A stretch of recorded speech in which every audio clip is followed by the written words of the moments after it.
So, picture this: a totally wrecked city, all gray and depressing, and this random student, Leo, is just wandering around, completely lost. His whole world went sideways, cause his roommate messed up. He was booking it to school, got creamed by a car, and that was it. Then he wakes up, head totally empty, basically a ghost, and surprise, he's been dropped into some apocalypse hellscape run by a giant squid monster. Just fantastic. Then some blonde chick goes all hero mode, leaps in and slices off a tentacle. But, like, big whoop, new ones just sprout right back. Yeah. Turns out the thing's basically immortal. Everyone starts screaming their heads off, panicking, cause it just keeps regenerating. So lame. Leo's just standing there, watching it all go down, totally over his so-called destiny. He actually used to think he was the main character of some epic story, but reality hit him like a truck. The first time he tried leading survivors, he got his face chewed off by zombies. Then poof, reset button. Next try, he dodges the zombies, but ends up starving to death. Later he tried dressing up as a zombie to sneak some food and got lit up by soldiers. Epic fail. He even managed to build a base and get some powers, but then he got betrayed and wasted. Again, after dying a million times, by the 9th loop, he's just exhausted and hopeless. He's ready to rage quit. But fate's a jerk and drags him into the army to fight more monster chaos. This girl, Shia, gets snagged by the tentacles, crying for someone to save her. The monster lifts her up, about to eat her alive, and her scream is just everywhere. Seeing this mess, Leo's just like, fine. He decides to throw his life away one last time, just to see if it even matters. He lets out a roar, turns into a freaking bolt of lightning, and charges the giant beast. All the people running away just freeze. Probably think he's a total psycho for running toward his own doom. He could care less what they think. He just grips his sword, eyes burning, and a nasty slash tears right through the monster's tentacle. Shia gets free, all shaky and crying, looking at him like he's some kind of god. He just gives her a cold one, later, and walks off, leaving her to stare. His real target was a small shop right behind the monster. Inside, it's creepily quiet, with all the stuff on the shelves like the world hadn't ended. He dives for the food, scarfing it down like a wild animal. Then he finds a bottle of cola, actually laughs, and chugs it like it's the elixir of life. Outside, the monster is seriously ticked off, glaring straight at the shop. While he's having his moment, a massive tentacle sneaks in to finish him. A second later, his vision goes red, and then, he wakes up, right back in the same spot. He's totally bugging out cause this time, he didn't reset. He's checking himself over, wondering if he's actually, like, alive. Then some cold robot voice pops in, announcing he just died and was revived. The voice calls itself system number Hinba Trouba, and says it belongs to him. A glowing orb appears, and he actually whispers its name. He full-on tackles the orb in a hug, completely overwhelmed to finally meet his so-called savior. He starts crying, complaining that it took its sweet time getting here. The system kinda backs away, telling him to chill out. It mumbles some excuse about its delay being a minor malfunction. He's not buying it and demands to know what really happened. The system admits its roommate unplugged its charger. He's just, speechless. He decides to let it go and tells the thing to give him all the support powers like, now. The system just pulls up a map and a mission, basically saying, welcome to the end of the world. His mission, should he choose to accept this bees, is to fix this broken world. If he succeeds, he gets his life back for real, but if he fails, his soul gets deleted. This is his last chance after 10 loops. The system tells him to forget his past screw-ups and focus, cause the clock's ticking. As it's talking, space starts doing this weird, wavy thing, and a gate of light opens up for his new journey. In a flash, he's zapped to some trashed street where his first mission is to sell snacks for upgrade crystals. The whole scene is so stupid it makes him grind his teeth in rage. He just loses it, screaming, "Are you kidding me?" The hero who's supposed to save the world has to sell freaking snacks. His little tantrum, of course, gets the attention of every zombie nearby. Dude. One of them is literally still munching on someone, and it's freaking him out. He totally loses it and starts blaming the system for dropping him in this death trap. He's just screaming like, total despair mode. With zero other options, he just books it, trying to outrun those freaks. Leo is hauling butt through the wrecked city to get away. The system, completely clueless, asks why he's running and he just screams back that duh, it's called survival. While he's bolting, he suddenly skids to a stop. He remembers something super important, and you can practically see the light bulb go off over his head, right? He's got the system. Suddenly these zombies don't seem so tough. He puts his hands on his hips all cocky and calls it old air. But the system snaps back that its name is no Hinba Trouba. The guy gets this super smug look, all arrogant and confident. He clenches his fist and is all like, system, activate my freaking superpowers, now. So this data panel pops up, right? And get this, every single stat is a big fat 0, except for 2 pathetic points of intellect. He's totally confused, pointing at the unaccounted points line. The system just calmly explains that his stats are so pathetic, he needs to earn points to unlock anything. He lets out this super bitter sigh, realizing the only thing he's got that isn't totally useless is his brain. Lame. Then a zombie just jumps him, and he totally freaks out.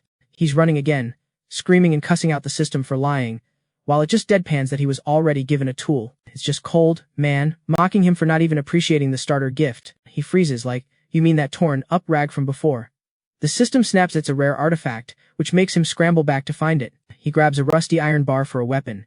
He's so over running away it's time to face these freaks head on. He swings the bar and just smashes a zombie's skull.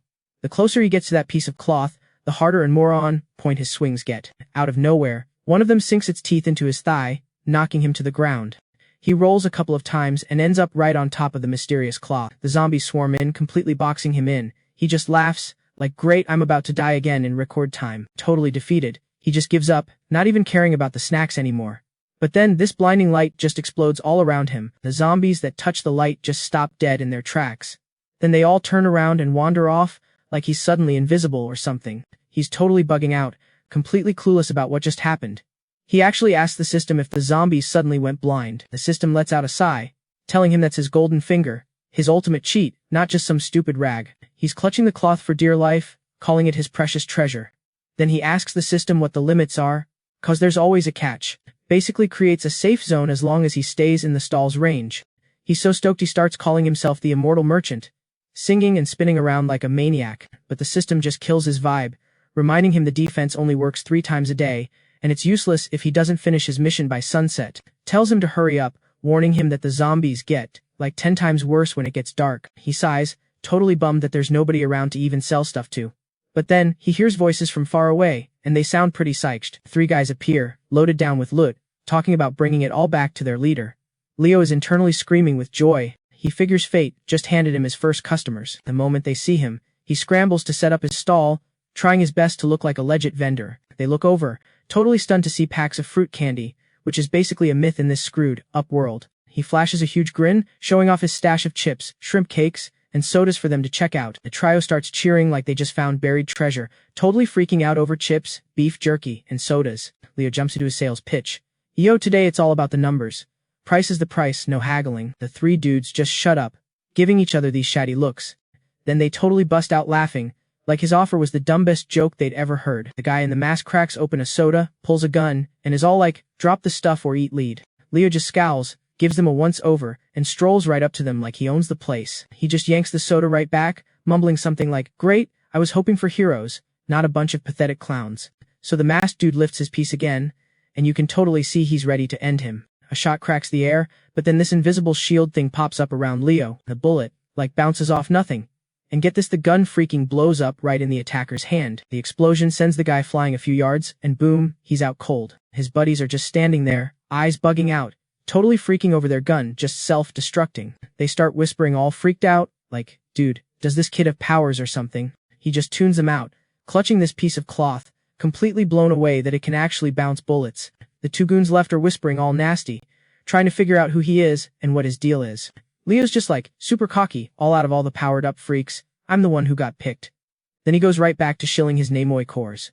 In exchange for all their stuff, plus a free pick and an autograph, the 2 guys are so ticked off they just start screaming, totally ready to beat him down. He just sighs like, whatever, totally over their stubborn attitudes, and just rolling with the cringy showdown. One of them swings a massive punch, but it just smacks right into his invisible shield. The rebound is so bad the dude grabs his arm, screaming his head off, and the sound just bounces all over the trashed city. The blondie sees this go down and just freezes up, his eyes totally wide with oh crap fear. His hurt buddies are screaming at him to just waste the kid already.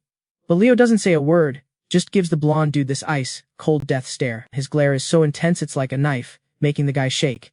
Then he lifts his hand, and this gnarly blue lightning starts crackling in his palm. The blonde dude just loses it, screaming monster, as he bolts. His crew starts cussing him out, but then they bail too, running for their lives. Leo yells after them, trying to ask if anyone else is alive out there, but they already ghost. He turns back around and spots this weird, ditched burlap sack. Then the top of the sack, like, twitches, which kind of freaks him out. Being nosy, he gives it a couple of pokes, figuring some poor animal is stuck in there.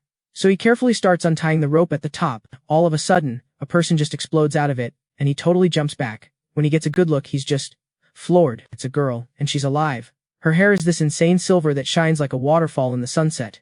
And her whole vibe, her look, it's like the world just hit pause. He's so stunned he just blurts out something lame about how hot she is. But her eyes instantly flash with this psycho, I'm gonna kill you look. She just launches at him like a rocket, and he has to scramble away in a total panic. He's screaming his lungs out, Positive she's some kind of freaky new zombie. Her punch literally cracks the pavement, and he barely manages to roll out of the way. He's gasping for air, completely horrified. No zombie he'd ever seen was that fast. Totally scared, he just grabs some random black thing and chucks it at her. She bats it away like it's nothing, and just keeps coming. He makes a break for his little vendor stall, his only safe spot. He's frantically grabbing for that magic cloth, whining that he's already used up all its protective juice. He looks up, and she's literally in the air, about to land right in his face. She lands like super light, but it's a hard stop, totally blocking his only way out. He's so startled he stumbles backward, sending snacks flying everywhere. She just raises her hand, all cold and dead-eyed, as this energy starts building up for a kill shot. He's screaming in pure terror, just chucking bags of chips at her and begging her to chill, but throwing snacks at her just makes her even more pissed off, her eyes literally burning with rage. Still not about to tap out, he grabs another snack bag and just yeets it. He doesn't even aim, just flings it hard and slams his eyes shut. The total silence that follows makes him risk a peek. Right in front of him, the silver-haired girl is just casually chewing on dried squid, like she's loving it. She swallows, looking totally satisfied, like it's some 5-star meal. He's just frozen, completely shook that this zombie is a total snack fiend. After she's done, she starts crawling toward him again, real slow. Her eyes are glowing, and she's drooling, like she's jonesing for another hit. He's frantically patting his pockets, totally despairing because he's out of squid and thinks he's a dead man. Then, a light bulb goes off. Maybe she's not a picky eater. He rips open a pack of biscuits and tosses one at her. She snatches it out of the air, chomping down, totally content. He lets out a massive sigh of relief, feeling like he just barely escaped becoming zombie Cho. While he's chucking snacks, he's backing away slowly to keep his distance, until his heel bumps the edge of a massive crack in the ground. Down below, it's all glowing red with lava. He doesn't even hesitate. He hurls the last bag of snacks right into the chasm. The silver-haired girl, completely hypnotized by the food, just dives right in after it. He wipes the sweat off his face and sighs, muttering that a full stomach should, stop her from eating people. Just as he's about to peace out, he spots something shiny near his foot. He bends down and finds this seriously wicked-looking dagger. He gasps, getting a bad vibe. On the handle, there's this gold gear logo, the mark of the infamous Jingle Legion. He remembers their leader is some ruthless, next-level monster. His crew is a bunch of psychos who even rip off the army for loot. A cold sweat drips down his back when he realizes those 3 guys from earlier were from that gang. He carefully stashes the dagger, then he picks up the sack the silver-haired girl was in. He opens it and finds another small bag hidden deep inside. The second he opens it, this blinding light hits him. It's packed with priceless energy crystals. He literally cheers, hugging it like it's a gift from the heavens. Yes, these cores have got to be enough to finish the mission. But then the system cuts in, cold as ever, saying, the crystals don't count since they weren't from sales. He totally flips out, arguing that the zombie was a customer who bought squid and beef jerky. He can tell the system is wavering, so he lays into it, calling it out for its lame, narrow-minded thinking that's holding back his epic business career. He even fakes some tears to guilt, trip it until it finally caves over its own mistake. Super reluctantly, the system declares the mission complete and gives him the space upgrade points. A seriously slick supply card appears in front of him, nothing like that janky old one he had. Every single item is gleaming and perfectly organized. Leo just stands there, stunned, gawking at it for a solid minute. Snapping out of it, he checks and confirms it's the legendary storage space.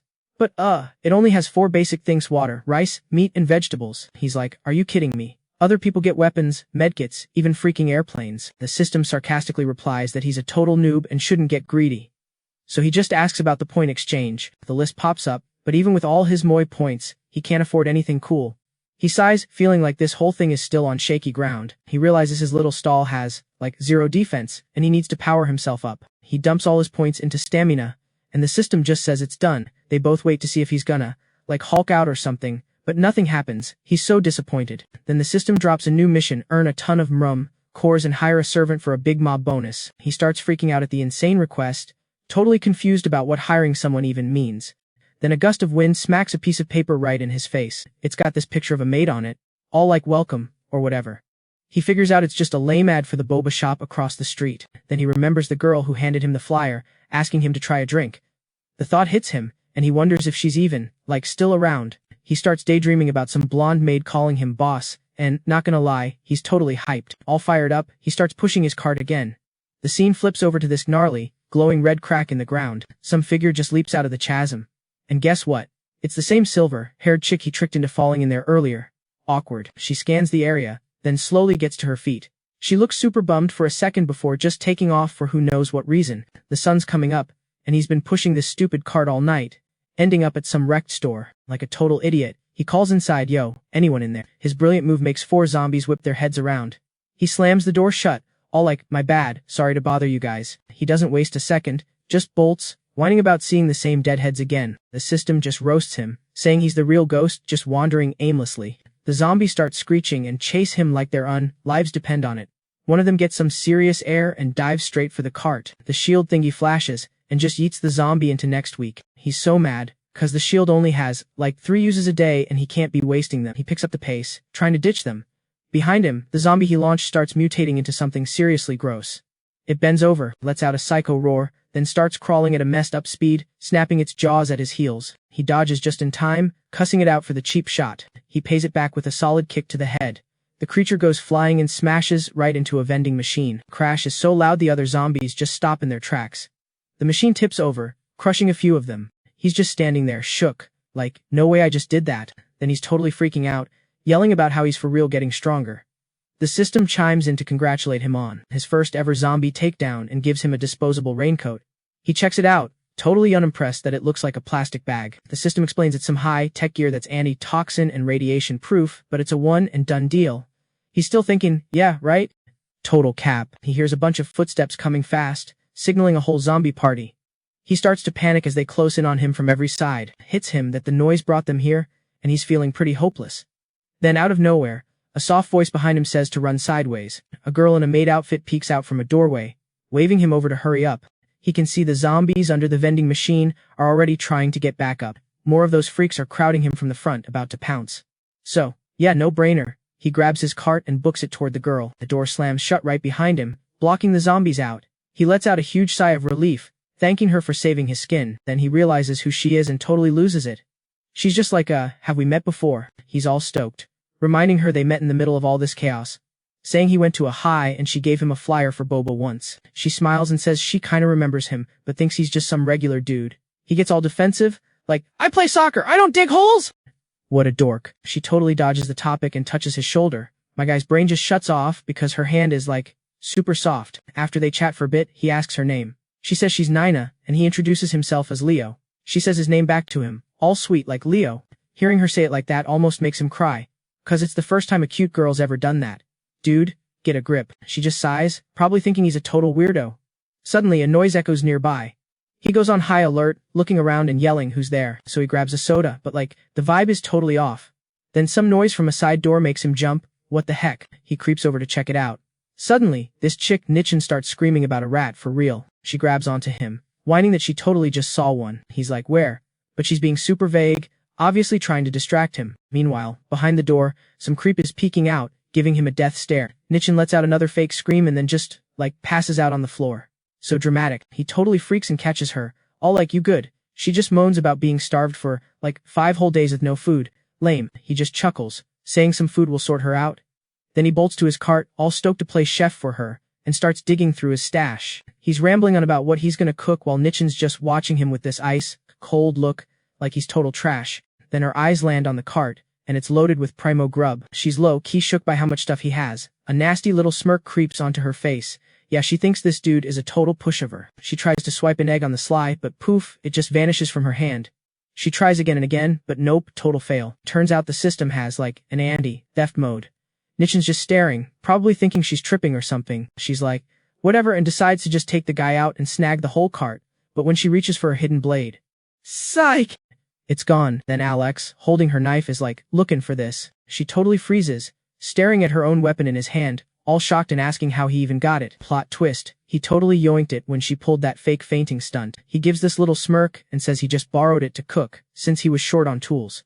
Tells her not to sweat it. She fakes a smile, but inside she's freaking out, realizing he was onto her the whole time. She plays the victim, all like, oh, this little thing. It's just for self-defense in this messed up world, you know? He just grins, playing along like he totally buys her crap. Now we were cool, no misunderstanding here. She asks if she can have it back later, and he's like, yeah, sure. He even hands it back right then, telling her to be careful. Paffed. She takes it with this super fake, sweet smile that's got major psycho vibes, and then bam, the moment she has it, she goes for him. She tries to shank him, screaming that he's a damn fool, but joke's on her, his auto shield pops. He let out this big, fake sad sigh, all like, I totally told you not to swing that thing around. She just plopped down, her eyes wide, finally getting that he had powers. But even then, she was still screaming for a rematch to get her pride back. She jumped up, all dramatic with dust and sparks flying, trying to look tough. He just calmly whipped out a spray can and blasted her right in the face. She was so not ready for that. Tears were just pouring down her face while she screamed, cause it burned like heck. She was rolling on the ground, grabbing her eyes and groaning. He just laughed, held up a mustard bottle, and was all like, "Gotcha. Should we said you couldn't handle the heat?" He taunted, then sprinkled even more on her while she begged him to quit it. So savage. Then he faced the door and yelled for whoever was inside to get out here, or watch their friend get the full mustard treatment. The door creaked open and then just flew wide. These two little kids charged out with sticks, screaming at him to let their boss go. He just froze, totally stunned by how weird this was. The boy was yelling at his sister to chill out, while the girl, even though she was crying, was bravely telling him off for messing with their leader. He grabbed both of them like zero effort. He tried to give them a serious lecture, but they just fought back, screaming to be let go. Cammy dragged herself up, yelling at him to leave the kids alone and come after her instead, so he just shot back ice cold that she was the one who said it. Then he straight up tossed the two kids at her, sending all three of them sprawling. He strolled into their secret stash room, and no joke, found mountains of food, noodles, crackers, a ton of canned junk. He couldn't help but laugh, seeing the three so-called masterminds tied up. It was obvious they'd pulled this scam on a bunch of other suckers before him. This lady Cam gives him the side eye and asks how he caught on. He basically told her everyone else who fell for it was just a complete moron. He totally called her out on her lie. She claimed they were starving for, like, 5 days, but the soup can was obviously brand new. On top of that, there were fresh bloodstains on the floor, but she was perfectly fine. It was a no-brainer that someone else got hurt, or worse, in this room. He let out a sigh, thinking he almost ended up as their next meal ticket. The boy totally flipped, yelling that they only punish the bad guys and never mess with the good ones. The girl chimed in, calling him evil too. He just stopped dead, completely baffled, like, how the heck do I look like the bad guy here? Cam just calmly dropped some wisdom, saying that in this messed up world, everyone's just trying to survive. Nobody's really wrong. He actually nodded, like he got it. But then this nasty smirk spread across his face as he said, "Well, in that case, I guess you can't blame me for doing the same thing." Cam started to shake, totally terrified, and asked what he was planning. He just glanced over at the three of them and gave this bone-chilling smile, saying that it had been way too long since he'd had any fresh meat. The two kids just exploded into tears, pleading with him not to be a cannibal. He was totally getting a kick out of their terror, super pleased with his messed up joke. Cam shielded the kids, begging him to just end her instead. The girl was sobbing, begging for mercy for her sister, while the boy tried to act tough and offered himself up, saying some insane stuff like, "A kid's meat is softer." He was just trying to freak them out. But the way the three con artists were all about protecting each other suddenly made him feel like the actual villain in the room. All of a sudden, the little girl started hacking and coughing violently. The boy totally panicked and started yelling his sister's name. Cam rushed to explain that Sharon was hurt, and being tied up so tight was making it impossible for her to breathe.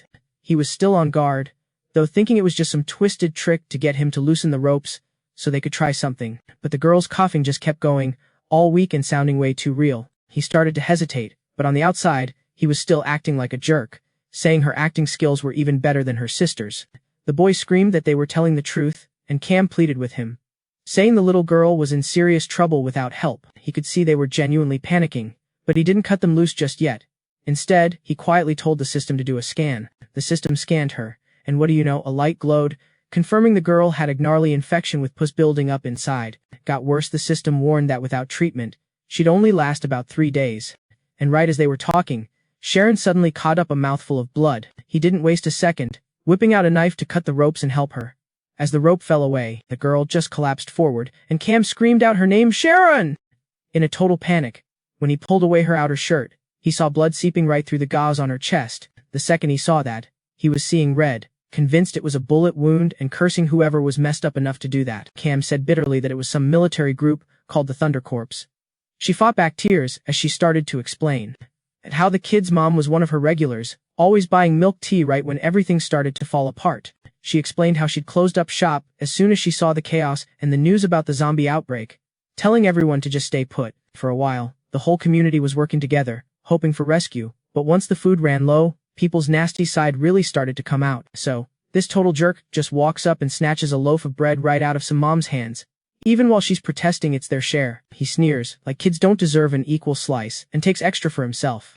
The mom tries to explain her daughter's sick and really needs the food, practically begging him. The guy's response was ice cold, saying the girl wouldn't even make it 2 more days, so it didn't matter if she became zombie, Cho now or later, her son, just launched himself at the dude and bit his hand, trying to save their dinner. The man, totally enraged, tried to eat the kid while his mom screamed his name. Scene. Cameron, who couldn't just stand there, jumped in and expertly took the guy down. She picked up Scene and went off on the man, telling him that with supplies this low, he had zero right to steal from anyone. He just yelled back that the food was garbage anyway, and was like, "What, you want everyone else to starve?" She shot back with pure sarcasm, like she owed him anything, and told him to go find his own food. She stared him down like the coward he was, too scared to fight zombies but totally fine with bullying women and kids. He just cursed her out, completely humiliated. Some middle-aged woman in the shop tried to play peacemaker, suggesting they all share, and another person piped up, promising they'd pay it back later. Yeah, right, Cameron had to spell it out for them. This is a boba shop, not a grocery store. Our food stash is basically nothing. We've already taken everything there is. Then some girl pointed at a locked door, all suspicious, demanding to see what was stashed inside. Cameron just calmly told her it was a changing room, and there was no food in there. The girl didn't buy it, pushing her to open it immediately to prove she wasn't lying. You could see Cameron was getting seriously ticked off. The whole hungry mob started ganging up on her, shouting that she was selfish and hiding food for herself. Scene and Shelley's mom tried to step in, reminding them that Cameron literally saved their butts during all the chaos. But being hangry made them stupid. They started blaming her for them being stuck there, saying they would be been rescued if they just left earlier. Cameron just laughed, like wow, ungrateful much, which made some hostile dude yell that she was arrogant. The crowd started creeping forward, like they were gonna take over, threatening to just bust the door down. The main jerk rushed up front. He threatened to search for the food himself if she didn't open up, warning her it wouldn't be pretty. After a few solid kicks, the door busted open, revealing a bunch of women's dresses.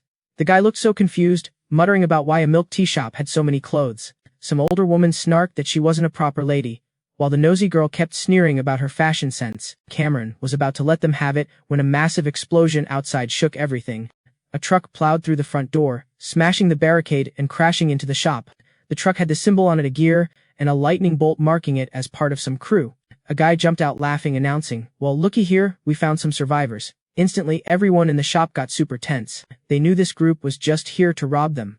The leader announced they were the Thunder Corps and ordered everyone to hand over their food or die. That arrogant dude from before. Now he was on the ground begging.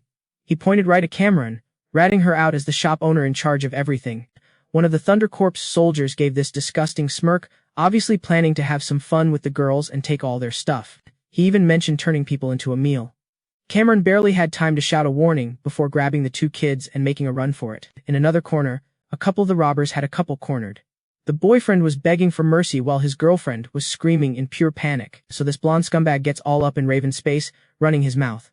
She's like, "Whatever," and just pulls a knife, not even hesitating to shut him up. The guy was completely shook, pissed that he got played.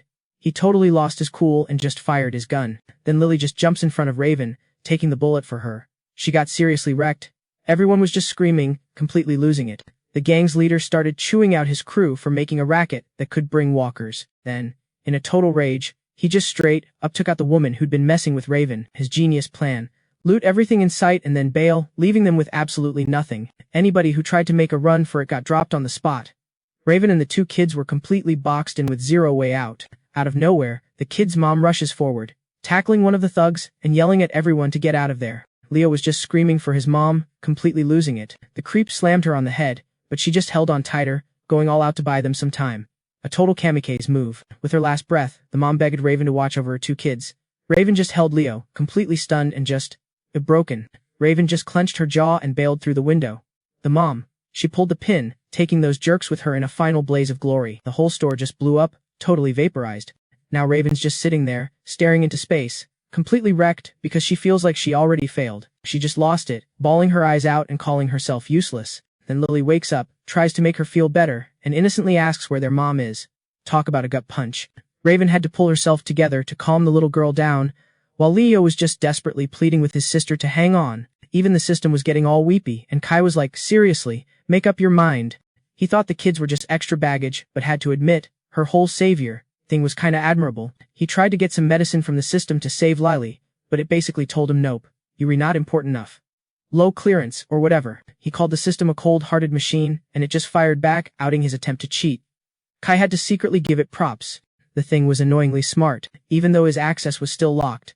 The system gave him a little hint that maybe, just maybe, Some homemade cooking could do the trick. Kai was totally pumped that the snack bar had healing buffs, but the system had to be a buzzkill and remind him it all depended on his level and a whole lot of luck. Screw the odds. He rolled up his sleeves ready to give it a shot, seeing only eggs, flour, and strawberries on the table. He was trying to figure out what to cook when, boom, it hit him.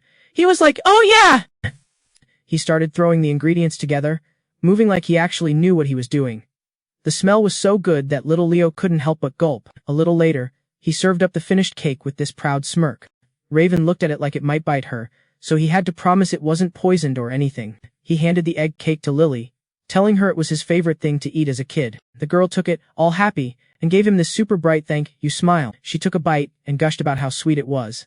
Then bam, she could literally feel her body starting to patch itself up. She actually stood up, and Raven was just staring, completely shocked. She checked Lily over. The fever was gone, and her wounds were already healing. Leo was ecstatic. Raven gave him a suspicious look, and asked what the hell he put in that cake. She was starting to think he had some kind of special ability, but he played dumb, saying she'd need to eat it for a while to fully recover. He got this little smirk and was like, next time you were gonna have to pay. Raven was cool with that, agreeing to trade food for Lily's treatments. Leo thought it was a great idea, but Kai shut that down, saying he was already set for supplies.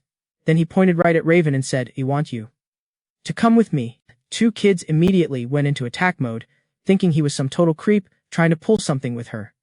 He was so over it. Like, why did they always get him wrong? He literally just said he'd give her a job at the snack bar, complete with a place to crash and free food. So Gia actually talked it over with the kids, and surprise surprise, realized sticking with this dude was, like, way safer and actually had some perks. Fine, she caved and agreed to work for him, but only if the two kids could come too. Caleb instantly felt that, feeling like he just signed up for a whole world of drama. Then Gia, being extra, whips out this contract. She gets this smirk on her face, all like, gotta have everything in writing, you know. He starts reading this thing and breaks into a sweat. It was legit like some corporate contract from before the world went to crap. Caleb was totally freaking out, while Gia just calmly asked for, like, extra benefits for the children. Suddenly, some random voice pipes up from outside, totally sniffing the air like a bloodhound. Next thing you know, crash, the glass door gets obliterated by an axe.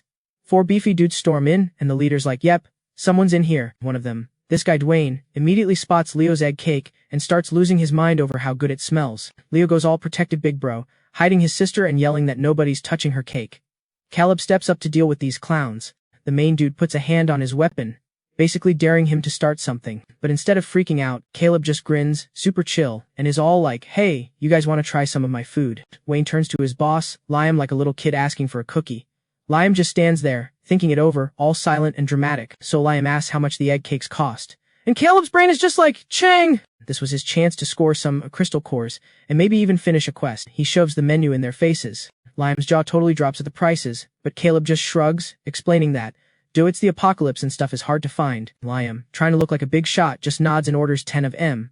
Caleb's like, "Bet," totally stoked. Dwayne gets all tough, threatening to wreck the whole place if the food sucks. Caleb just kinda mumbles something, trying not to look nervous. Of course, Liam hears him and gets pissed, like, "Are you making fun of me?" But Gia jumps in real quick, acting all cute and apologizing for him. Liam totally starts blushing when she gets all flirty. She just keeps laying on the compliments, and the dude is a flustered, embarrassed mess. His crew just starts dying laughing, making fun of their boss for getting all googly-eyed over a pretty girl again. Gia smoothly leads him inside to wait, shooting a secret wink at Caleb. He's thinking, okay, hiring her was a genius move. She's got this. So Caleb fires up the stove and starts cooking.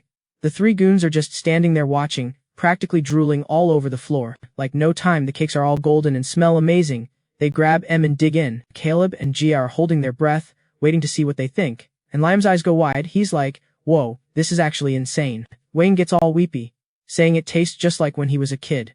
Even the girl with the green hair looked like she was having a major throwback moment. The other guy was literally choking back tears, remembering the good old days. Liam tosses over a bag of crystal cores to pay, telling the cook he's got some serious skills, and Caleb just grabs it with a huge grin. Then Liam's like, "So, what else you got on this menu?" Caleb plays it cool, like, "Oh, I've got tons of stuff." Then he starts listing off all this amazing sounding food, and even throws in a bunch of different drinks. Liam cuts him off just like, "I will take 10 servings of everything." Caleb kinda pauses, trying to explain that he's, a little low on ingredients, but Liam's all cocky, saying he can get whatever they need. Caleb scowls, not digging the guy's arrogant vibe at all. Gia whispers to him, guessing these guys are some kind of end of the world merchants, and says they should team up. He was totally on board with that, so the two of them tag-teamed it, sweet talking and negotiating, and then just dropped the bomb, a long-term partnership proposal. Leo and Dwight were totally bugged out when these guys called them bosses. Their crew just lost it, cracking up about how their leader's business was just a fancy term for a 5-finger discount. Kyle and Maya were so not having it there, their whole vibe just went dark. Then it, hit Leo that the team had been Maya for way too long. Dwight was all chill, don't sweat it, I left him a signal. They'll all find their way back. Suddenly, this off-road thing screeches up outside. Some dude bursts in, totally freaking out and spilling some seriously bad tea. He's rambling about his crew being all messed up, and everyone just, tiredly looks at the door, and in stagger these 4 dudes, looking like they went 10 rounds with a garbage disposal and lost. Total wrecks. Kyle immediately clocked them as a bunch of troublemakers, and just knew this was gonna be bad. Leo was totally floored, who did this to you? Who messed you up this bad? One of the guys, practically bawling, says they got their butts handed to them by a little fox. And he mentioned someone claiming to be some chosen by heaven type. Leo just exploded, yelling that it was total bees. Like something out of a lame comic book. Dwight chimed in all cocky, saying if this dude was for real, their boss should try and take him on. The rest of the crew just groaned, insisting, no, for real, the guy was a total weirdo. It was like every punch they threw just bounced right back and hit them instead. Leo started getting suspicious, guessing the dude had to be some kind of esper. But Dwight was like, nah man, shaking his head. He'd never heard of a power that worked like that. Meanwhile, Maya was just silently watching, secretly freaking out over how crazy powerful Kyle actually was.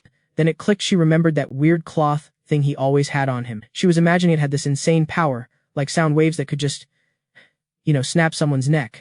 After hearing what the goon said, she snuck a look at Kyle, totally worried about how Leo was gonna react. Figuring his cover was blown, he tried to ghost, muttering something about how they should probably bounce. But she totally blocked his exit, calling him out for trying to ditch them. That's when Leo just went ballistic, his eyes turning red, declaring that anyone who hurt his people was gonna get permanently deleted. The pressure was so intense, she just shut up. The guy froze solid, and the 2 little kids started crying, cause they totally recognized Leo's infamous name. The woman stepped up, looking right at him, and demanded, are you really Leo? The leader of this whole operation jumped in and answered for him, confirming it. The injured guy was smirking, all proud that his boss was such a big, scary deal. Leo, suddenly all flustered in front of her, tried to play it cool, acting all generous and promising to help if she needed it. But then the 2 kids just charged forward, totally furious, and started accusing his men. They were screaming about how his crew had brutally hurt their mom and sister. Leo just gently lifted them up, trying to calm them down, and asked, hey, who told you your mom was gone? Dwight and some blonde-haired guy immediately started protesting, insisting they had a rule about not messing with women and kids. All of a sudden, this crazy energy just exploded from the woman. She lunged at him with a sick kick, her voice like ice as she screamed, let them go. Leo was way too slick though. He dodged the kick and tossed the kids to the side to get them out of the crossfire. They landed okay, but Sean groaned when his sister Shirley landed right on top of him. The throwdown between Leo and this chick got super intense. It was fierce, and neither one of them was about to back down. She was throwing all these insane martial arts moves at him, but he was just dodging everything like some kind of acrobat. That just made her even more mad, so she started pouring all her power into these crazy, storm-like attacks. The crew was going wild, totally cheering her on and praising her skills. Dwight, though, was starting to get worried, cause he knew his boss hated fighting women. Leo was actually blushing, just barely defending himself, and getting seriously ticked that his own guys were just standing there instead of helping him out. Then some girl with green hair started teasing him, saying it was just some psychological block, and he needed to get over it. The 2 of them kept dodging and countering, burning through their spiritual energy like crazy. All the noise from the fight must be attracted something, cause this weird creature started coming out of a hole in the ceiling. These massive tentacles started spreading out from the hole, dripping this nasty slime all over the shop floor. So this dude's just posted up, watching these clowns go at it, and the whole vibe feels weirdly familiar. Then boom, it hits him, he's almost out of juice. He's got, 1 shot left for the day, so, totally bugging out, he tries to creep over to the supply truck, thinking he can just dip to the safe zone, but then, who totally clocks him and starts screaming to everyone like, yo, that's the supposed chosen one right there! Leo whips around to where they were pointing and figures out he's the target. He gets all ticked off and just shoves Gwen out of the way, sending her flying. Big D straight up pins her down, all cold, telling her it's game over. Meanwhile, Leo steps up and blocks Kyler's escape route. He's grinding his teeth, accusing the guy of jacking their crystal cores and messing with his crew. Kyler just plays dumb, throwing on this awkward smile and being all, whoa, major misunderstanding, bro. Who and some bald dude start yelling, blowing up his spot, like, don't fall for it. He always acts like a total dweeb before he wrecks you. The 2 kids pipe up, totally defending Kyler, screaming that their big bro is way stronger than any of these losers. Then Naomi chimes in, totally sarcastic, dissing Leo for being too weak and scared to even throw down with a girl. Leo just loses it, completely flipping out from the humiliation. Savior's had enough, yanking on his ear and just screaming for everyone to shut their traps. Leo unleashes this insane, murderous rage aura and just charges straight at Kyler, ready to throw down. He smashes his fist into the floor like a total ground pound, and the whole place cracks. Kyler stumbles back, completely shook. This freaky black energy and super hot flames just erupt from the cracks. Leo's all huge and radiating this fiery, electric pressure, breathing like bombs going off. Everyone was basically freaking out. Then, once he chilled out a bit, the fire just kind of fizzled out. Gwen just stared at the busted floor, totally freaked out by that level of power. The two kids were huddled up, shaking and calling the guy a monster. Big D was all bragging like, "Our boss is a top-tier esper, you noobs." Who just lifts his chin, all smug, and asks if they're scared now. Kyler was just frozen solid, shaking from that esper's power trip, thinking that even a little tap from that dude would probably turn his bones to dust. Leo comes at him again, fists like freaking iron. Kyler barely dodges and of course gets called a coward for it. The guy roars, pouring all his energy into the next hit to end this thing. 543. A whole storm of flaming punches just rains down. Kyler throws up both hands to block, but the force is rattling his entire body.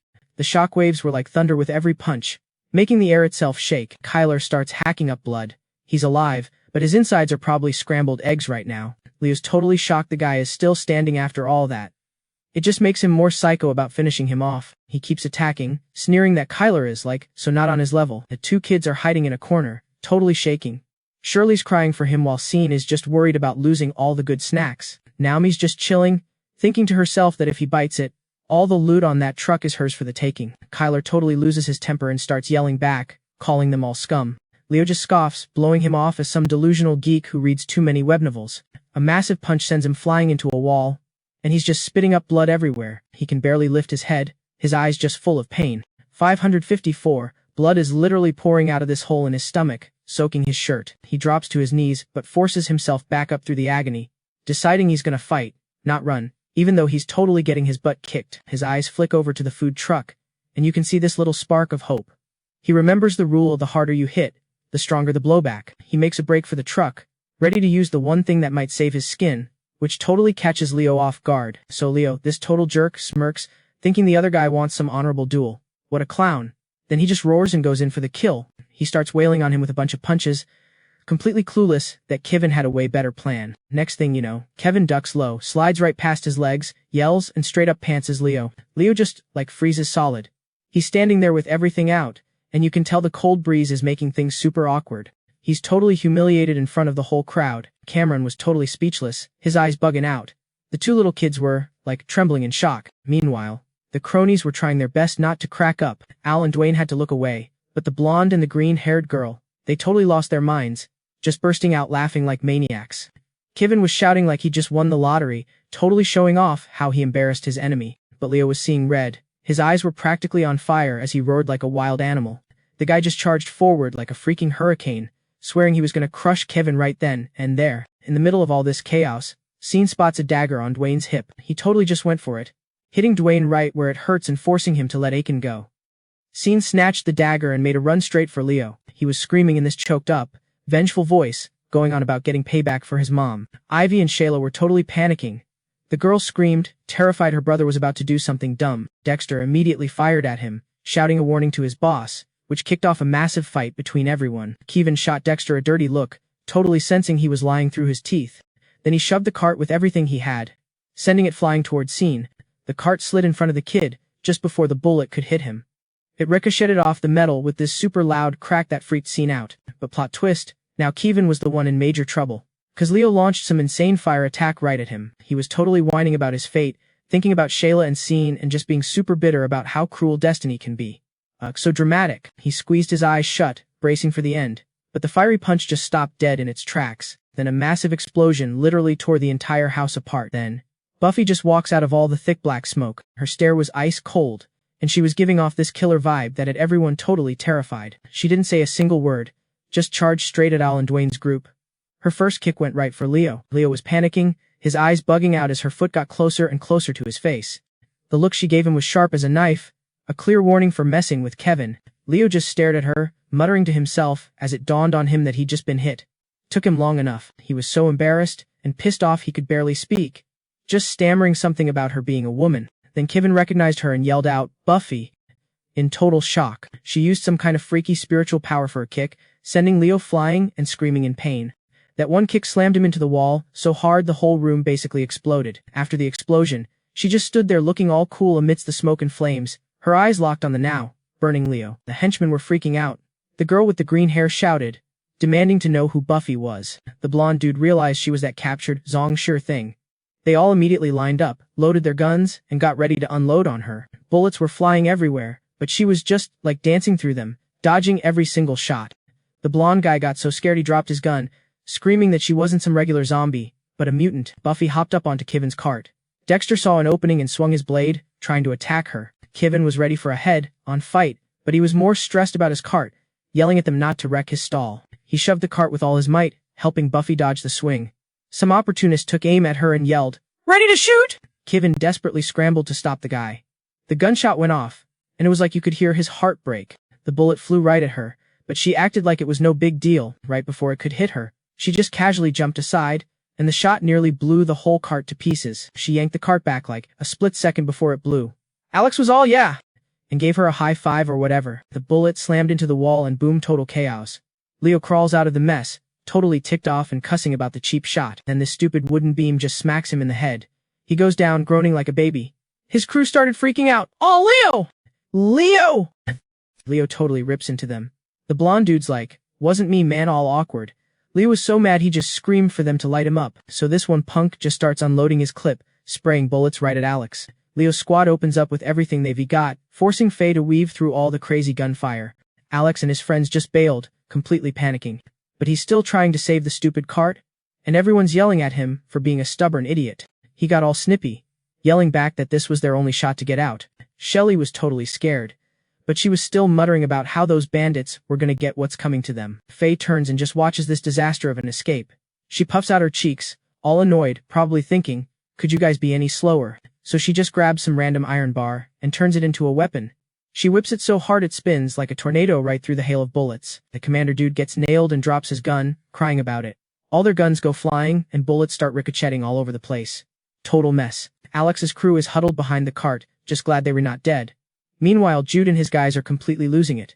They were running and screaming, scared they were gonna get shot by their own side. Lame. After all that noise, the last gun finally clatters to the ground. The smoke clears, and everyone starts peeking out, crawling around in these super weird poses. Look totally stupid. The blonde dude is all happy it's quiet, but the green-haired chick is freaking out, cause she can't find Faye. Over on the other side, Alex and his group are sneaking a look, glad the shooting stopped. He's all like, "Go! Go, go! Now's our chance." Then bam! Faye just appears out of nowhere in the air and throws a fake punch to mess with him. The whole group thinks she's for real, and they scatter, screaming their heads off. Seriously, she was just messing around. She's just laughing at them for being such scaredy cats. But, plot twist, there's a new problem. Some freaky tentacle monster is creeping around up top. Faye hears this weird noise, and she knows instantly that something bad is coming. She bolts straight for Alex, who's still running for his life. He totally panics, and turns around screaming, thinking she's still after him. Then these massive tentacles just bust through the ceiling, and gross slime starts dripping down everywhere. The monster goes on the attack, and Alex just screams for help, completely hopeless. Faye sees this and just charges in, realizing the guy she's into is about to get wrecked. She floors it, getting in front of him right as a tentacle was about to snatch him up. The monster's tentacle grabs Faye instead, wrapping around her super tight, and hoisting her into the air while she struggles like crazy. Alex tries to run in and save her, but it's useless. All he can see is her giving him this weak, "Help me" look. He just freezes, totally terrified, watching this huge monster play with her like a doll. Guess it got bored? 'Cause it just drops her from way up high. She just smacks onto the cold floor. Gross slime is dripping all over, and it stinks like old fish. The giant monster lands with a thud that almost flattens Alex. Its huge body blocks out all the light. There's black smoke pouring off it, and its creepy red eyes are locked right on him. Then Leo shows up out of nowhere, yelling that it's some kind of mutant. His crew immediately gets into formation, guns ready to go. They unload on it, but the monster just blocks everything with its tentacles. Apparently its skin is so thick that nothing even scratches it. Bummer. So Buffy was just, like, slumped against the wall, all messed up and barely breathing. Gao and Ethan totally freaked and ran over to catch her. She's like, gasping and cringing, completely covered in blood. Ethan's just staring, and you can tell he's thinking, crap, she totally took a hit for me. Gao's holding her, looking super guilty and torn up. Buffy's totally wiped, but still trying to open her eyes. her hand shaking as she reaches for something small, and what's in her hand? A nasty, crumpled up candy wrapper, soaked in blood. But he recognizes it like, from way back. It's a total flashback moment.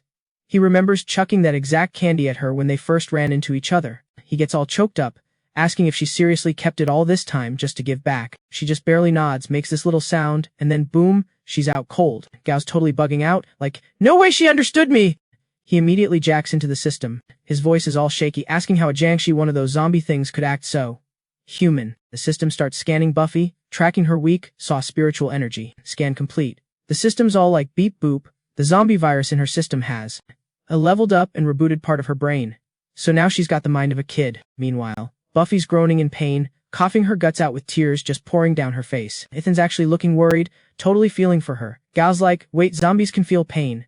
Seriously, Gao's freaking out, not sure if she's like alive or undead or what. He's scratching his head like a total doofus, muttering, I thought they just, bite people.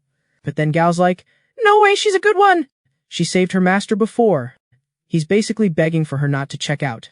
Ethan checks her over and, total gut punch. Her spine snapped. That's not something you just walk off. Gao just crushes that candy wrapper in his fist, all choked up because, damn, she got this messed up saving his butt. He's holding her, screaming at the system, how do I fix this? But the system's like, sorry dude. Special quest items only for zombie girl heals. He doesn't even blink. Quest accepted. The system hits him with a new mission, grab some high-level essence cores, and you've got 2 hours, go. His eyes totally light up. He knows those high-level cores only drop from, like, elite zombies or other freaky mutant things. So he turns to face that giant squid thing all fired up to take it down and save her. Then Leo and his crew jump in, opening up with everything they've got. Yeah. But the monster's hide is way too thick. Bullets and shells are just bouncing off.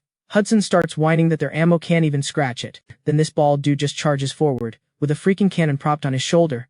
Like a whole-ass cannon. He yanks the trigger, and the shell blasts out, super fast, right at the monster's head. But the thing feels it coming and reacts instantly, whips its tentacles up like a shield, leaving just its creepy red eyes showing, like it's mocking them. The shell gets caught, and the monster just stands there, all smug and arrogant. The bald dude starts celebrating, shouting about how the monster is totally toast. What a loudmouth. But Leo, who's behind him, gets this bad feeling. He's like, why was there no boom? Then the squid thing twitches. Its red eyes are glowing, black smoke is pouring out, and its massive body starts rising up like some kind of living skyscraper. And the shell, it's just sitting in its mouth, totally harmless. Everyone is just frozen. Hudson is actually yelling for it to spit his shell back out while his buddies are stuttering, scared out of their minds. Leo's just staring, completely shocked as the monster just swallows the shell, like it was a freaking gumball. The monster licks its lips, or whatever it has, and shoots out its tentacles like 100 iron whips ready to smash everything. And just like that, a bunch of tentacles just sweep through and send Leo's whole crew flying like rag dolls. Then it hacks up this thick green goo that burns and stinks like death, melting anything it lands on. So this blonde dude gets tagged, and his arm is totally scorched, flesh just rotting off while he's screaming his head off. Gnarly. Then the bald soldier gets hit too, covered in this nasty slime, just wrething and yelling. Sucks to be him. Leon starts shouting like, get back, you idiots! This stuff will melt you! Then he just hefts this huge rock up for a makeshift shield. The whole crew ducks behind the boulder. Leon's just grinding his teeth, totally pissed, waiting for a shot to fight back. Hudson and some other guy make a run for it, but the monster just keeps spitting acid at him. Meanwhile, Leon's struggling to drag the heavy-ass rock. Every step is a nightmare through that boiling goop, and you can see his crew is totally shook. Then whoom, a giant tentacle smashes the top of the rock. The monster's not letting up, cracking their shield as venom just floods in. The whole place smells like death, with white smoke just pouring off the rock where the acid is eating it away. Hudson is losing his mind, screaming that the rock is literally melting and won't hold. Even Leon's shaking, but he's gritting his teeth, holding on. He's yelling at his guys for some backup, 'cause he's totally at his limit. His arms are giving out, shaking like crazy. His legs just turn to jelly and he can't hold on. He collapses, and with a massive boom, the tentacle punches right through the rock and into the ground. And just like that, some poor soldier gets snatched by a tentacle and yanked into the air, screaming bloody murder. The monster starts to squeeze, ready to pop the guy, not even caring about his screams. Leon can only watch, totally helpless, sighing even though he's burning with rage. But then he's like, screw this.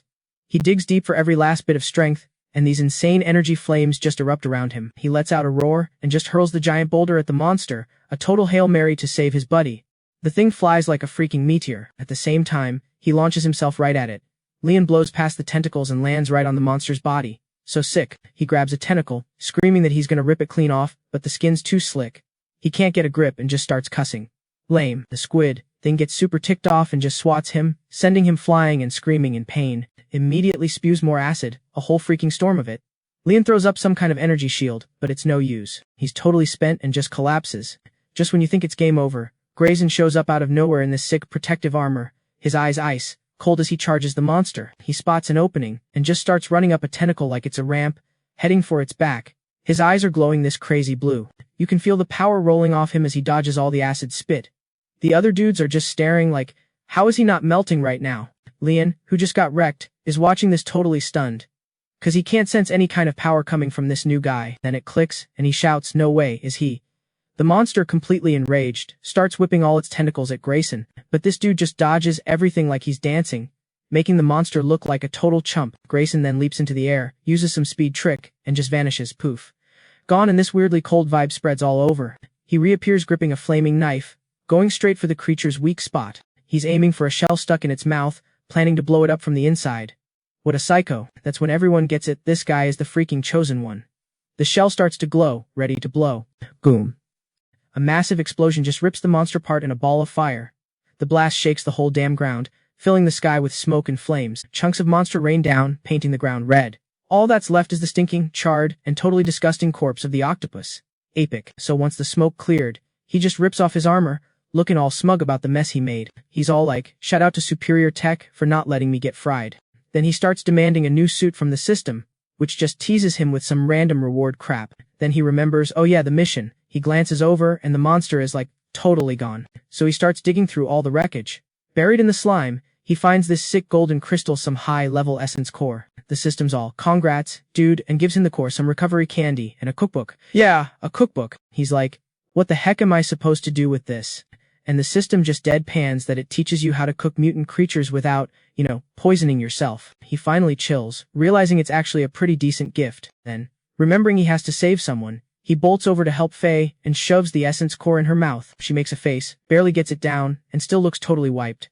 But a second later, her eyes snap open and she's wide awake. Her body's, instantly healed, and she's buzzing with energy. Lily's freaking out with joy, while Aiden just stares, completely stunned by this guy's power. Aiden's mind is racing, thinking this dude is way stronger than he lets on. Meanwhile, Faye starts making these weird playful noises, trying to get a reaction. Seeing her act like a total kid, Kyle scolds her, which of course, just makes Lily want to get in on the game. Aiden's still watching him like a hawk, not trusting him one bit. The guy starts playing that candy, throwing game again, and Faye chases after it like an excited puppy.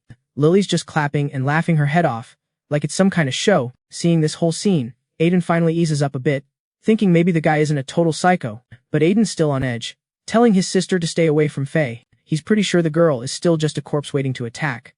Then, right on cue, Faye whips around and locks eyes with them, but her eyes are all soft and friendly, especially when she looks at Lily. She flashes this huge smile, totally stoked to see the little girl. Lily gets a little spooked, still got candy crumbs on her face. Faye just leans in and licks them clean, which makes Lily giggle cause it tickles. So weird. Then she licks her lips and gives Kyle this super creepy, hungry look. She lunges at him, and he just takes off, screaming like a baby. Totally embarrassing. Lily's trying not to laugh, teasing her brother for blushing. That's when Leo steps up, yelling out for Kyle. He's desperately asking if Kyle can save his teammates, who are in seriously bad shape. Kyle looks over and sees two people all messed up with poison, covered in blood and nasty gunk. Another one is just passed out cold, totally unresponsive. He checks out the wounds, and it's bad. We were talking rotting flesh, and he's pretty sure their organs are wrecked. This guy Hudson's hand is so messed up you can see the bone, just total decay. Lee's practically begging him to do something like right now. But Kyle just frowns, clearly annoyed at being ordered around. He stands up, all like, dude, you guys tried to jump me 5 minutes ago, and now you want my help. So Leo flips his script and offers to pay him with essence cores. Suddenly, Kyle's all smiles and says, you got a deal. Then a hand clamps down on his shoulder, making him jump. It's Aiden. And he shoves Kyle aside, yelling at Leo that it's pointless. He's like, he's not gonna save them. The two kids start going off on Leo's crew, calling them a bunch of murderous bandits. Leo just sighs and claims they have principles and don't hurt the weak. Then he says if their mom got taken out, she probably wasn't so great either. Ouch. The siblings totally lose it, screaming and defending their mom's honor. Aiden grabs their hands and accuses Leo of planning to wipe out their entire group. Then Kyle chimes in, admitting, the guy might have a point. The other three totally lost it, yelling and stuff. Then this dude whips out some crusty old headband, all like, yo, seen this yours? Scene knew it instantly. It was the mark of the crew that took out his mom. Talk about a bad memory. He remembered the one-eyed creep wearing a red band, just like Lee's. Then Grayson pulls out a knife, guessing they came from the same lame club or something. They squinted at it, and the symbols were almost the same, but one was totally flipped. So weird. Aiken pointed out some tiny differences. Scene and Sheena were trashing the design, calling it basic. Lee got all red in the face, snapping back that it was supposed to be, bold and free-spirited or whatever. Lame. Grayson was like, chill. A bunch of wannabe gangs copied the real one to stir up drama and make everyone hate them. The three of them were totally shook when they heard about the fakes. Lee finally got why he'd been getting jumped for no reason. Scene was cussing out the posers, totally pissed.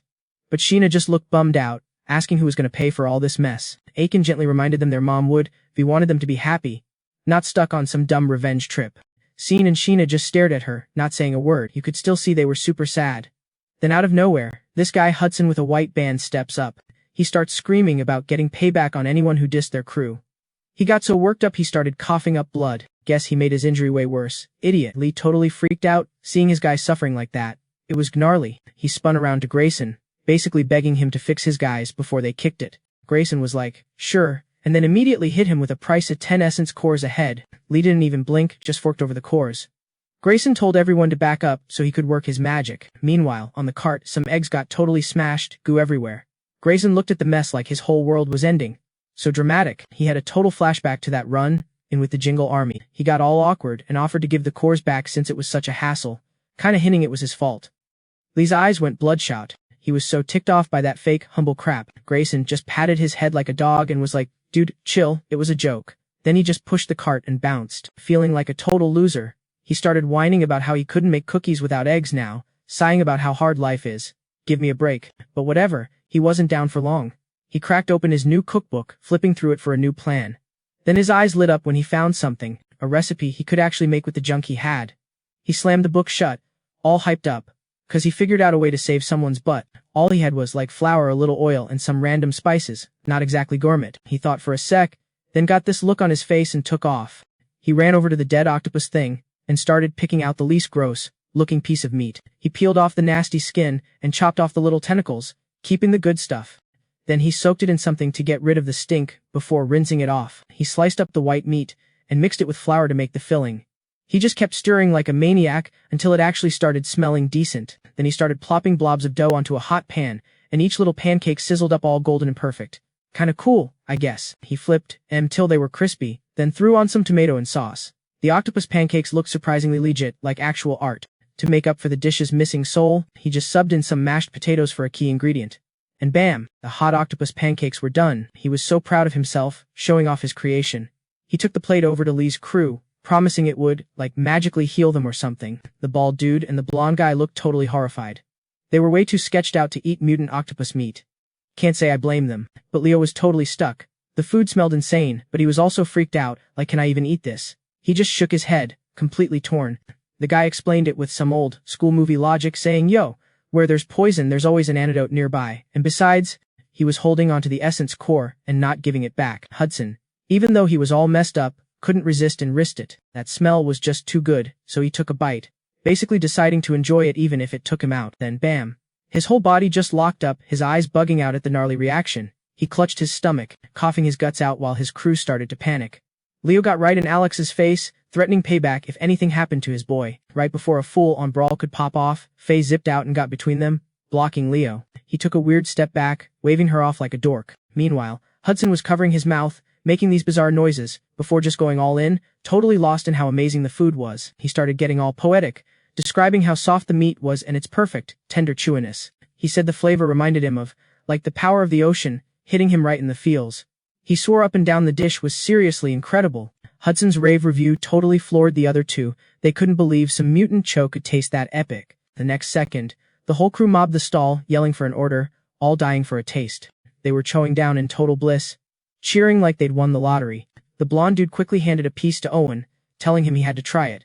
Owen took one bite, and it was like a freaking star exploded in his mouth. He screamed in total shock as his cuts started to heal and all the pain just vanished. Flexing hard, he pointed out that even his old scars were closing up right in front of them. Owen, totally hyped, asked Alex if the food was really doing all this, but he just dodged the question, saying he'd added some special spices. Secretly, Alex was freaking out, because he just found a major glitch in his system. He was terrified that if his system secret got out, people would just use him, till there was nothing left. He was so zoned out, running the numbers in his head, that he didn't hear a thing. Suddenly, he jumped, feeling like someone had totally read his mind. Turns out, it was just Leo, patting his shoulder and actually admitting that Alex wasn't a total dirtbag. He cracked a smile and brought up teaming up again. Leo actually nodded and said he'd think about it, but Leo's crew immediately started losing their minds. They were all pointing fingers at Alex for their leader getting hurt. Alex shot back that he only fought them, 'cause they tried to jack his stall. Leo's guys just laughed, claiming that ripping people off was their whole deal, like it was some kind of messed up professional code. Leo just grinned and nodded along like it was totally normal.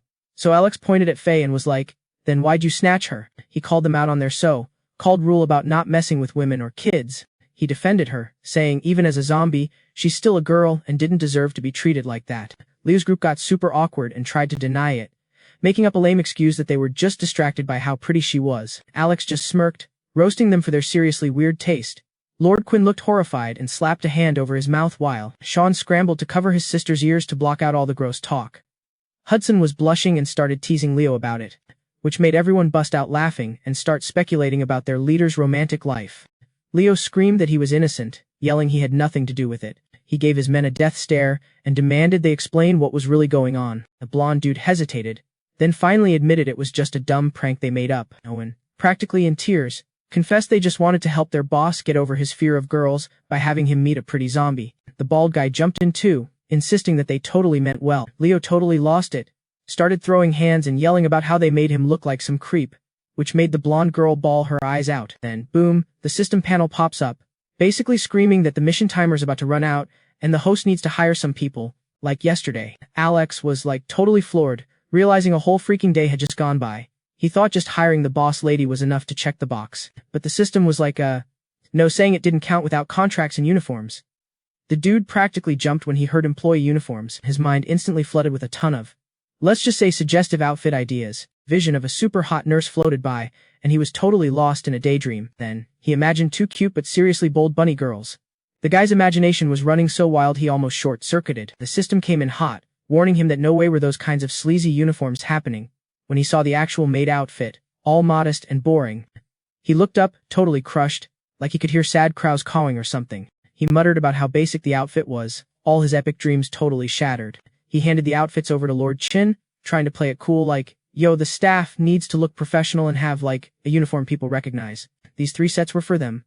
Lord Chin and Shadow just stared and mewed at the outfits, while Lola complained that even the little ones had to suit up. Ling was actually hyped for her new dress, but Alex was just rushing everyone, telling them to get changed immediately. Lord Chin, totally casual, just lifts her shirt in front of everyone, about to change right there on the spot. He immediately dragged her aside, lecturing her to have some decency and change in private. Leo's group just awkwardly shook their heads, trying not to cringe. Lord Chin put on the white shirt, but then complained it was way too tight across her chest, asking if they had a bigger size.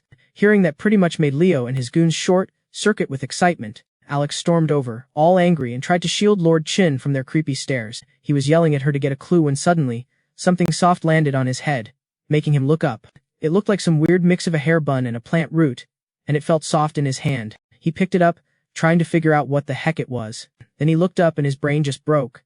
The person standing in front of him was seriously built, with a legit 6-pack. He screamed, finally getting it was a dude wearing a dress, and Lord Chin was just smiling, proud as punch. Totally bugging out, he stammered that the person was a man, feeling like he was falling into a black hole. Lord Chin just laughed and said he wasn't trying to fool anybody, it was just his personal style. The blonde guy was stunned, figuring it had to be some kind of genius tactic to confuse their enemies. Someone in the background started clapping like a maniac. Lord Chin just scratched his head, all embarrassed, and admitted that wearing dresses was just his thing. Shadow wasn't shocked at all, and just explained to Ling that, yeah, their boss likes wearing women's clothes. Ling just nodded, kinda bummed she didn't bring more outfits for him. Alex, meanwhile, was super bitter, accusing Lord Chin of totally catfishing him. His dream of having a crew of hot girls was totally up in smoke.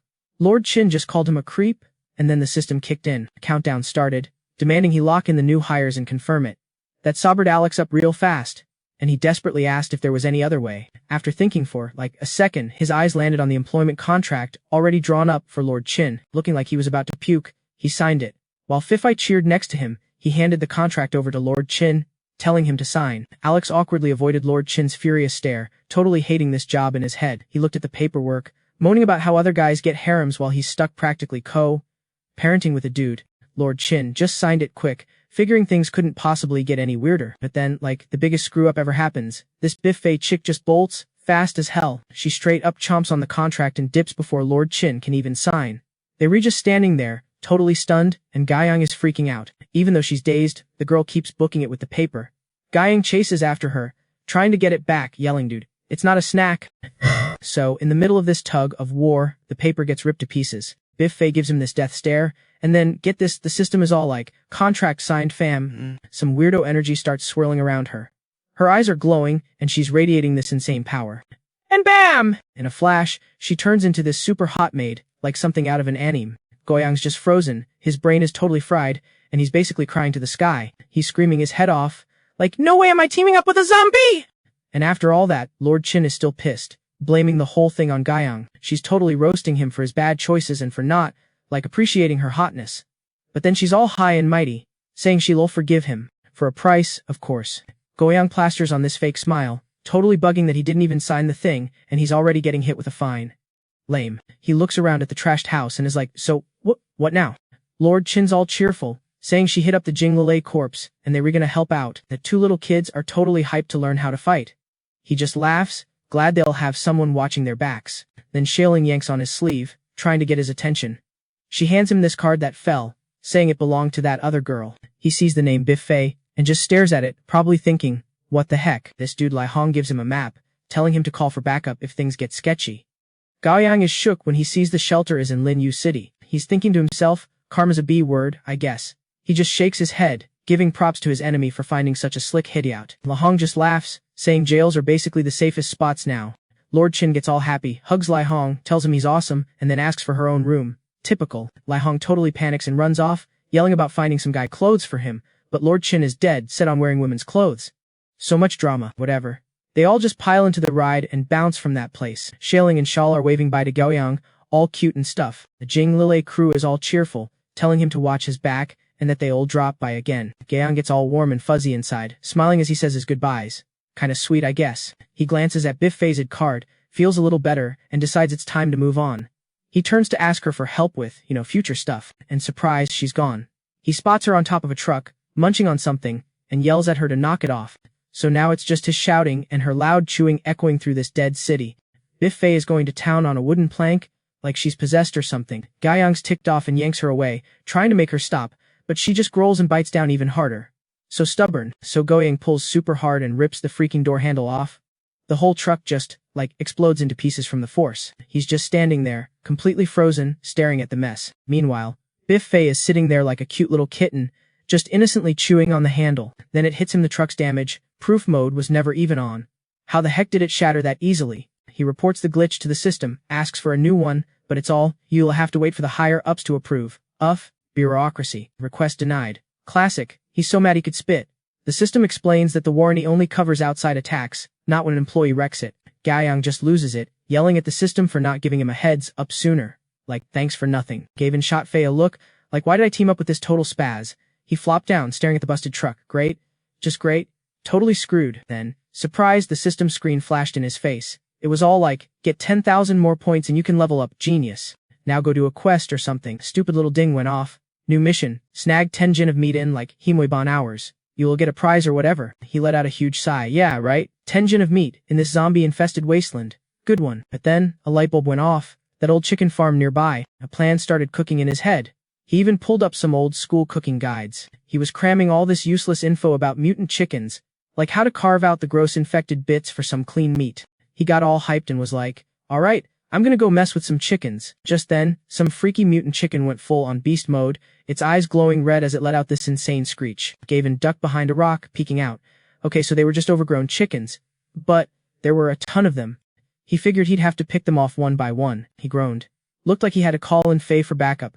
This was gonna be a disaster. So Gavin laid out this super complicated plan, with 8,000 different steps. He asked her if she got it, and she just beamed and nodded like it was nothing. He bolted into the chicken mob, yelling the signal for Faye. She heard him, but totally blanked on the plan, and just started running right at him. Seriously, he was screaming at her, wrong way, you idiot! This isn't a game, of course. All the chickens heard the racket and swarmed the girl. She totally freaked, scrambled up onto a roof, and started chewing on a piece of wood. What even? Watching this mess from below, Gavin panicked too and just bailed. But then this monster rooster started chasing him, pecking at him like a machine gun. He was yelling for help, but who was going to save him?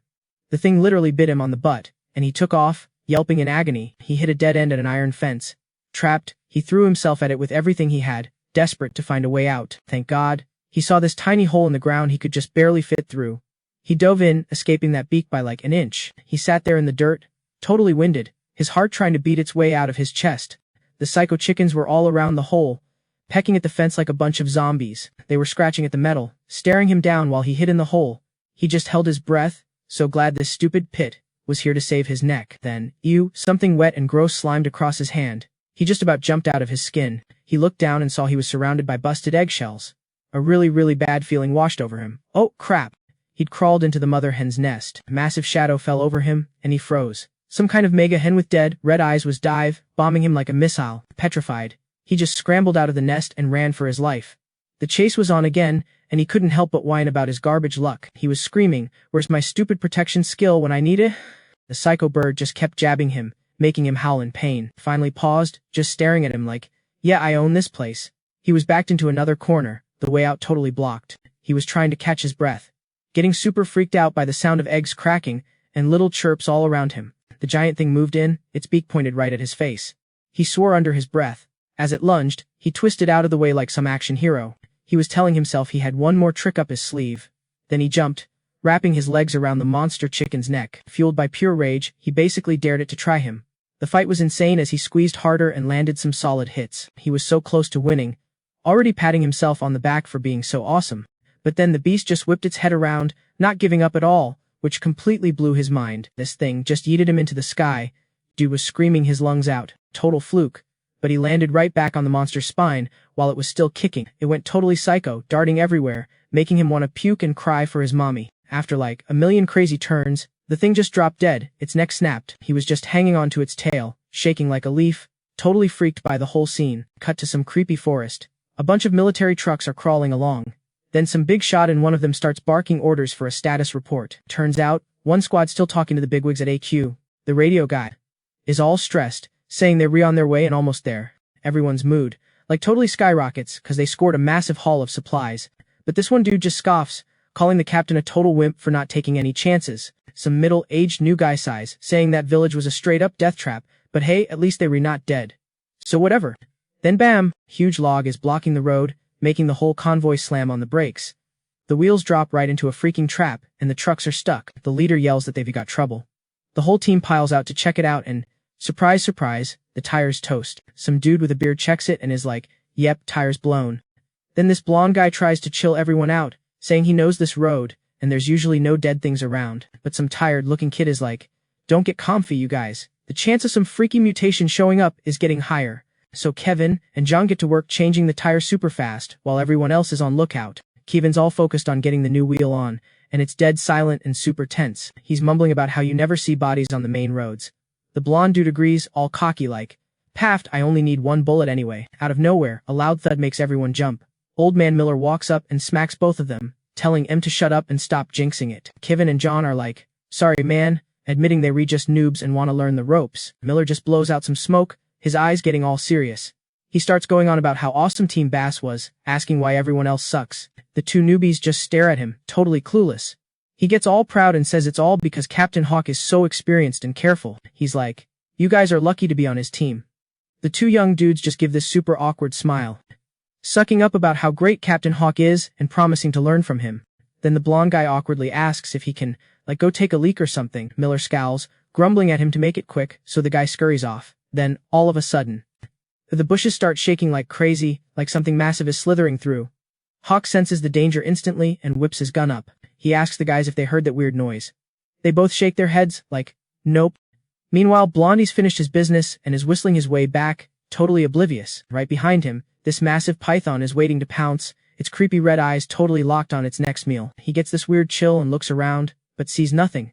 So he just shrugs it off and keeps walking. Then a giant shadow just drops out of a tree, fast as lightning. The blonde dude just freezes, totally paralyzed, as the monster lunges with its mouth wide open. He's shaking all over. Bullet smacks the snake right in the eye, saving his butt at the very last second. The thing hisses in pain and tries to slither off. Hawk just opens fire, unloading on it. He's screaming that there's a mutant and for everyone to get back to the trucks. Now! He turns to John, desperate, asking if the tire is done yet. Old man Miller yells back that it's done. The whole team is totally rattled by the psycho snake, and John hangs his head, admitting he wasn't paying attention. Hawk cuts him off, like whatever, that thing's barely hurt, and it's coming back for seconds. He tells them they need to get the hell out of there, like yesterday. The engine, totally screamed as they slammed the gas and peeled out. This massive python was right on their tail, looking hella pissed. Just slid under the truck and, yeeted it into the air like some cheap toy before it came crashing down, all wobbly. Then the freak monster starts coiling around the truck, squeezing it so hard the metal was screaming. Inside, everyone was getting tossed around like salad. Hawk starts yelling, "Dude, it's crushing us! We gotta bail? Now!" Quentin and his crew tried to bust the emergency door open, but no dice. They were all like, "What do we do?" Hawk, from wherever he was safe, just shouts back, "Smash the window, you idiots." He was about to light it up, but Old Man Chu stopped him, all like, "Hold up, the fuel tank's leaking. You want to blow us all up?" Quentin just loses it and starts bawling, thinking they were totally toast. Then, out of nowhere, this huge shadow covers everything. Julian points and screams, "Yo, look! Front!" It's this freaking giant bird, wings spread, just cruising through the dusty air. Quentin is, having a total meltdown. He's full on sobbing, thinking it's an angel coming to get him or something. Old Man Chu just snaps, "Get a grip!" "That's no angel, you moron. It's a giant. A chicken." Koji's just staring, totally confused by how massive this thing is. Then he looks closer and, no way, someone is riding it! This dude, Gavin, is just clinging to the giant chicken for dear life, crying his eyes out and screaming for help. Back in the truck, these two guys are just staring, jaws on the floor. One of them puts his hand on the glass, who is that guy? Is he a mutant or something? The blonde dude with the eye scar just shakes his head, saying something about the guy feels weird. And right then, Gavin is still on the bird, basically flooding the place with tears. Suddenly, another monster shows up, and this one is huge. It's got red eyes, fangs, and this nasty long tongue straight up nightmare fuel. Lunges for the mutant chicken right when it's trying to buck the guy off. The chicken turns, totally ticked off that Gavin is still hanging on. It opens its beak to peck at him, while he's yelling, "Chill out! I only broke a few eggs." Then he jumps up, grabs the chicken by the neck, and shouts he's gonna show it what a real chef can do, and he squeezes so hard you can hear its neck snap. The giant bird just goes down. Right then, that scaly snake thing lunges in. It chomps down on the chicken, and blood just goes everywhere. Gross. Gavin thinks it's all over and lets out a sigh of relief. But then he's sitting on the dead chicken and gets all confused, wait, why am I still in the air? He looks down and realizes he's riding the snake's back, not some power line. He's just like, oh great. My life sucks. So he hops off and then, for some reason, gives the snake a big hug, squeezing it like he's curious or something. He totally freaks when the thing squirms back. The snake lowers its head and just stares at him with these hungry, "I'm gonna eat you" eyes. Gavin freezes, finally getting that it's a mutant snake, and he's terrified. He just bolts, yelling, "Mr. Snake, sir, please don't eat me!" He's trying to talk it down, but the snake is not having it. It just gets even more aggro. The guy's just standing there, what do I even do? Then he just turns and runs for it, complaining about his crap luck. The snake whips its tail around and sends Hawk's team truck flying. Again, it crashes down hard with this huge bang. Side, the team's actually cheering, thinking they were saved. Some dude in a backward cap is yelling his head off. The driver says the engine still works. He wants to peace out immediately, but the blonde guy with the scar is like, "Nah, hold up. Let's not be so hasty." And we're bugging out, worried the snake would circle back for round 2, trash the truck, and get them in serious trouble for losing all their stuff. But the leader was like, "No way. We are not ditching the guy who baited the snake. Bailing now would be a total disgrace." The whole squad went dead silent, really thinking about what he said. Then one soldier got up, totally on his side. He was all, "A life is worth more than gear. We gotta hold our ground." The driver slammed the gas, cranking the wheel and yelling to the brave kid that they were almost there. So the truck whipped a U-turn, the whole team finally on the same page, ready to go down swinging. Over at the chicken farm, Buffy landed soft as a ghost. She was scanning the place, looking for anything sketchy. Out of nowhere, 3 psycho chickens charged her. She figured kicking their butts would make Galen laugh, so she got all pumped, clapped her hands, and let out a war cry. She grabbed the fence, launched herself into the air, and snatched up the whole flock in a second. Total pro. Meanwhile, back in the forest, that mutant snake was still on Scene's tail.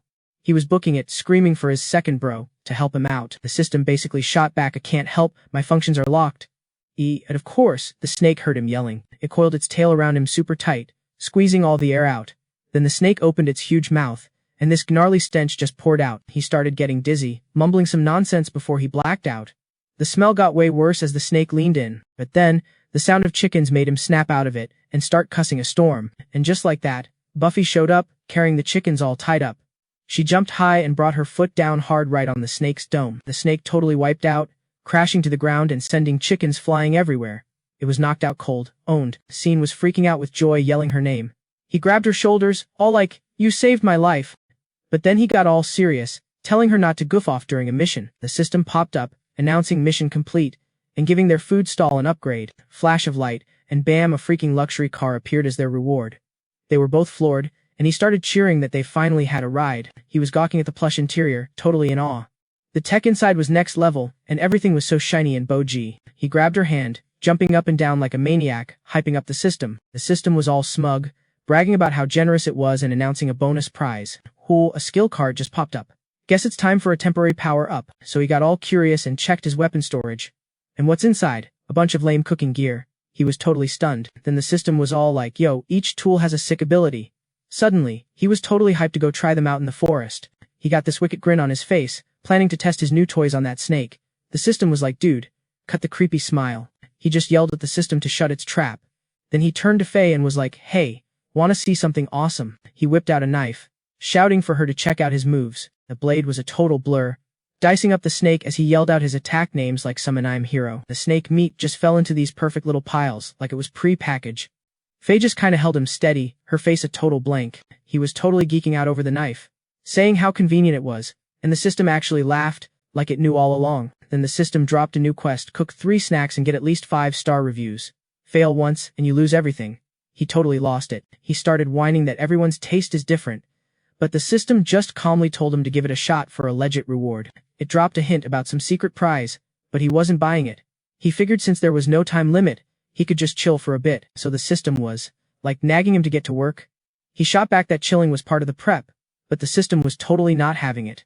Dude's just standing there, checking out this sick new ride, probably wondering what all the buttons do. He's also kinda stressed, hoping this one won't fall apart like his last piece of junk. Whatever, he hops in anyway and tells Faye to get in. She totally freaks out, all excited with stars in her eyes. Meanwhile, this military truck is booking it down some empty road.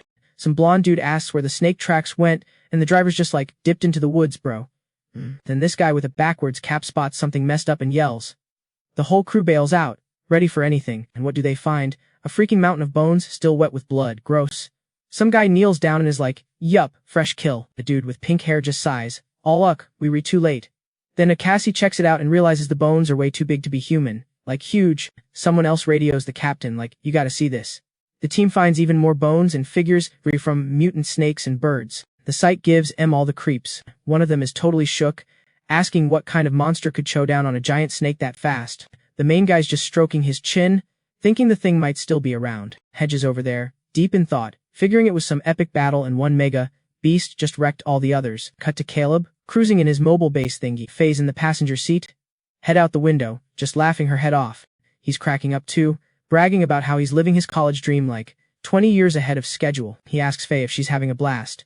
She just nods, her eyes all sparkly like a freaking anime character. Then boom, a whole mob of zombies is blocking the road. And get this, he actually recognizes some of M. Awkward. He gets this wicked grin and decides it's time to test out the new wheels. He floors it, and the car just plows through the zombies. Total carnage, parts flying everywhere. The zombies are screaming, right on their tail. So he tells the system to turn off the safety locks. Time for a real durability test. The system's like, bet. The car goes even faster, and Faye is having the time of her life watching zombies get yeeted into the air. But then the deadheads swarm the car, clawing at it like crazy. He's alright, time to show you how I drive. And he's a pro, whipping the car around and sending zombies flying left and right. Faye is just losing her mind, cheering him on. Then the scene cuts to inside, all steamy and dimly lit. So Caleb's taking a shower, washing his hair, just vibing. I mean, who gets to do that in the middle of an apocalypse? Total luxury. All of a sudden, there's a shadow behind the curtain. He yanks it open, but nobody's there. He's just muttering to himself, totally confused. He hears zip. So he goes back to his shower, but he can't shake the feeling he's being watched. And then the shadow's back, right there in the steam. He yells for whoever's there to show themselves. He rips the curtain open again and is, completely shocked to see Faye standing there. He freaks out and tries to cover up, asking when she even got in. She mumbles something like 3, which makes him totally panic and yell at her to stay back. Then the system chimes in, trolling him that she's totally into him, which makes him jump. The system's like, chill, I'm just supervising, not being a creep. But she keeps walking closer. He's blushing thinking, damn, she's kinda hot for a zombie. He just closes his eyes, ready to see what happens. Then his brain reboots, and he's like, whoa, bad idea. But it's too late. Face straight up chomps down on him. Hard. He flinches back, totally terrified he's infected now. But he checks and his skin's fine. He realizes the soap suds saved him from the bite, and breathes a huge sigh of relief. She spits out a mouthful of bubbles, and gives him this super creepy grin. He just bolts, and she's chasing him while he's screaming at the system, asking why she's gone nuts. And the system is just super chill, like, oh, she's just hungry, can't resist fresh meat, you know. And our guy is absolutely livid that this was all just a big misunderstanding. As he was booking it, he yelled that he'd hook her up with some grub. Bam, a whole feast of meat just appeared. Beefy went nuts, chowing down on everything. He let out a breath, so glad that snake meat clutch saved his butt. He was thinking, if she goes off the rails, she's gonna be a major problem around here. The thought of waking up to her chewing on him, gave him the creeps, so he hit up the system like, how do I not get eaten? And it just said, Dove feed her. He just shook his head, thinking the advice was totally useless. Then, boom, a light bulb went off. He actually clapped, what a dork. He dug through his stuff, pulled out some fake teeth, and gave a little smirk. The next day, their ride hit the road again. This dude was all decked out, looking sharp and acting like he owned the place. The whip was cruising along. Beefy checked herself out in the mirror, rocking some shiny new braces. The system was all, whoa, smart move. He just shot back, work smarter not harder, you know. The system was totally on board, saying it was gonna log this major discovery or whatever. Out of nowhere, he spotted a busted old army truck on the side of the road. He popped it open for a look. Nothing inside. But underneath, mess of gnarly iron spikes, super sketch. He figured someone had set a trap, obviously.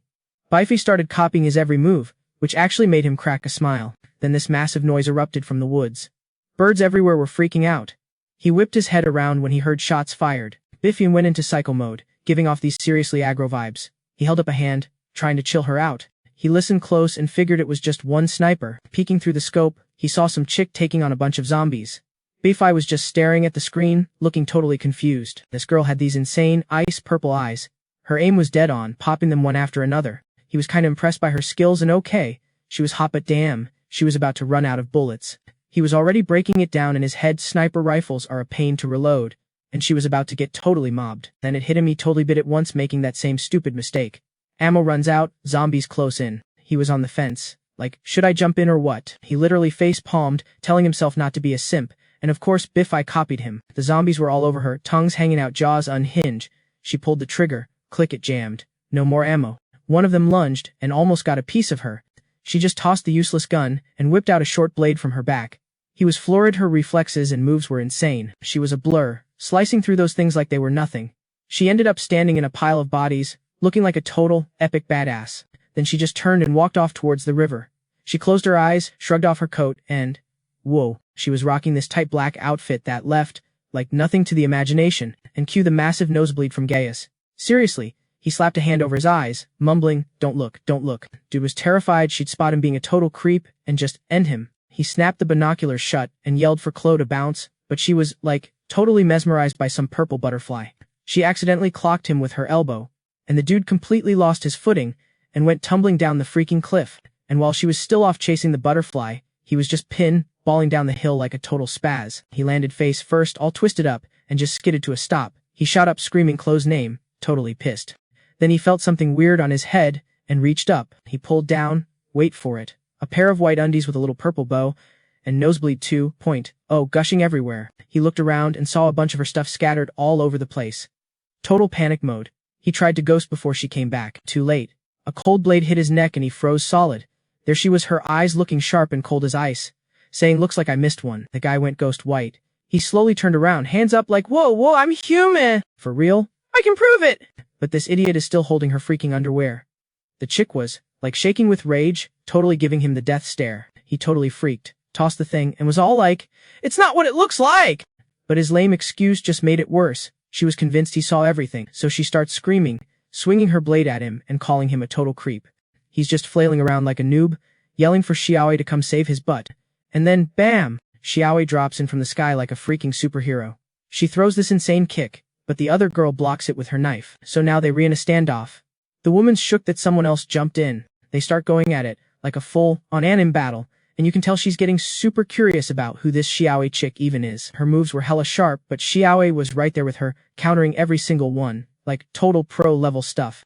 She's dodging all smooth, with this little smirk like she's just messing with her. Meanwhile, Gao Xiaoliang is just standing there, getting another nosebleed from how awesome it is. Cringe, dude. The angry lady spots him and yells at him to stop staring, or she'll gouge his eyes out. He's all nervous, wiping away the blood and muttering about how scary fighting girls are.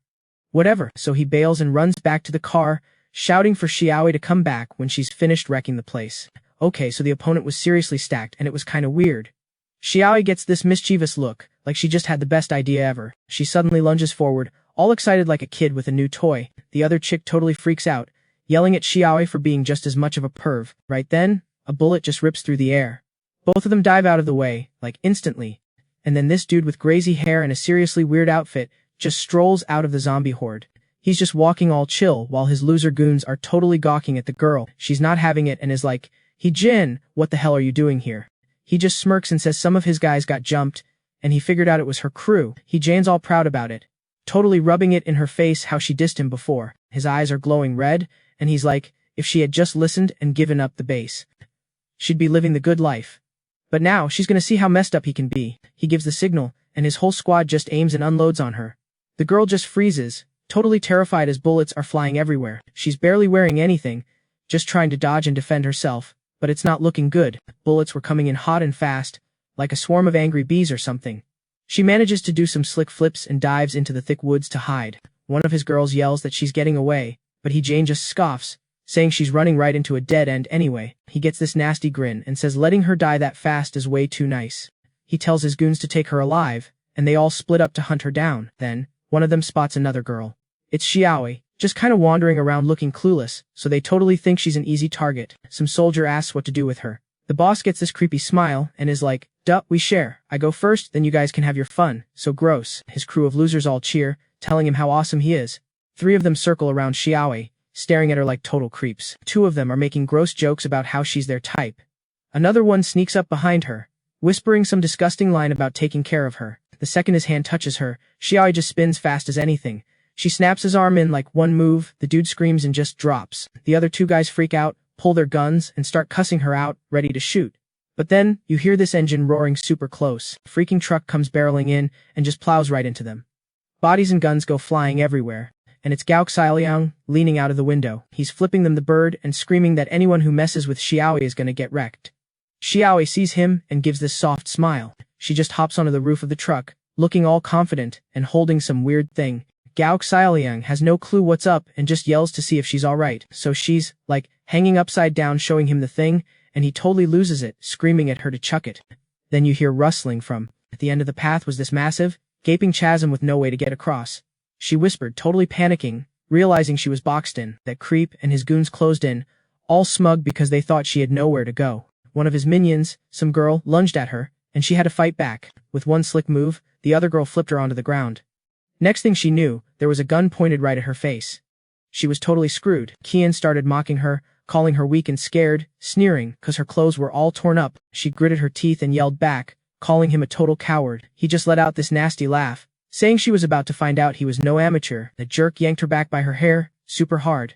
He got right in her ear and whispered all this sick stuff, promising to totally break her spirit. Holding her with one hand, he spelled out every messed up thing he planned to do. She winced, but her eyes were just blazing with pure rage. Then, out of nowhere, Leo's truck skidded in, cutting them off. Chloe launched herself at the leader like a freaking tornado. She hit him hard, knocking Kian flat on his back.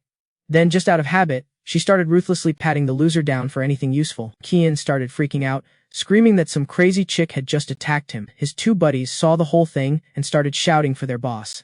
The giant truck slid into place, blocking the path and giving her and her crew cover. Leo was a beast behind the wheel, pulling off this insane spin to get right up next to her. The truck door opened, and there was the girl, looking completely dazed. He was in the driver's seat, gave a little nod, and was like, "Get in." Now, she flinched but snapped out of it quick, giving a yeah and jumping in. Before she did though, she bent down and snagged a dropped gun, a little souvenir. The 3 goons Chloe had dealt with were just writhing on the ground, so she was free to do her thing. She gave Kian an ice, cold look, threw a taunt his way, and got ready to teach him a lesson. A shot rang out, aimed right for his family jewels to really send a message. The bullet just dug into the dirt, but it was close enough to make Kian turn pale and start sweating buckets. She straightened her clothes, sneering at him and making fun of guys who get scared over something so small. After that mic drop, she hopped into the truck. Leo yelled over to Chloe to hurry it up. I just, gracefully bounced onto the truck bed. The engine freaking roared and they were out of there, gone. The dude they left behind finally got his act together and was totally pissed, screaming at his goons to open fire. So they just unleashed a storm of bullets. A few rounds actually connected, but whatever. They just ricocheted off this crazy, strong shield. Then the shield flashed, freaking out the attackers, when their own bullets started flying back at them. In all the chaos, the truck just dipped, cruising down the empty road like it was nothing. Leo yelled back at the girl, yo, there's clothes in the drawer if you want to change or whatever. She was like, "K," and opened this old wooden cupboard, saying she'd just borrow something for now. So she grabbed some random dark shirt, mumbling to herself, then sees this weird rip in it and is like, "Whoa, what's this?" Then she just patches the hole with some other scrap of fabric and slowly starts buttoning up, covering herself up more. When she was done, she walked out looking like a total smoke show. Leo turned around and his jaw, hit the floor. So she gives him this thankful smile and scoots closer. Then bam, she shoves a knife against his neck, all like, "Stop the truck or you retoast." She'd already noticed Aya was totally zoned out and not paying attention. The girl just smirked, like it was all he was trying to match his blade speed to Aya's reflexes, and it was just making him lose his mind over how messed up the world is. He was literally begging the system for help, but was like, access denied. Apparently she's some VIP guest and totally off limits. He lost it screaming about how stupid that rule was. She heard him freaking out and got all suspicious. So he had to, totally lie through his teeth and promise he'd behave. They pulled the truck over to the side of the road. He was swearing to himself that he was so done getting involved in other people's drama. So she's sitting there in the passenger seat, holding a knife to his throat, and is all like, "Why'd you save me?" Super cold and everything. Leo gets all teary-eyed and asks if she'd let him live if he was, a good guy. She just shoves the knife in deeper, reminding him of the #1 rule. It's the apocalypse! You do what you gotta do to survive. He totally panicked and was like, No, I'm not a good guy. I swear. After he chilled out a bit, he explained he was an apocalypse cook, and she was like, his guest? She just stared at him repeating, an apocalypse cook, like he was insane. She kinda looked around the truck cab, saw all the cooking gear, and started to think maybe he wasn't completely full of it. She figured the timing was, crazy perfect, since the cook back at her base just kicked the bucket from eating some bad mushrooms. So she's stroking her chin, thinking it all over, and says if he's for real, she can probably get him into the base. His face totally lit up. He asked how many people were there. She got all proud, and said over 300 people were holed up in the biggest steel factory in the region. He got so hyped, thinking he just hit the customer jackpot. He was, 100% sure he was gonna crush his mission now. Inside, he was all stoked, thinking his good karma was finally paying off. But she was giving him the side eye, figuring he probably jacked the truck and couldn't be trusted yet. Right then, her stomach made this super loud growl. She got all embarrassed, and basically told him to cook something to prove he wasn't lying. He totally knew she was just trying to save face. So he just nodded, rolled up his sleeves, and was totally ready to show her what he could do. He told her to go chill in the little cabin. Then he rushed into the kitchen and checked the menu on the screen, but it was all new recipes. He had no clue how to make any of it. He mumbled something about how the easy stuff he knew, like egg tarts or octopus, was already checked off. He sighed, admitting to himself that he was just some normal student, not a real chef. All of a sudden, this dark shadow lunged from behind him. He freaked and swung his knife, thinking it was some mutant snake. But nah, it was just I messing with him. He saw it was just some fake snake skin, and then, a light bulb went off in his head. He remembered patching up clothes, ripped pants. Yeah, with snakeskin. And now the kid's all happy playing with the actual snake. Whatever, I guess. So he, sits down and pats her head, promising to fix it with some thread. Meanwhile, some lady outside is totally losing it, whining about how slow the cook is. She was starting to think the whole thing was a scam, that he was just some poser. So she storms out of the truck, ready to call Leo out. But he's just, totally zoned in, threading a needle and suing like it's no big deal. And get this, the thread was just flowing through his fingers, super smooth. The dude's got skills, for real. Next thing you know, he's done with a pair of boots for Chloe. She tries them on, takes a few steps, and starts cheering, cause they were a perfect fit. Kinda cute, I guess. Even the lady outside was like, whoa, not bad, totally shocked by his skills. He just gives this chill smile and says his grandma taught him. Classic. He started getting all sentimental, smiling like a dork about his badass grandma. She laughed and was all, totally, kids raised by their grandparents are lucky. But you could tell she was low-key impressed. Then he deadpanned that being lucky meant getting force-fed, double the gross food. Classic. And then, out of nowhere, she just drops this bomb that she's an orphan, grew up in a shelter, and never even knew her parents. The dude totally froze up, completely blindsided by her story. Then it got super quiet and they were both, staring at the ground. She switched gears real fast, getting all bossy so, when's the food gonna be ready? He just mumbled something back, still totally shook. She sneezed, cause duh, it was freezing. So he, super gently draped this gnarly snakeskin over her shoulders. He got all serious, telling her she'd get sick dressing like that. Then, after all that drama, a light bulb went off in his head about what to cook. A little while later, he brought out this pot of food that smelled insane. She was staring at the golden stuff, trying to figure out if it was, porridge or some weird alien goo. He just smirked and was like, "Nah, not porridge. It's snake soup." She went stiff as a board and looked down at the skin wrapped around her. She asked all tired, like if it was from one of those mutant snakes. But he was super chill, promising he got all the poison out, and it was totally safe to eat. But she still looked sketched out, giving the bowl major side eye. Leo leaned in and was all, "What's wrong? You scared?" in this super annoying teasing voice. Then he made a move to grab the bowl, dissing her like, "Find more for me. It's not like it tastes bad. You were just too chicken to try it." He yelled for Xia to come eat, and the little dude came running over, grinning like a total idiot at the food. That was all it took. The girl snatched the bowl right back, all proud, and was like, "I'm not scared of anything!" Whoop. Her hands were kinda shaking, but she took the first bite. The heat just, exploded in her mouth, and it was so tender it totally caught her off guard. I guess she figured if she could handle eating live snakes, a cooked one was nothing. So she went for another bite, trying way too hard not to look like a wimp. Then this totally weird feeling hits her, and she's just frozen. It was like this sweet, creamy vibe, like a little electric shock waking up her entire brain. She was actually blushing, totally hooked on how smooth it was. It was soft like jelly and just ridiculously good, no words. The flavor just completely took over, making her feel all warm and fuzzy, kinda like chilling in a hot tub or something. She had this huge grin on her face, totally lost in the moment. Then bam, she just stopped cold, her eyes bugging out all confused. She was having some kind of trip. In her head a milk bowl thing started swirling, letting out this weird life energy. White fog was everywhere, space started bending, and she could feel this crazy heat. Then this random egg just cracked open out of nowhere. And inside, a bajillion tiny snakes that looked just like Leo started crawling out. Super creepy. She started freaking out, obviously, but then he jumped at her, and she was too shocked to move. The little snakes started biting her all over, and it sent these insane feelings through her whole body. She was beet red, her whole body shaking with this mix of heat and tingles until she felt like she was going to collapse. She was gasping for air, weakly begging for it to stop, like she couldn't take any more. When she finally snapped out of it, her legs were like jelly, and the snakeskin had fallen off her shoulders. She had to, force herself to get up, totally out of breath from whatever that crazy rush was. Leo looked all concerned, asking if she was warmer now. She was totally shocked to realize the cold was gone, and she was buzzing with energy. She couldn't believe it and kept bugging him, for real?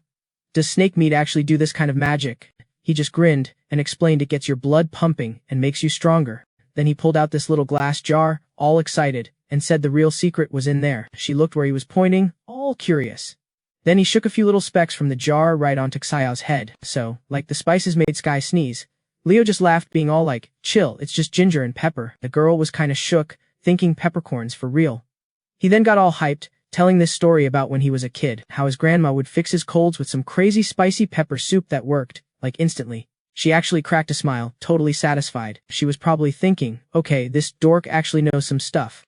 Then Leo whips out his tablet, asking her to rate his cooking skills, like he's an Uber driver. The screen had 5 stars, and she didn't even hesitate, just slammed all 5, giving him a perfect score. But then she gets all serious, saying his food was decent, but he'd have to pass more tests to be the base's main chef. Lame. Apparently, this was just round 1. He was totally whining to himself that getting a cooking gig was harder than actual hard labor, and he had to take a deep breath. He was trying so hard not to rage, telling himself to just suck it up for the mission. Whatever. Then he fired up the truck and started driving to her HQ. In this place, it was this huge, gnarly industrial park with pipes going everywhere, like a concrete jungle. Gwen points out the window, all like, "That's my base." Lee's just driving, totally geeking out over how massive the whole setup was. The road in was this old steel mill or something, with these massive concrete walls. Super easy to defend, but a total nightmare to attack. Gwen's just staring at it all, and starts telling him her whole sob story about being a nomad before she found this place. Her story actually made him respect her, and he finally got why everyone was always trying to take this spot. But when she brought up some traitor, her eyes got all fiery. She was talking about some dude they helped who totally stabbed them in the back. She was grinding her teeth, saying the guy didn't just creep on her, but also went around spreading a bunch of lies. He even tried to sneak in a bunch of randoms to stage a coup, but they shut that down just in time. What a loser, she sighed, all bummed that she only kicked him out instead of, ending him. Then, out of nowhere, she pulls a knife and sticks it right on his neck. She warns him not to be like the other guy. He totally freaks out and blurts out that he'd rather make out with a zombie than her. Real smooth. Meanwhile, The main gate is just sitting there, locked up tight. Then these two chicks on the wall point their guns down at them, yelling for them to freeze. Gwen just strolls forward and gives a little wave like, "It's cool, it's me." The two girls on the wall totally lose it, screaming, "Sister Gwen is back." And just like that, they were scrambling to open the gate for her. The huge security door groans open, showing a clear path inside. Leo's truck roars as he drives in. The second Gwen hops out, a whole crowd swarms her, asking why she's in a different ride. Guess that's why they didn't recognize her before. Then some jerk starts checking out her outfit with this nasty look on his face. He points his gun right at Leo, demanding to know what's up with her clothes. The dude actually accuses Leo of messing with Gwen or something. Leo throws his hands up real fast, swearing he's not lying and that she'd be zombie Cho if it wasn't for him. Gwen slaps a hand over Leo's mouth and tells him to shut it, then takes a sec to chill. She turns to the two girls and is like, he's not part of it. She explains that on the way back, she got jumped by Hez's crew. She managed to escape, but they jacked her truck and all her stuff. The two girls got totally pissed when they heard it was Hez's crew. One of them was like, but Gwen saved that dude from zombies, and the other one threatened to pop a cap in that ungrateful loser if she ever saw him again. Then everyone's attention just snaps over to Leo and Sky. They were all curious, asking who they were. Gwen just smiles and introduces them as the new cooks she hired. She asked everyone to be cool with it, since they've been stuck eating lame biscuits, but now they were going to get some actual, real food. Finally, so, she was all hyped up, remembering that time she bagged a wild boar, but since the old cook kicked the bucket, the meat's just been sitting there. She told some old dude to drag it out and cook it up. Then she calls over Leo, telling him to whip up a few things to see if he's got any game in the kitchen. He totally dragged his feet, but did it, probably muttering about what a slave driver she was. Then these two girls nervously pipe up that Liam got called over by Chris. Arya was totally thrown hearing Chris's name. Anyway, cut to the empty warehouse inside the base. Some meat gets slammed onto the floor, like it's total trash. Some girl totally scrunches up her face and whines, going on about how the food is gross and stinks, and there's no way she's touching it. Chris is all like, it's okay, totally coddling her and promising she won't have to eat the nasty stuff. A couple of dudes start ragging on Liam for bringing them crap food, but he's trying to explain it's wild boar meat. You know, the good stuff. Chris gets all pissy, accusing Liam of lying, cause the food looks so nasty. He starts stomping toward the warehouse, saying he'll just get what he wants himself. Liam totally freaks and tries to block him, saying the warehouse is off limits unless Arya gives the okay. So the two dudes grab Liam, all like, dude, Chris is Arya's brother, he can go wherever he wants. You reach the guy with the keys. Chris totally loses his cool, pulling the "do you know who I am" card and threatening to mess things up if they don't let him in. Then, bam, Arya's voice booms out of nowhere, basically asking what the hell her brother thinks he's doing. Chris totally freezes when he sees her. He immediately puts on this fake happy face, acting all thrilled to see her. But Arya is not having it, demanding to know why he's back early and what he wants in the warehouse. Chris stammers, making up some lame excuse about coming back early because of an accident. Then he totally throws Liam under the bus, accusing him of dissing his sister and serving them garbage. Liam is freaking out, trying to explain, but can't even get a word out. Arya just shuts him up with a look. She glances down at the meat on the floor, her stare totally ice cold. Then she picks it up and gives this chilly order. Chris is just standing there like, huh, completely clueless. So Arya says it again, but this time you can tell she means business. She tells them that to get this one wild boar, 3 people got seriously messed up. Her words make everyone just stare at the ground, feeling like total losers for wasting it. Chris just miserably picks up the meat without saying anything. Meanwhile, Gavin was low, key impressed by Arya's boss-level leadership. He even muttered that the two siblings are like night and day. Then Holly steps up to apologize for Chris, asking everyone to forgive him. Arya's death stare immediately locks onto the new girl. Holly pulls the whole damsel in distress act and hides behind Chris. Arya scowls and is like, and who are you? Then she spins around and yells at her brother, demanding an answer. The girl, all quiet and scared, just says Chris's name. He immediately jumps to her defense, telling his sister to stop scaring her. Arya looks surprised. She's probably thinking her brother is so clueless, guessing this girl is the real reason he came back early. And yep, Chris confirms it, saying he met Holly on a supply run. He starts telling this story about finding Holly shaking like a leaf in a supermarket, with a bunch of walkers all around her. Chris gets all bleeding heart, saying they saved her after she'd been starving for days, so they just had to bring her back. Leo can't believe it when he hears Holly was starving for many days. Then he cracks a joke, saying that at least hungry people are easy to please, and jokes about how simple that mission must have been. But Arya just loses it, yelling at her brother for bringing some random person into the base. Chris fires back that Holly isn't just some rando. He starts going on about her supposedly rich and fancy pants family background. He gets all worked up, insisting Holly has a heart of gold and that they couldn't just leave her out there to die. Gwen let out this, super annoyed grunt. Then these two girls nearby started piping up, remembering how some guy named N totally played the bass once. So they were giving the new girl the side eye. But Chris's goons got all defensive, yelling that everyone should chill with the doubt and show some freaking decency. The two girls just shot back like, yeah, right, you guys are just thirsty, 'cause she's hot. Leo was just standing there, totally clueless about why everyone was fighting. Then, out of nowhere, he gets this huge grin, realizing all this drama meant their mission was basically over. So, seeing this massive argument go down, Leo and Zoe started hyping them up. Oh yeah, keep going! Fight! Chris finally lost his cool and screamed for everyone to shut up. He's like, who even are these two randos? And Gwen just explains they were the new cooks. Chris got super pissed, accusing his sister of playing favorites. He was all, you told me I couldn't bring Donna, but you let them in. Then he started dissing the two cooks, saying they looked shady as heck, like a couple of con artists. And just like that, he ordered them both kicked out of the base. His little minions, of course, did what they were told and started getting all aggressive, trying to shove them out. Zoe was not having it. She went off, decking one of them with a crazy hard punch, then just started kicking the soldiers to the ground while they cried like babies. Leo's just chilling, teasing her like, yo, Zoe, don't rough up the customers too much. They huddled up, whispering to each other, and decided to just aim for their legs so the dudes could still crawl over for a meal later. Leo then says sorry to the soldiers and offers them free food, which just made them call him a total psycho. Meanwhile, Donna's just lurking in the back, giving them this seriously evil look. Chris, completely oblivious, whips out his gun to try and scare them, calling them bad guys or whatever. But Gwen jumped right in, pointing her own gun at her brother and screaming at him to stop. Then, bam, a freaking gunshot goes off, the bullet slams into Leo and he just drops. Everyone just froze, completely freaked out. His body just hit the dirt, and he wasn't moving at all in the yard. It totally looked like Leo was toast. Zoe went absolutely ballistic, screaming and lunging at Chris.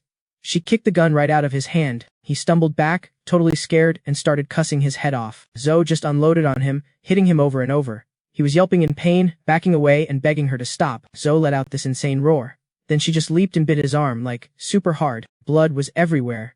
And Chris was just screaming like it was the end of the world. He looked at those two girls for help, telling them to shoot Zoe.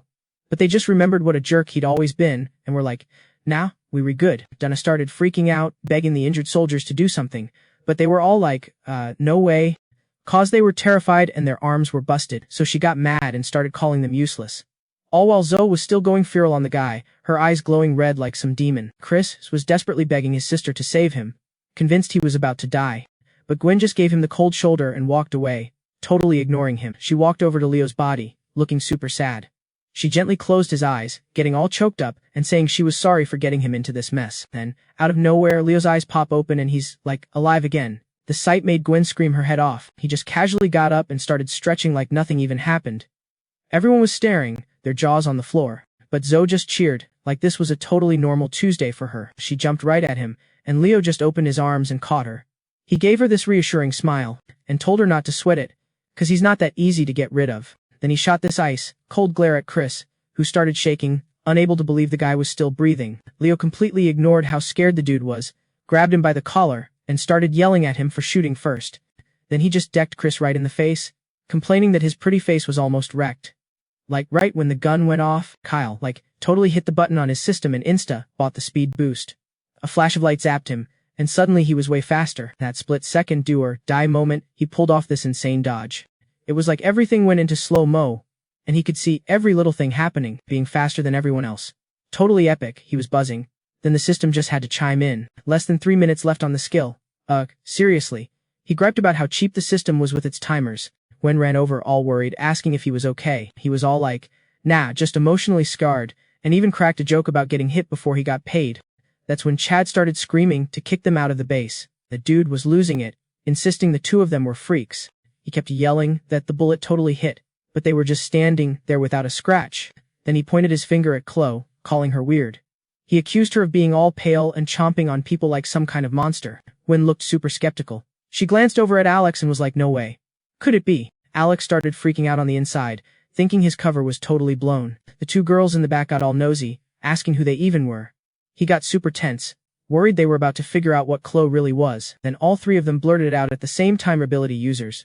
Alex just closed his eyes and mumbled, mutant zombie, and then he just froze, realizing they were on completely different pages. The girl with the blue hair stepped up. She asked him to fess up, like, you were an ability user, right? 'Cause no normal guy just walks off a bullet. The other girl was practically bouncing, psyched that their base finally had someone with powers. Gwen was so stoked. She clapped him on the shoulder, telling him he was a pro at keeping secrets. Meanwhile, he was just breathing a huge sigh of relief that his real secret was safe. The two girls swarmed him, asking what kind of power Alex had, which just made him sweat, cause he had no clue what to say. Gwen saw how awkward he was and jumped in, telling everyone there was no reason for him to spill the details just yet. Diana just watched from the side, totally silent, with this plotting look in her eyes. Then Chad started yelling again, obviously ticked off. He flat out refused to believe a guy like that was an ability user.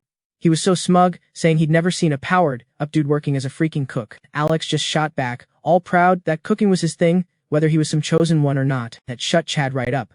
His two lackeys started whispering about how the base had 3 ability users now. Alex was like, wait, you were an ability user too. He started walking circles around Chad, totally messing with him and calling him out for being so weak even though he supposedly had powers. Gwen had to explain that her brother was just, like, a pre-awakened user. She went on about the signs, like getting fevers, seeing stuff, and getting weird marks. So of course, Chad started bragging to Dana that he was totally about to awaken, cause he gets fevers all the time. Lame. He tried to act tough in front of Alex, saying they'd see who was really strong. Dana immediately jumped in, gassing Chad up and calling him the most powerful. Chloe was so over his bragging and looked ready to throw down.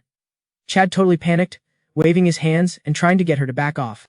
Just when it looked like another fight was about to pop off, Gwen stepped in and shut it all down for the day. Then she got super serious with Dana, telling her if she wanted to stay, she'd have to work for her food. She laid down the law, take anything from storage without asking, and you were kicked out. Period. Dana looked scared and grabbed onto Chad, quietly saying she got it.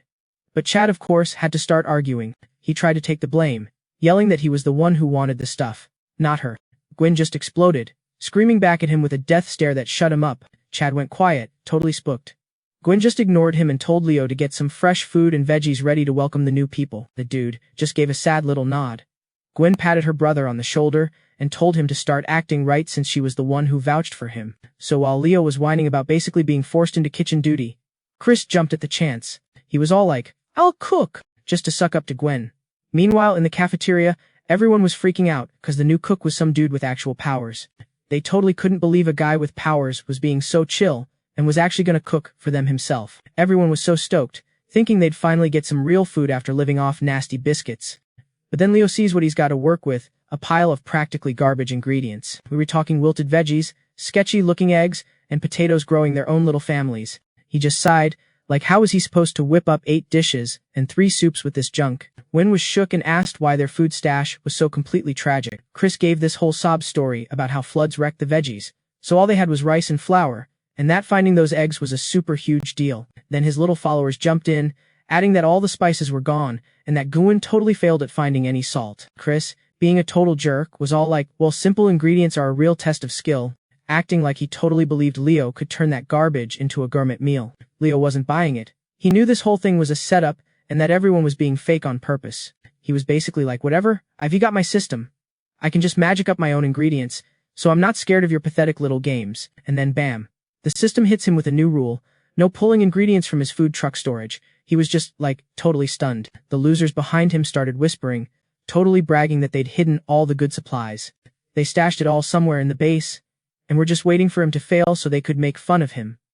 They were saying if the food sucked, both Leo and Gwen would look like total idiots, and Chris thought it was a brilliant plan. Diana was all nervous, trying to tell Chris that messing with his own sister was way out of line. His 2 little minions immediately jumped in to defend him, calling Diana out for being a total softie, and telling her she needed to grow a spine. Chris put on this fake concerned act, claiming the 2 newbies were dangerous and had to be kicked out so he could stay in charge. He was like, this town ain't big enough for the 2 of us, thinking one person with powers was plenty, and he wasn't about to let anyone challenge his spot. Outside, the starving crowd was starting to get super ticked off about not being fed, yet everyone was totally exhausted. Then 2 of Gwen's people barged in, demanding to know what the holdup was, saying everyone was about to riot. Leo, looking totally drained, just reported that the eggs were bad, the veggies were rotten, and only the rice was okay to eat. He looks at Gwen and is basically like, look, if we out of options, it's porridge or nothing. Deal with it. Chris heard that and got all excited, like porridge was the best news ever. He threw open the door and shouted to everyone, guess what, guys? It's plain porridge for dinner! The crowd got super mad, totally bummed that the food was even worse than they'd imagined. They started yelling about how they were promised 8 dishes and 3 soups, and now it's just porridge. They said even cheap noodles would be better than this. Chris's 2 goons put on a show of defending him, saying the good food was for the people with powers. basically telling anyone who complained to shut their mouths. That just made the crowd even more furious. They started accusing the new cook of being a fake, just acting nice so he could keep all the good stuff for himself, and started screaming for him to be kicked out. Chloe was totally flipping out trying to defend Leo, but he just stood there with this little smirk, obviously enjoying all the chaos. Chris was feeling super smug, thinking his whole sabotage plan was a total success. Gwen saw things were about to blow up and quickly jumped in. She was like, "This is all on me, guys," explaining that she was the one who failed to bring back ingredients because something went wrong. She promised she'd go out looking for more food ASAP and swore she would make it up to everyone. So the mob finally chilled, realizing, like, food's a joke to find and not getting eaten is kinda important. They started kissing up to Grace, talking about how awesome she is, saying even getting gross porridge is a total win in this messed up world. Grace got all emotional, thanking them for, like, not trying to riot over oatmeal. Donna just scoffed, seeing how these sheep flipped their script the second Grace opened her mouth. Talk about having them wrapped around her finger. Sean was getting super ticked off, all salty about being dragged into drama for other people's problems. Donna gave him this side eye, totally scheming something sketchy. She had this nasty, sly smirk on her face. Then some random dude recognized the cook, being all, "Oh yeah, the old lady with us is all about that plain porridge life." Suddenly, everyone was best friends again, apologizing for the so-called misunderstanding and passing around pickles. Lame. Ryan was just thinking to himself, damn, this girl's got some serious pull. He was trying to figure out why in his past life memories, he'd never even heard of Grace, especially since this base was supposed to be a big deal. Then one of Grace's crew jumped in to defend her, saying it wasn't the cook's fault, and it sure as heck wasn't their leaders. She spilled the wild boar meat went bad, so they were stuck with porridge. The crowd totally freaked, like, wait, why? Then the other crew member pointed straight at Donna, calling her out as the one to blame. They were all like, she called the meat gross and just chucked it. Donna just huffed, all annoyed like she couldn't be bothered. The crowd went ballistic, yelling at her for wasting what little food the base actually had. Sean jumped in to defend her, saying Donna just wasn't used to slumming it and didn't mean anything by it. His two little followers backed him up, calling everyone else petty. Grace's people shot back that, according to the rules, anyone who wastes food gets their rations cut. That shut everyone up real quick. Donna started acting all weak, crying and apologizing to get everyone on her side. So pathetic. Grace looked at her sideways, asking what she was really getting at. Just then, some people hauled out a huge slab of meat. The crowd immediately recognized it as the wild boar. Grace got heated, grilling Sean about why he lied and said the meat was tossed. Sean totally panicked and turned to Donna, asking what the hell was going on. Grace's two followers just sneered that the greedy ones were trying to act all high and mighty. Sean, seeing the mob getting angry, stood in front of Donna and tried to do some serious damage control. Then out of nowhere, Donna started screaming a warning that the meat was infected with some kind of virus. Everyone gasped, asking it was the mutant zombie virus. She put on this big scared act, saying the meat was all black and smelled like a freaking walker corpse, with fake tears streaming down her face. She swore it was the zombie stench, no doubt. She claimed she was so scared for everyone that she told them to just torch the stuff. The crowd started whispering, looking at the meat and agreeing it looked pretty sketchy, not gonna lie.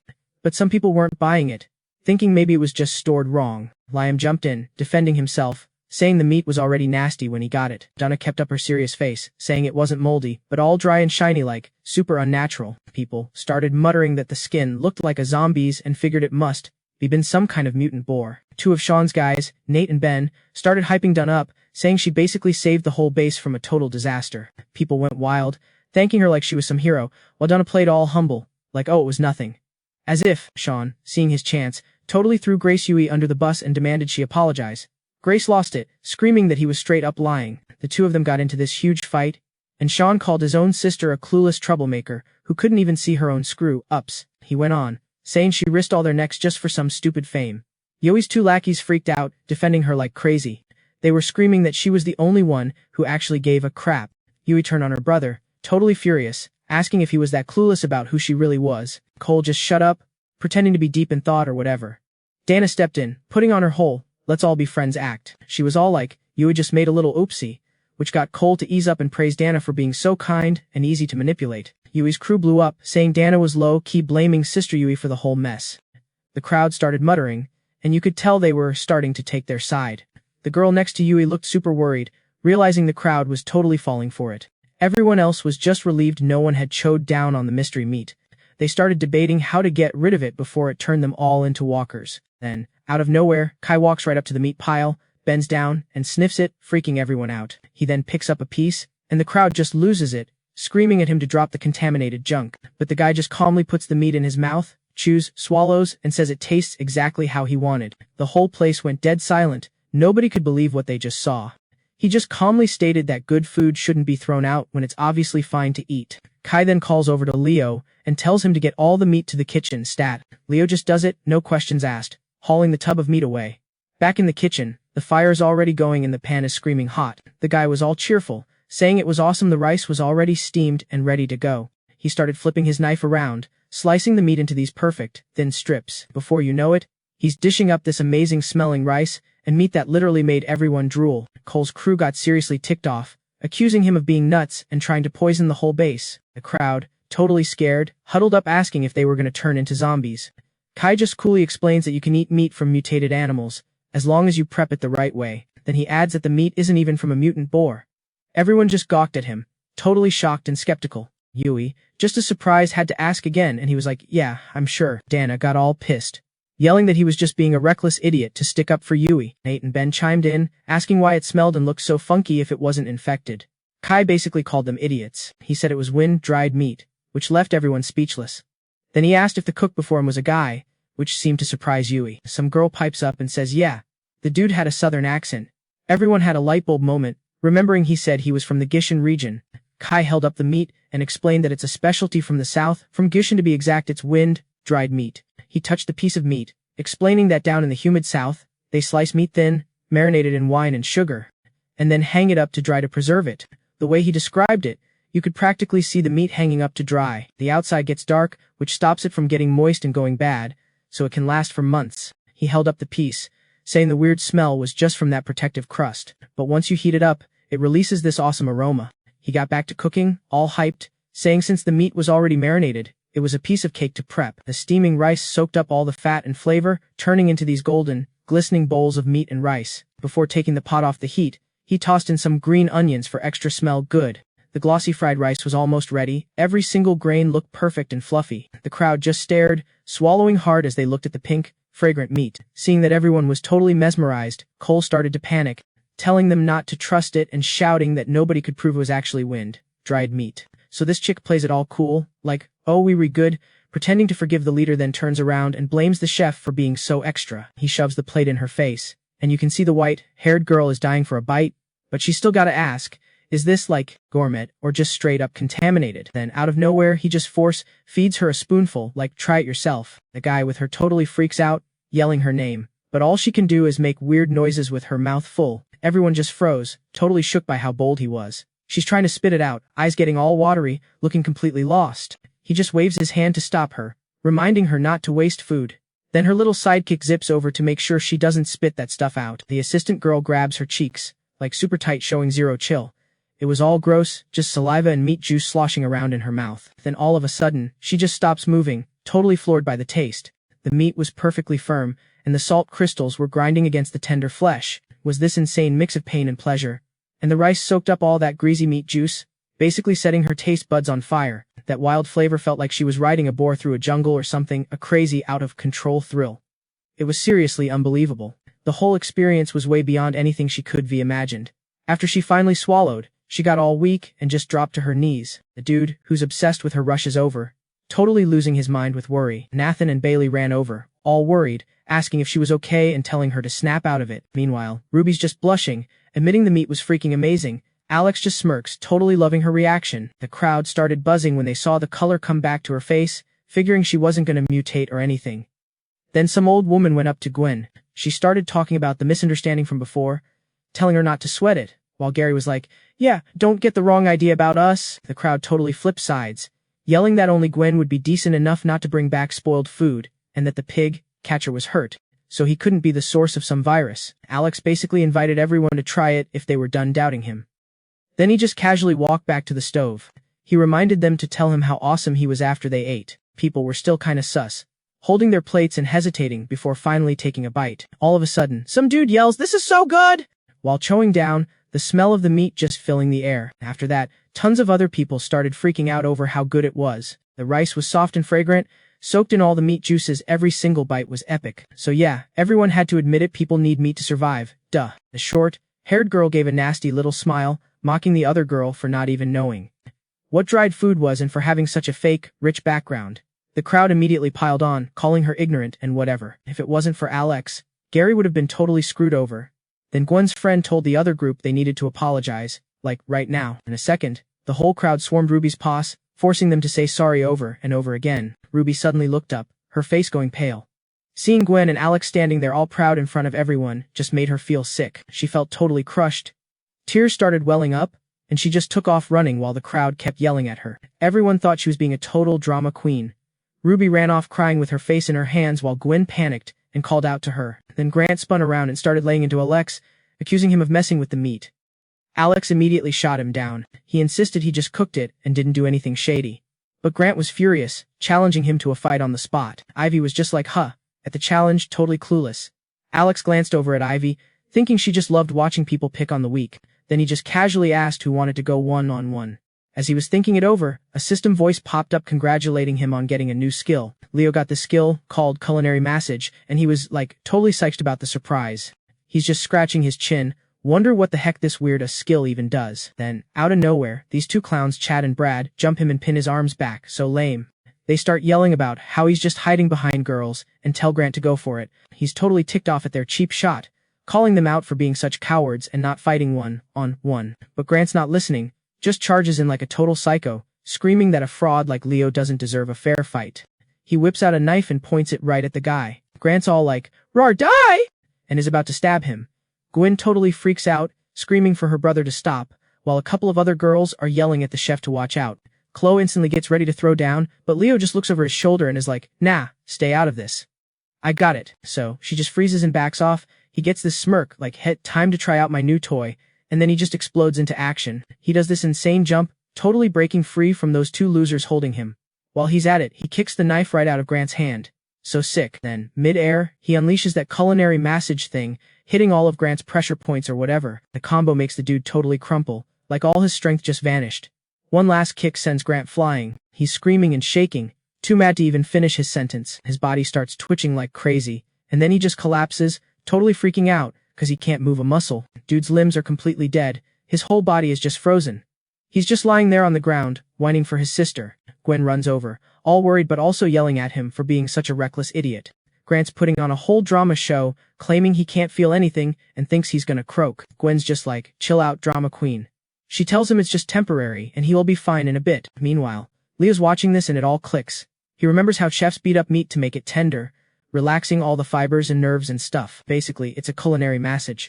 So his crazy new skill is literally just based on prepping food. Lame, but it works. Chad and Brad are totally bugging out, finally realizing how scarily strong this guy is. Reshaking in their boots, whispering that he's even more of a monster than Gwen.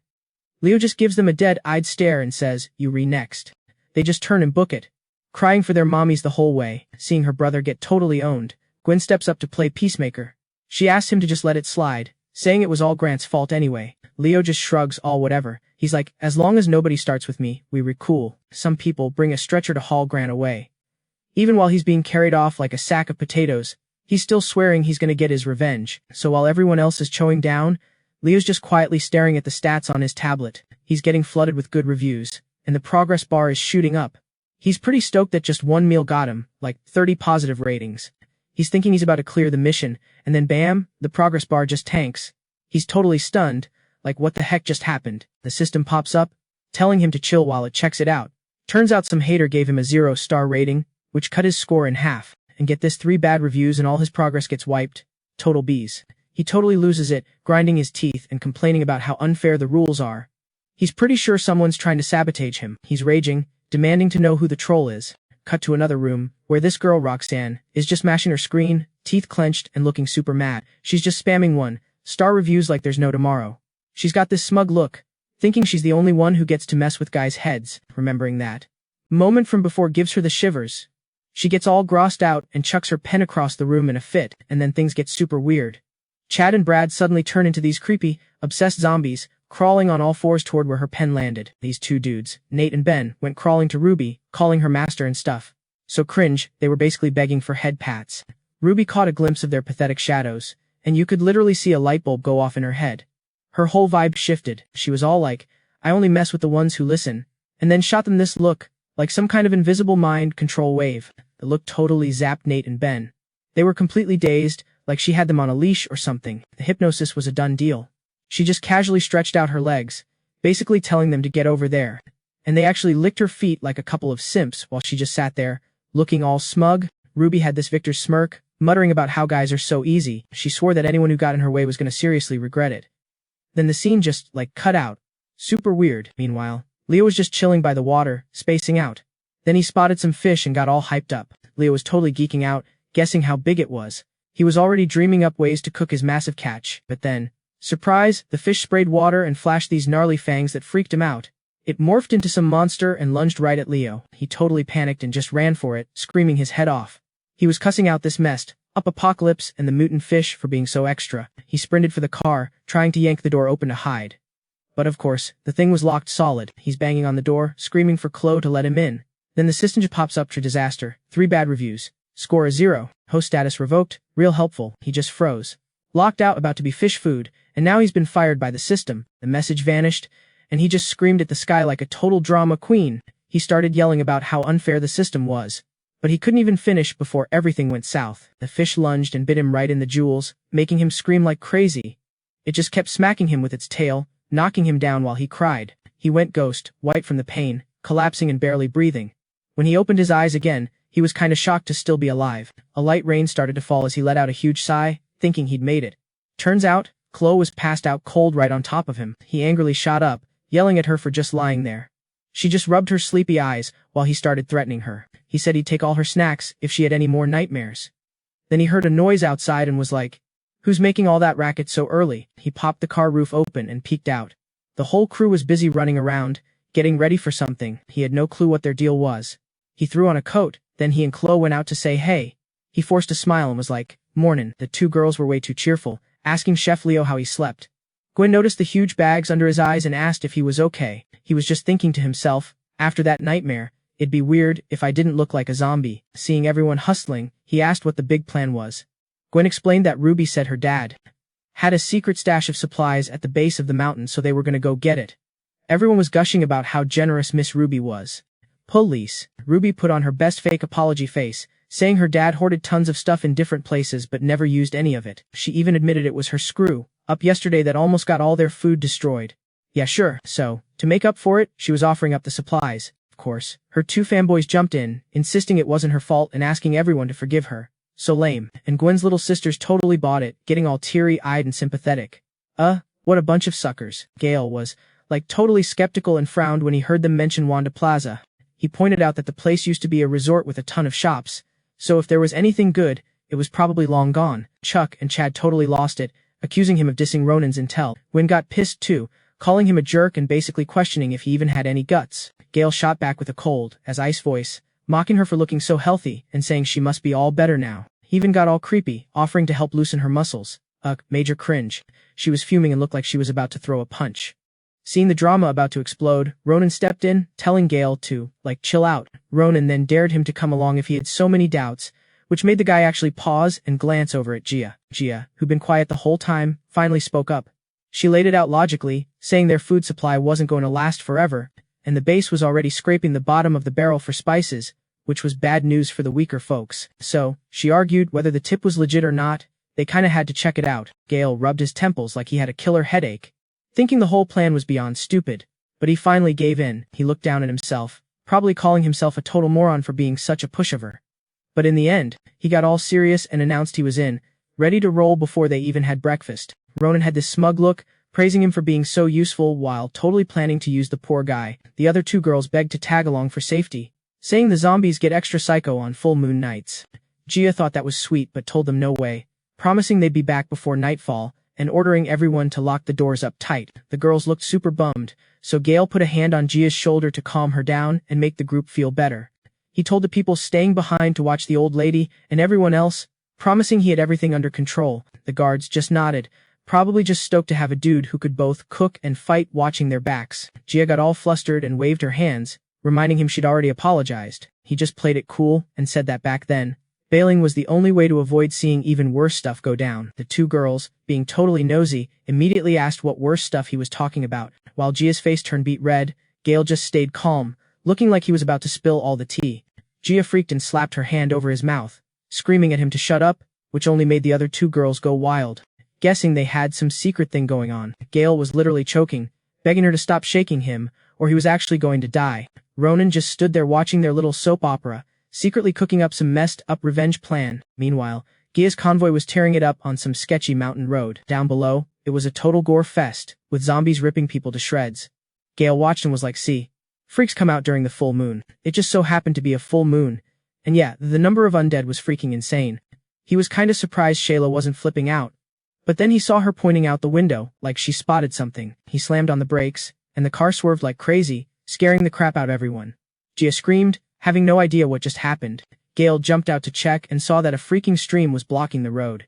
He figured the rain washed the path out, so now they were totally screwed. With everyone looking lost, Ronan pointed into the forest, saying the place was only like a 30-minute walk away. Gia ordered everyone to grab their weapons and keep their mouths shut, so they didn't become zombie cho. So the crew crept into the super spooky forest. The vibe was crazy tense until out of nowhere, something moved in the shadows. So, like this tiny bee buzzes up and hovers right in their faces. Ruby, being the total drama queen she is, just freaks out and starts screaming her head off. Her screeching is echoing all over the place. And Gwen is so not having it. She's like, dude, are you trying to be zombie bait? And just angrily smacks the bee away. The bee flies off, but of course, Ruby is still wailing. Gwen gives Alex this totally helpless look, completely over a childish act. She complains it's just a honeybee, not some kind of monster. The three guys just stand there, looking super embarrassed for all of mankind. Ruby then scrambles to hide behind Grant, putting on this whole fake trembling show, and he actually falls for it, saying she's just really scared. Gwen gets all mad, like hello, also a girl, not freaking out.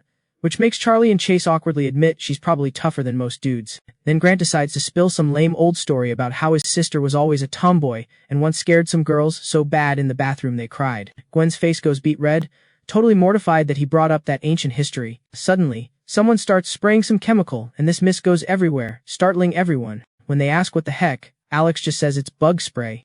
He said he brought it for the mountain mosquitoes. Then he gets this mischievous look and starts spraying it at the two other guys. He's joking that it'll cure their bad breath, which makes them yelp and run away from the nasty smell. Gwen actually lets out a little laugh, which is like a miracle. All of a sudden, Alex gets this weird feeling. He looks around and realizes Zoe's just gone. Then, out of nowhere, Zoe jumps down from a super high branch, holding a freaking giant beehive. Everyone just freezes, completely stunned. Gwen is just standing there, like she can't even process what she's seeing. The whole group starts screaming, totally panicking, when they realize it's a real honeycomb. But Zoe's just grinning like a psycho, holding the hive like it's a teddy bear. Her eyes are all sparkly, like she just found buried treasure or something. She's literally drooling down her chin, which is super gross and creeping everyone out. You could just tell she was about to do something incredibly dumb. They were all thinking, there's no way she's actually gonna eat that. But she ignores all of them, opens her mouth super wide, and goes in for a bite. The whole group is screaming for her to stop, like, right now. Alex is yelling at her too, but she doesn't care and just chomps off a massive piece. Total chaos. Screams are just echoing through the woods. Anyway, a while later, the crew is standing in front of some creepy old tunnel entrance. Gwen confirms this is the place, and Ruby nods all seriously. She explains that the tunnel caved in halfway and has been left to rot for years. Apparently, her dad's genius theory was that the most dangerous places are the safest. Whatever. She's saying all this while rubbing her cheek, which is all swollen up from bee stings. Charlie's and Chase's faces are just as red and puffy. They were giving Zoe, who's covered in honey, the dirtiest looks but are too scared to do anything. Gwen just pulls out her gun and orders everyone into the tunnel. Alex immediately stops her, telling them to hold up. Grant gets all annoyed, asking if he's trying to cause problems again. He just calmly points out that running into a pitch-black, sketchy tunnel without a plan is a monumentally stupid idea. He tosses a flare inside to see what's up. Pretty soon, these weird noises start echoing out, making the whole vibe even more tense. He tells everyone to stay sharp, cause something's definitely moving in there. Then, boom, a massive swarm of butterflies bursts out, filling the air. Zoe just screams bloody murder and bolts. She literally dives into the bushes to hide. Alex is just standing there, totally baffled, like who's that scared of butterflies? He goes over to pull her out, telling her it's no big deal, but she's clinging to a tree trunk for dear life, shaking and refusing to move. Seeing Zoe that freaked out, Ruby was totally stoked, already plotting to ditch the kid and take over. She put on this fake concerned face, saying Chloe was all messed up from the bee stings. And that they shouldn't, like, drag her into the tunnel. She glanced at her watch, probably thinking about how much time they were wasting, so she barked at everyone to get a move on, warning them that if they waited, the zombies would be a total nightmare after dark. The little girl was still shaking and sniffling. He told her to just hang tight and not to bolt. He promised the team would come back for her. The kid just curled into a ball, hiccuping and crying, so he grabbed a flashlight and got ready to lead the way in. He had to tell himself to just chill, even with all the danger. As they got deeper, he was like, whoa, this tunnel is way longer and more of a maze than I thought. She turned back, all impatient, and was like, Gavin, how much further to the supply stash? The guide swore they were basically there. But then, Gavin got this super bad vibe. His eyes locked onto some sketchy sign up ahead. He totally freaked and yelled, hold up, someone's been here. His voice echoed like crazy, basically announcing they weren't alone in the dark. Gwen instantly pointed her gun forward, probably thinking it was more zombies. Then, out of the shadows, this crew of total jerks strolls out, laughing at them. Turns out, they knew each other, and everyone was shocked to see them again. Grace pulled her gun, yelling for the creeps to show themselves. She was like, what the heck are you guys doing here? Then, out of nowhere, Gwen's own crew attacks from behind, completely flipping the script on them. One of the dudes snatched her gun and grabbed Grace, which made Chad and Brad totally lose it. The guy shoved the barrel against her head, and you could tell she was terrified. Like she finally figured out the whole messed up plot. Ruby just crossed her arms, smirking and telling Gavin that one wrong move would be bad news for Grace. Seeing it was one of her own people with the gun, Grace was just confused and was like, dude, what are you doing? Please stop. Gavin was scoping out the whole scene, trying to figure out his next move to save her. He warned them to let her go or they'd regret it. Then bam! This massive cage just slams down from the ceiling, trapping Gavin inside. Gwen had this gross, smug look on her face, totally pleased that her stupid plan worked. And get this, the cage was rigged to blow. She threatened to light it up if anyone tried anything. Her goons were all cheering, bragging about getting payback, because he'd rammed their car earlier. Trapped in there, Gavin just closed his eyes, thinking about his system, and how totally lame its stealth mode was. He was seriously wishing that feature wasn't so garbage so he could, dodge this whole mess. He started daydreaming about some epic, impossible escape. The idea of bailing was there, but reality check, it was pretty much impossible now. That little bit of hope just made him even more ticked off. He was just so mad and felt totally useless. Grace demanded to know why Gwen would be so freaking cruel. And Gwen was just ice cold, all like, this revenge has been a long time coming. Grace looked up, totally shocked, and asked what she was even talking about. With this crazy look in her eyes, Gwen just went off on this whole rant about their childhood in some bleak orphanage, how they always had to fight to get by. She complained that even when she ate the food Grace stole for them, everyone else acted like her sister was some great leader and treated her like she was nothing. And even after the world went to crap, everyone at the base still listened to her sister, never giving a damn about her. She was furious, screaming that even though she was the one with actual powers, her sister always stole the spotlight. Grace's eyes filled with tears and she started shaking, asking how her own sister could do this to her. She cried that they didn't even have parents. Like, she always thought her sister was her ride or die, someone she had to protect. Never guessed the girl hated her guts. Gao Xiaoliang, just watching this whole train wreck, was like, dude, she's a total user, mooching off her sister, and then blaming her for everything.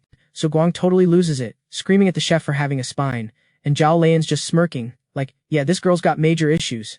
Then Guang, acting all cold, is like, whatever, my sister can go chase down those fake power freaks instead of waiting for me to get better. Meanwhile, Duanhong is just smirking, loving how his little plan is coming together. Then with zero chill, Guang pulls a gun. She points it right at her own sister, and says she's not even worthy of being family. So seeing his sister get backstabbed and the girl get nabbed, Haijin gets all hyped, saying her losing her powers is his big break and she had to side with him. He's all, when I get back, taking over that steel factory, and being the boss is gonna be a piece of cake. With my crew, all our gear, and a powered-up chick like you, we'll team up and build the sickest base ever. Guang is all thanks, but Gu Yu starts freaking out, totally against it. Why are you letting them into the steel factory? Go Yu screamed, trying to warn them that Haijin is bad news and letting him in would be a total disaster, they'll get everyone smoked. Haijin, getting ticked that this chick won't shut up even though she's caught, just smacks her quiet and reminds her he's got a score to settle. He's totally mocking her, like, so, how's it feel to be stabbed in the back by your own brother? Sucks, right? This guy was a total misogynist, going on about how girls should be all quiet and not try to run things, calling it not being independent. Lame. He gives her a fake thank you and a bye-bye. But even tied up, Go Yu is giving Duanhong the ultimate death stare. Haijin leans in, grabbing Mako tighter and starts talking. He looked way too happy, probably picturing some tough girl on her knees, crying her eyes out. Duanhong jumps in, but he's all like, whoa, hold up a sec, maybe we should wait. Since you Ria Chang, I'll cut you a break. I know about that password, locked box you stashed in the steel factory. Give me the box, and I'll get Ian to let you live. I'll even keep everyone at the factory safe. Deal. Hearing that, Gu Yu was totally floored, whispering about some secret box. She remembered finding it when she first got to the factory, but she tossed it, thinking it was too risky since it would blow up after 3 wrong guesses. And of course, that's the one thing they wanted. Go Yu just snaps, Like you really think I'm dumb enough to believe you? Seeing her still fighting back, Guang just explodes with rage. She's screaming at them to shut up, saying once they take the factory, they'd own everything anyway. Duanhong just sneers at how clueless she is, since the box isn't even there. Then Guyu just screams, and even though she's been played, she gives Duanhong some real talk. In this messed up world, girls who just depend on guys always get wrecked when they read dumped, especially a dude who'd sell out his own sister. You really think a guy like that is trustworthy? Seriously. Guang immediately claps back, all like, it's true love with Duanhong, you can't break us up. Then he walks up and whispers to her, she never needed anyone. Guys were just tools to her. The real pathetic one here is Guyu. He totally dissed her, saying her tough girl act was just hiding how weak she really was. Like, she gave up everything for her brother and their base, and now they see her as the bad guy. So tragic. Then she looks over at Gao Xiaoliang and hits her with, so, you for real have a thing for him. And when Goyu's face totally changes, Duanhong just smirks, knowing she hit the nail on the head, and says with one word, he'll have that guy begging at her feet. Everything you love is gonna be mine, she sneered, but Kara just screamed back, get real. Not everyone sells their soul for cash. Delia just, walks off all smug, making a bet that if Kara loses, she has to hand over that stupid coded box. So then Delia sidles up to Leo, and the poor guy's all bud, asking her what the heck she wants. Delia puts on this super fake sweet act, gushing about how amazing his old salted meat dish was and how she, totally wants to try it again. He gets all awkward, I thought you hated that. She just scoffs, as if, and then tries to bribe him, saying if he ditches Kara and joins her crew, he can stay on as the base's chef. Then boom, she unleashes her power, and this bright red sound wave just blasts everywhere. The whole thing just left Leo standing there with his jaw on the floor what? Dilly is totally smirking to herself, thinking that even some super-powered dude will crack under pressure, letting her get inside their head. Her whole goal was to make him her little puppet. But apparently, Leo's good guy aura meant he wasn't falling for her lame mind control crap. So Delia starts freaking out, which Kara is totally eating up. Pissed off, Leo grabs an iron bar, starts cussing, and then spills the tea that someone gave her a 1-star rating. And get this? He screams that he found the review slip right on her front step. Delia is getting seriously annoyed, realizing she can't mess with his head. The dude might look clueless, but his willpower is rock solid. Cody, seeing his goddess get called out, totally loses it and screams he's gonna kill Leo today. He's yelling that since they don't know what Leo's powers are, it's way too dangerous to keep him around. The idiot actually thought he was the only powered-up person at the base. While everyone was distracted by that crap, everything kicked off. Kara straight up breaks free from the two goons holding her. She makes a beeline straight for Cody. One massive hit and he's totally off balance. She smacks the remote right out of his hand. Delia starts screaming for someone to stop her from getting it, and then it's a total dogpile for the device. Just when it looks like it's game over, things get intense.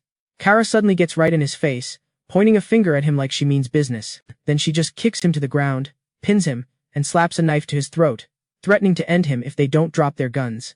Leo was like, woo, she's sick. That whole bloodline suppression thing is no joke. This time, victory was supposed to be easy. Cody, knowing she'd probably back down, still had the nerve to act all smug, whining that she couldn't off her own brother. But Kara was so over it, she just straight up told him they weren't brother and sister anymore. Cody totally panics and starts begging Jian and Delia to help him. Delia just gives him this disgusted look and calls him a useless piece of trash. She's totally cold, saying it means nothing to her since he's Kara's brother, not hers. Not my problem. Cody gets desperate and cries out to Jian for mercy. Kara just frowns, totally grossed out, calling him pathetic. Then out of nowhere, these creepy web-looking threads shoot out from the cave entrance and wrap all around Jian. The net pulls super tight, trapping him completely. Next thing you know, he's yanked up into the air. Leo yells out, totally confused about what just went down. Everyone was just standing there, jaws dropped, looking at each other like you seeing this crap. They figured out pretty quick this was some new, unknown thing. And then, coming from the mouth of the cave, were these noises getting louder and faster by the second.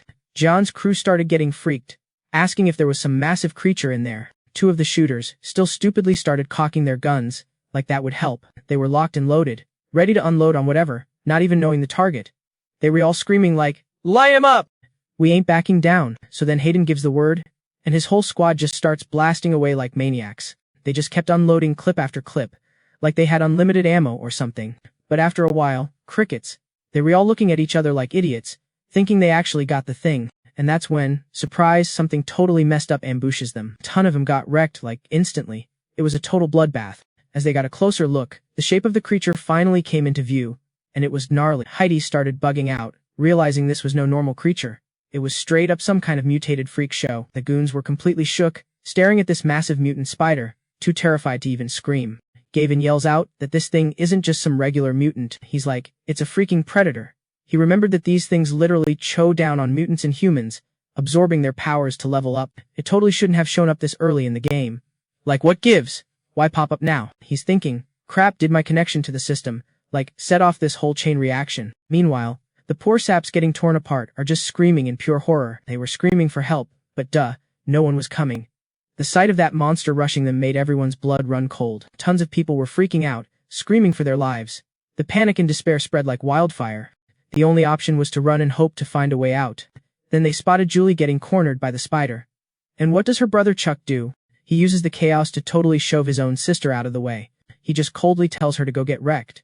Julie gets thrown right into the spider's path. Its giant claw swings right for her, and she lets out this terrified scream. She's screaming her head off, totally frozen. But just then, Gavin instantly pops his skill and whips out his system card. He snags an iron bar from a busted-up car to use as a weapon. Whatever works, right? He juices up his power in, like a split second, giving himself a massive strength boost. Gavin started moving with some seriously impressive, lightning-fast agility. He literally threw himself between the spider and Julie to protect her, totally risking it all. The spider just switched targets and went after Heidi's goons instead of them. All you could hear were people begging for mercy. Just screams and pleas echoing through the total chaos. Some were straight up pleading for their lives, begging for anyone to help. The air was thick with desperate cries as everyone tried to fight off the sheer terror. It was every man for himself. People were just running, totally ditching their teammates in the panic. The exit was right there, but it might as well have been a million miles away. The spider was fast, though, and blocked their path, sealing off the only way out. Shot out its web super quick, completely cutting off their escape route. People were just dropping F-bombs, a mix of pure rage and panic. The whole scene made everyone lose their minds.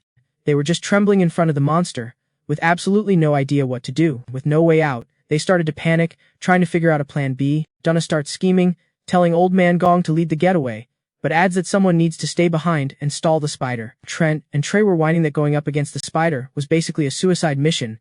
No kidding, Sherlock. Of course, nobody volunteered. They turned to Donna, begging her to cut them a break. They even tried pulling the "you owe us" card, hoping she wouldn't just leave them to die. Donna shot back all serious, saying that of course she'd keep her promise, but then she also remembered how they once swore they'd die for her.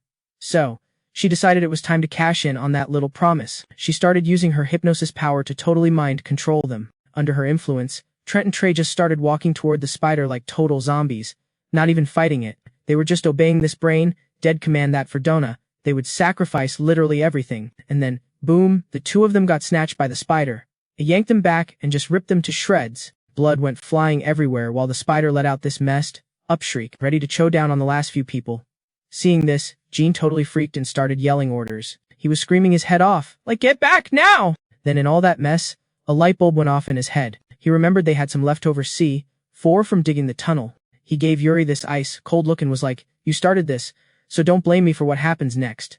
He totally dissed the two of them for getting in his way, basically telling them to go get wrecked with the freaks. Then he hit the button, blowing the whole place sky high. The explosion was insane, and he just bailed, diving into the sewer. Yuri and Kyle barely had time to even cover their heads. That massive boom literally shook the whole tunnel. The noise was deafening, and rocks and dirt started raining down. Outside, Chloe was just shaking, curled up on the ground, totally scared. Dust and wind were whipping around like crazy. That massive bang made her jump out of her skin. She was completely freaked, just staring with these huge, shocked eyes. She was pacing back and forth, her head a total mess. Thinking about what just happened, Chloe got super sad and worried about her crew. She tried to shake it off, like trying to get rid of the fear, but then she remembered that one time Yuri totally had her back. This huge wave of anxiety just washed over her. She yelled, psyching herself up to go back and save them, and without even thinking, she just booked it straight into the cave. Aside, it was a freaking inferno, flames eating up the dark. Kyle was all banged up and dizzy, wondering, did that explosion for real just happen? He had to, force himself to snap out of it, and do a quick check to make sure all his parts were still attached. He looked around, and, what the heck, he was stuck in some giant spider web. But he managed to rip himself out of the sticky stuff pretty quick. He landed on his feet, super smooth, like he was breaking out of a cocoon or something. Then he started checking the place out, all careful. He looked up and saw tons of webs, which gave him the creeps. Then he saw all these bodies wrapped up in cocoons and realized, oh crap, that's Gene's crew. Seeing those bodies, just hanging there made his skin crawl. He figured the monster was saving them for snacks, but hey, the webs also took some of the heat from the blast. He turned his head and saw Yuri passed out on the ground, so he scrambled over to her. He was yelling her name, shaking her, totally worried. The fire started dying down, and he got super stressed, cause the air was getting thin. He knew if they stayed, they'd totally run out of air, so they had to find a way out. Like, yesterday, he knew trouble was coming, so he grabbed his sword, ready to throw down. His plan was to just slice through the web blocking their exit. But that silk stuff was way too tough. His sword just bounced right off. He glanced at some frame thing nearby, and totally got a bright idea. He spotted something that looked like it could do the trick, so he chucked a grenade at the spiderweb. And then, he hit the remote. Boom! The explosion just shredded the web to pieces. Worked perfectly. Kyle was all heck yeah! Celebrating. But then, something all burnt and nasty fell from the ceiling. He looked up, all surprised, and was like, what the heck was that noise? From the half-charred cocoons, these messed up human shapes started crawling out. They dropped down, their bodies twitching like crazy, and the whole horde started shambling right for Kyle. He was totally shocked, like, are these guys still alive? But then it hit him, they were infected by some cocoon virus, turned into zombies coming to get him. The undead just roared and charged at him like a tidal wave of gross. The sound of fighting and screaming filled the whole tunnel. Kyle didn't waste a second and fired up his powers. He was about to use a brand new skill he just unlocked. Using his secret move, Killing Shift, he started taking them out one by one, super precise. When the last one dropped, he was breathing hard and just whispered, "It's over." But even with their limbs all jacked up, these things just won't quit. They keep crawling and chasing him like total psychos. He's like, oh crap, realizing these freaks have totally leveled up. The zombies start puffing up, their bodies twisting into some seriously nasty shapes. They just roar and launch themselves at him like freaking meat missiles. Normal hits are useless, since they can't even feel pain anymore. He glances up at the tunnel ceiling and sees the whole thing is busted from a couple of explosions, ready to cave in. With zombies on his tail, he growls, totally ticked off. He's thinking how much easier this would be if Chloe were here. He just stops dead in his tracks, stares down the mob, and decides to trash him before he bounces. He gently sets Gwen aside, then taps into his inventory space to grab some gear. From thin air, he yanks out a gas can. He just yeets the liquid all over the charging zombies. The freaks slip and slide on the slick ground. They start toppling over like a stupid line of dominoes. The whole mess of them just piles up on each other.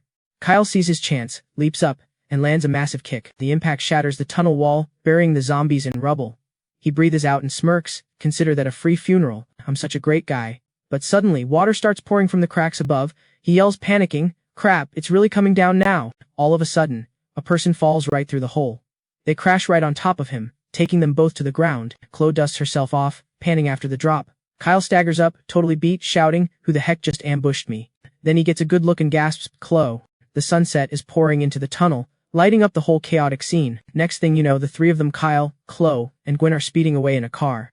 He looks at the darkening sky, totally worried. This is not good. The moon's coming out. Once it's a full moon, the night gets way more dangerous. They've gotta find shelter, like yesterday. While he's driving, he's scratching his head, wondering if Shia and her crew ever made it back to the steel factory. He turns and sees Gwen's face is all flushed and she's breathing way too fast. He shouts, why is it so hot in here? And starts to properly freak out. He slams on the brakes to check on her. Then it clicks, a super high fever. It's a sign that you're about to turn. Could she be infected? He gently turns her over to check. One look and he flinches back. There's a bite mark on her shoulder, but it looks old and dried, not fresh. Kyle starts getting this really bad feeling that something is way off. Meanwhile, somewhere else, Gia's two lookouts are on a watchtower, getting antsy cause night's falling and the team still isn't back. One girl tells the other to chill, that Chef K and the others can handle a few zombies. But then, all of a sudden, one of them spots Gia's car and yells to her friend, thinking they home safe. The convoy stops right before the bridge leading to the base. Gia sticks her head out, waving at them. Seeing only two cars, the guards get nervous and ask where Kyle and Chloe are. Gia quickly explains that they ran into some kind of mutant thing. She says Kyle and Chloe fell off a cliff, and that her own sister is hurt bad, basically begging them to open the gate. The two girls panic and almost open it, cause they worried. But then they remember Gia's #1 rule. Never open the gate unless you see her in person. They get super suspicious and demand Gia get out of the car to prove it's her. Gia and Ronnie are totally caught off guard by the question. Gia tries to keep her cool and just snaps, what, you don't trust me or something? So Rowan Hong leans out, spewing some total bees that Gu lost a ton of blood and is passed out. Like any delay and she's toast. The gate guards get all sketchy, pulling their guns. They like, if Gu's really in there, show us her face. Cause this looks shady. One guy stays to watch while the other runs to call for backup. Seeing them hesitate, Hygiene gets out, slams the car roof, and yells, what, you were not gonna open up? Fine, I'll open it myself. The two girls at the gate see him and totally freak, screaming, it's Hygiene. Sound the alarm! But he's so over-talking, he just raises his cannon and gives the order to fire. Then, a massive boom echoes. Before they could even hit the alarm, the two girls were just gone, blown to smithereens by the shell. The whole area just rumbles from the insane blast. Turns out Hygiene's crew had already planted traps all around the main gate. All the bombs they set just went off at once. Total chaos. The steel gate gets completely shredded, with smoke and dust pouring out. You can hear explosions all over the base. The main gate is just a pile of scrap. Hygiene throws his head back, laughing like a maniac. This metal heap is ours now. All you can see is rubble, bodies, and gross black smoke. Guang is just standing there, completely zoned out and silent. Hygiene sees her looking all dazed, and just gives her this cold, nasty sneer. Having regrets now, he taunts, pointing out how she doesn't look super happy for someone who just won. Runhong jumps in real quick to cover for her, saying Guang is just, shocked it all went down so easy. Gu just nods along. Hygiene leans back, looking bored. Good, now go get your prize. Gong just bows her head and obeys. Lame. Then he and his girlfriend hop out of the car and strut right into the base. They take the lead, with their army of armed goons trailing behind. In the distance, you can hear a bunch of zombies howling like crazy. The whole undead horde starts swarming toward the noise, ready for a meal. Hygiene's group storms inside, forcing all the civilians down, even though they were all protesting.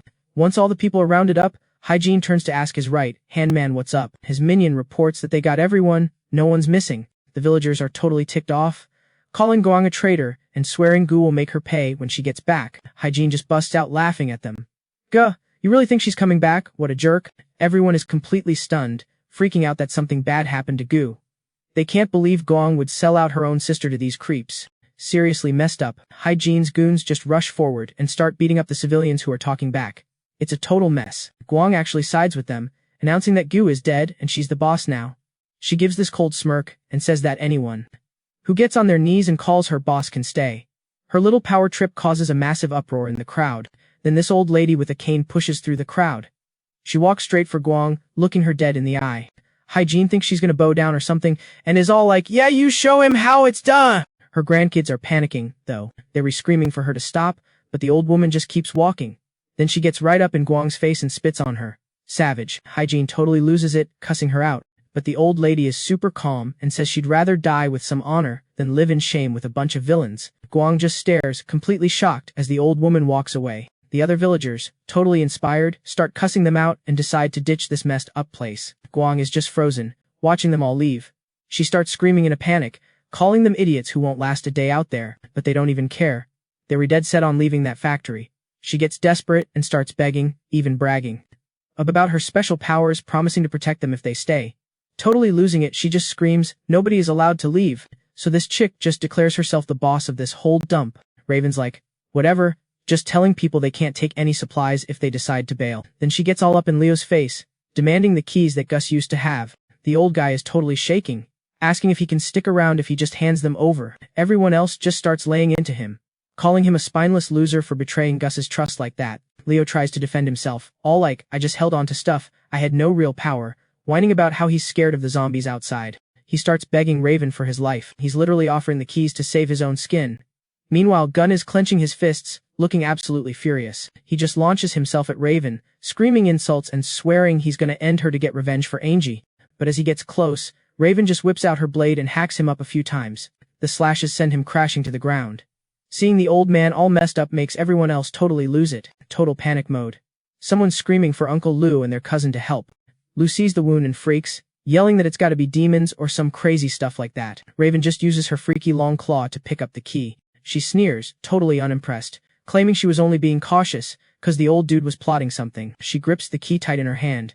Then Raven retracts her claw and shows it off, like she just won a prize or something. Seeing that, Gun is just stunned, like he can't even form a sentence. Raven just spins the key and taunts him, saying it's just a little something for self-defense. She tries to justify it, saying that in this messed up world, even so-called weak girls have to have a way to protect themselves.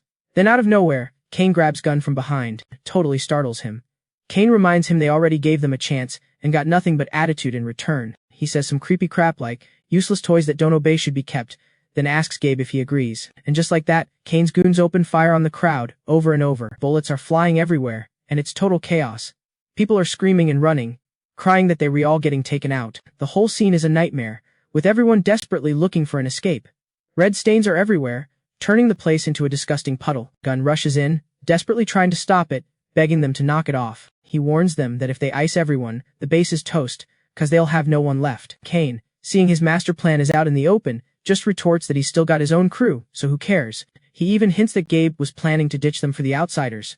Gabe gets all awkward and stammers, trying to say it wasn't his intention. Hogan pipes up, suggesting they should probably call out the leader to sort this whole mess out. The second he says that, Gun's face goes white, and he gets this seriously twisted look. The villagers just scatter, running for cover anywhere they can find. Right in front of them is a huge truck, the perfect getaway vehicle to save everyone. Someone's yelling for people to get on the truck, promising they'll be safe.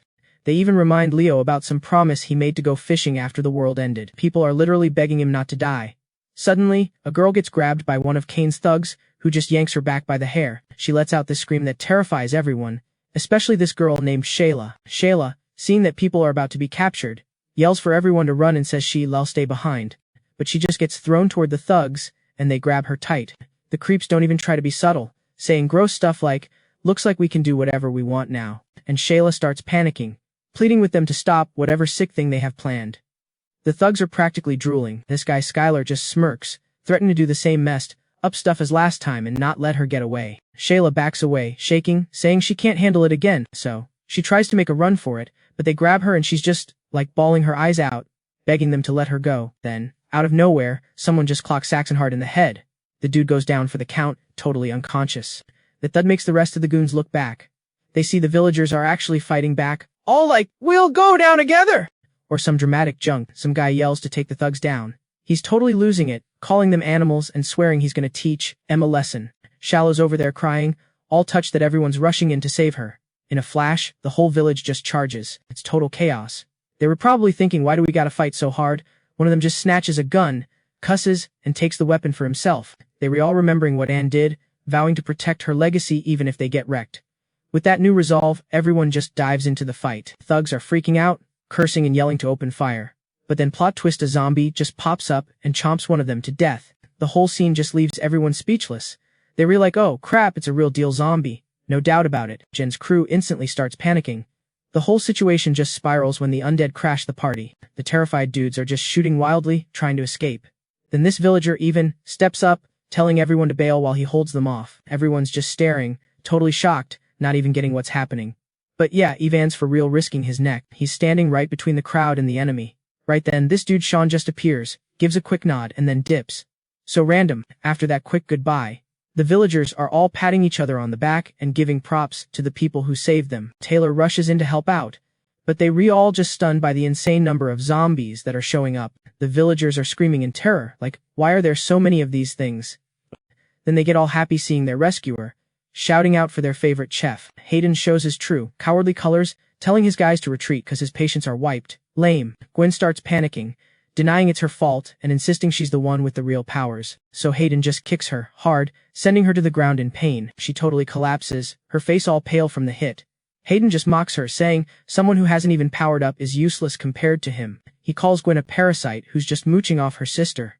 Then he literally puts his boot on her head, bragging he's not a moron like Chloe. Gwen's getting stomped on, totally fuming, probably wondering how much more of this she has to take.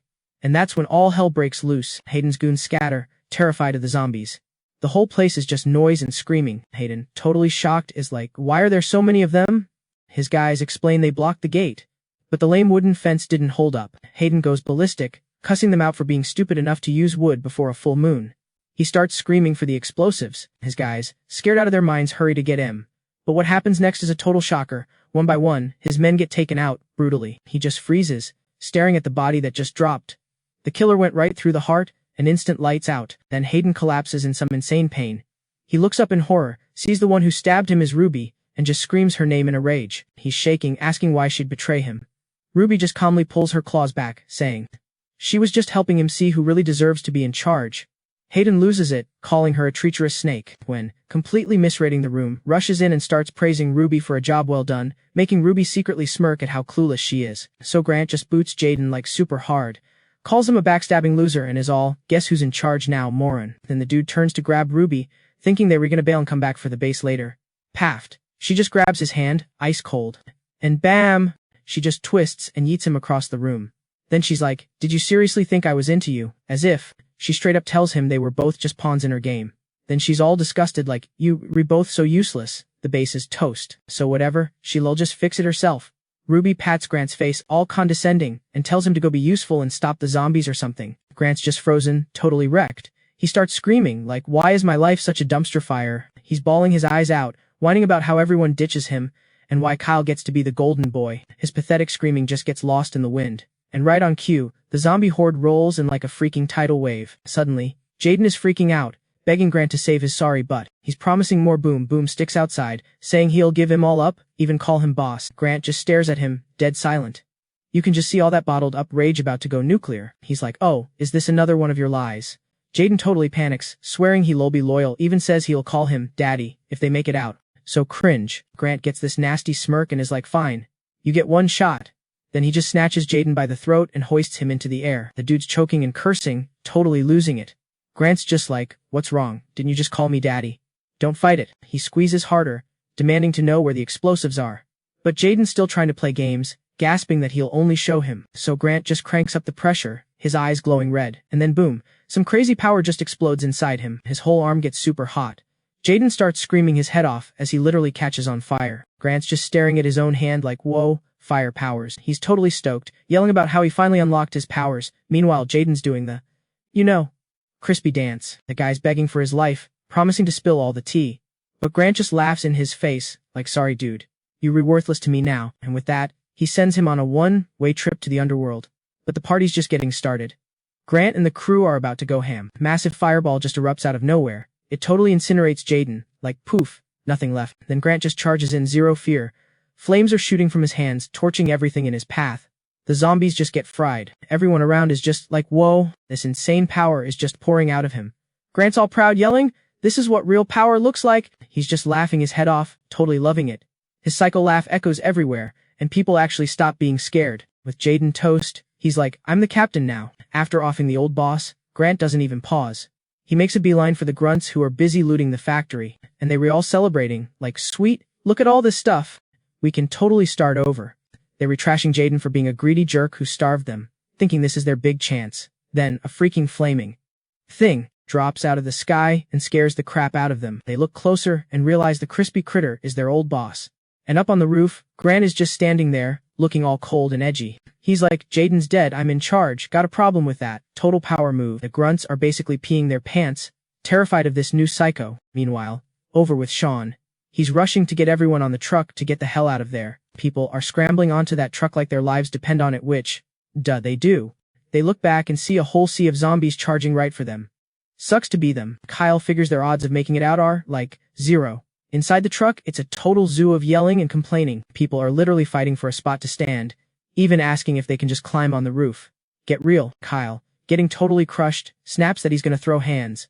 Next thing he knows, he's been shoved clean out of the mob. And just like that, he's left behind in the middle of all the crap.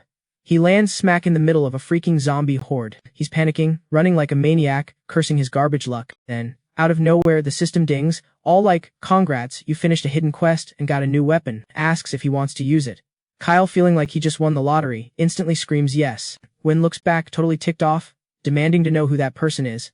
The girl trailing Grant is shaking, barely whispering his name. Grant steps in front of her all hero, like telling her not to be scared.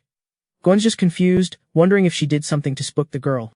Gwen explains the girl's name is Ruby, and gives the whole sob story of how they found her. She says Ruby was once stuck in some empty supermarket with a bunch of zombies clawing at the doors. Grant adds that when they rescued her, she was a total mess, so they brought her back. Kyle is totally floored when he hears she went days without eating. He just bounces up, joking that she's still looking chipper for someone who was starving, acting like it's no big deal. Gwen furiously shuts him down. She snaps that the base has rules, and they can't just drag in any random stranger. Grant fires back that Ruby isn't just anyone. Grant suddenly looks pale, rambling on about Ruby's rich family, as that's a good enough reason to let her stay. Lame. She's practically begging Gwen, going about how Ruby is too sweet to be tossed out. Gwen, clearly over it, just gives a dismissive whatever. The two girls who open the gate for Gwen speak up, pointing out that bringing Henry in wasn't exactly her solo decision either. Grant's fan club gets all mad, yelling at everyone not to be so materialistic. But the two girls weren't having it. They shoot back that being rich doesn't make you a saint and diss them for trusting a pretty face. Kyle's just watching this train wreck, asking what the heck is going on. Then he finds the silver lining, grinning cause all this drama is fast, tracking his mission progress. Seeing the fight wasn't stopping, Kyle and Alex started cheering like it was a sports game. Grant got so annoyed he screamed at them to shut up. Grant then asks who the heck these two are, and Gwen explains they were the new cooks. He starts whining about being ignored, cause he couldn't save Ruby.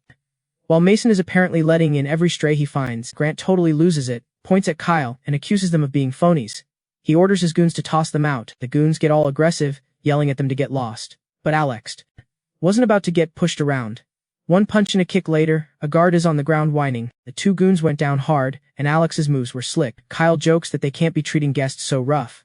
They start whispering, and he reminds Alex to go for the legs. Because, duh, they need their hands for eating. Then Kyle lays on the fake apologies, offering them a free meal for a good review, which only makes the guards angrier. All the while Ruby's in the back, watching with this creepy, calculating look in her eyes. Grant, totally oblivious, pulls out his gun and calls them a threat. Gwen senses it's about to get real, runs forward, aims her own piece, and yells at him to stop. A gunshot cracks the air and Kyle crumples to the ground, a bullet in him. Everyone just freezes, completely shocked by the sudden turn. He just dropped, face planted on the cold floor, not moving an inch. The second Aya saw Leo hit the deck, she totally freaked out, screaming her head off. She, blitzed forward and kicked the gun right out of Gunner's hand. The dude stumbled back totally clueless, yelling like whiff just happened. Aya just went berserk, throwing punches like a maniac. Gunnar was backing up, whining for her to stop, but then she just let out another scream and chomped down on his arm. Like hard. Gunnar howled like a baby, totally losing it from the pain. He couldn't even fight back, so he started screaming at the two other girls to just shoot Aya already, but they just stood there, giving him the coldest look, probably remembering what a jerk he'd been. So Ruby runs over the guys who got beat up, begging for help, but they were like, nah, we good, all freaked out with their busted arms. Hearing them wimp out, Ruby just sighed, totally disgusted, and muttered some curse words under her breath. Meanwhile, Aya's eyes were literally glowing red, and she was still latched onto Gunnar's arm like some kind of feral animal. Gunnar was full on crying now, begging his sister Gwen to get this crazy chick off him.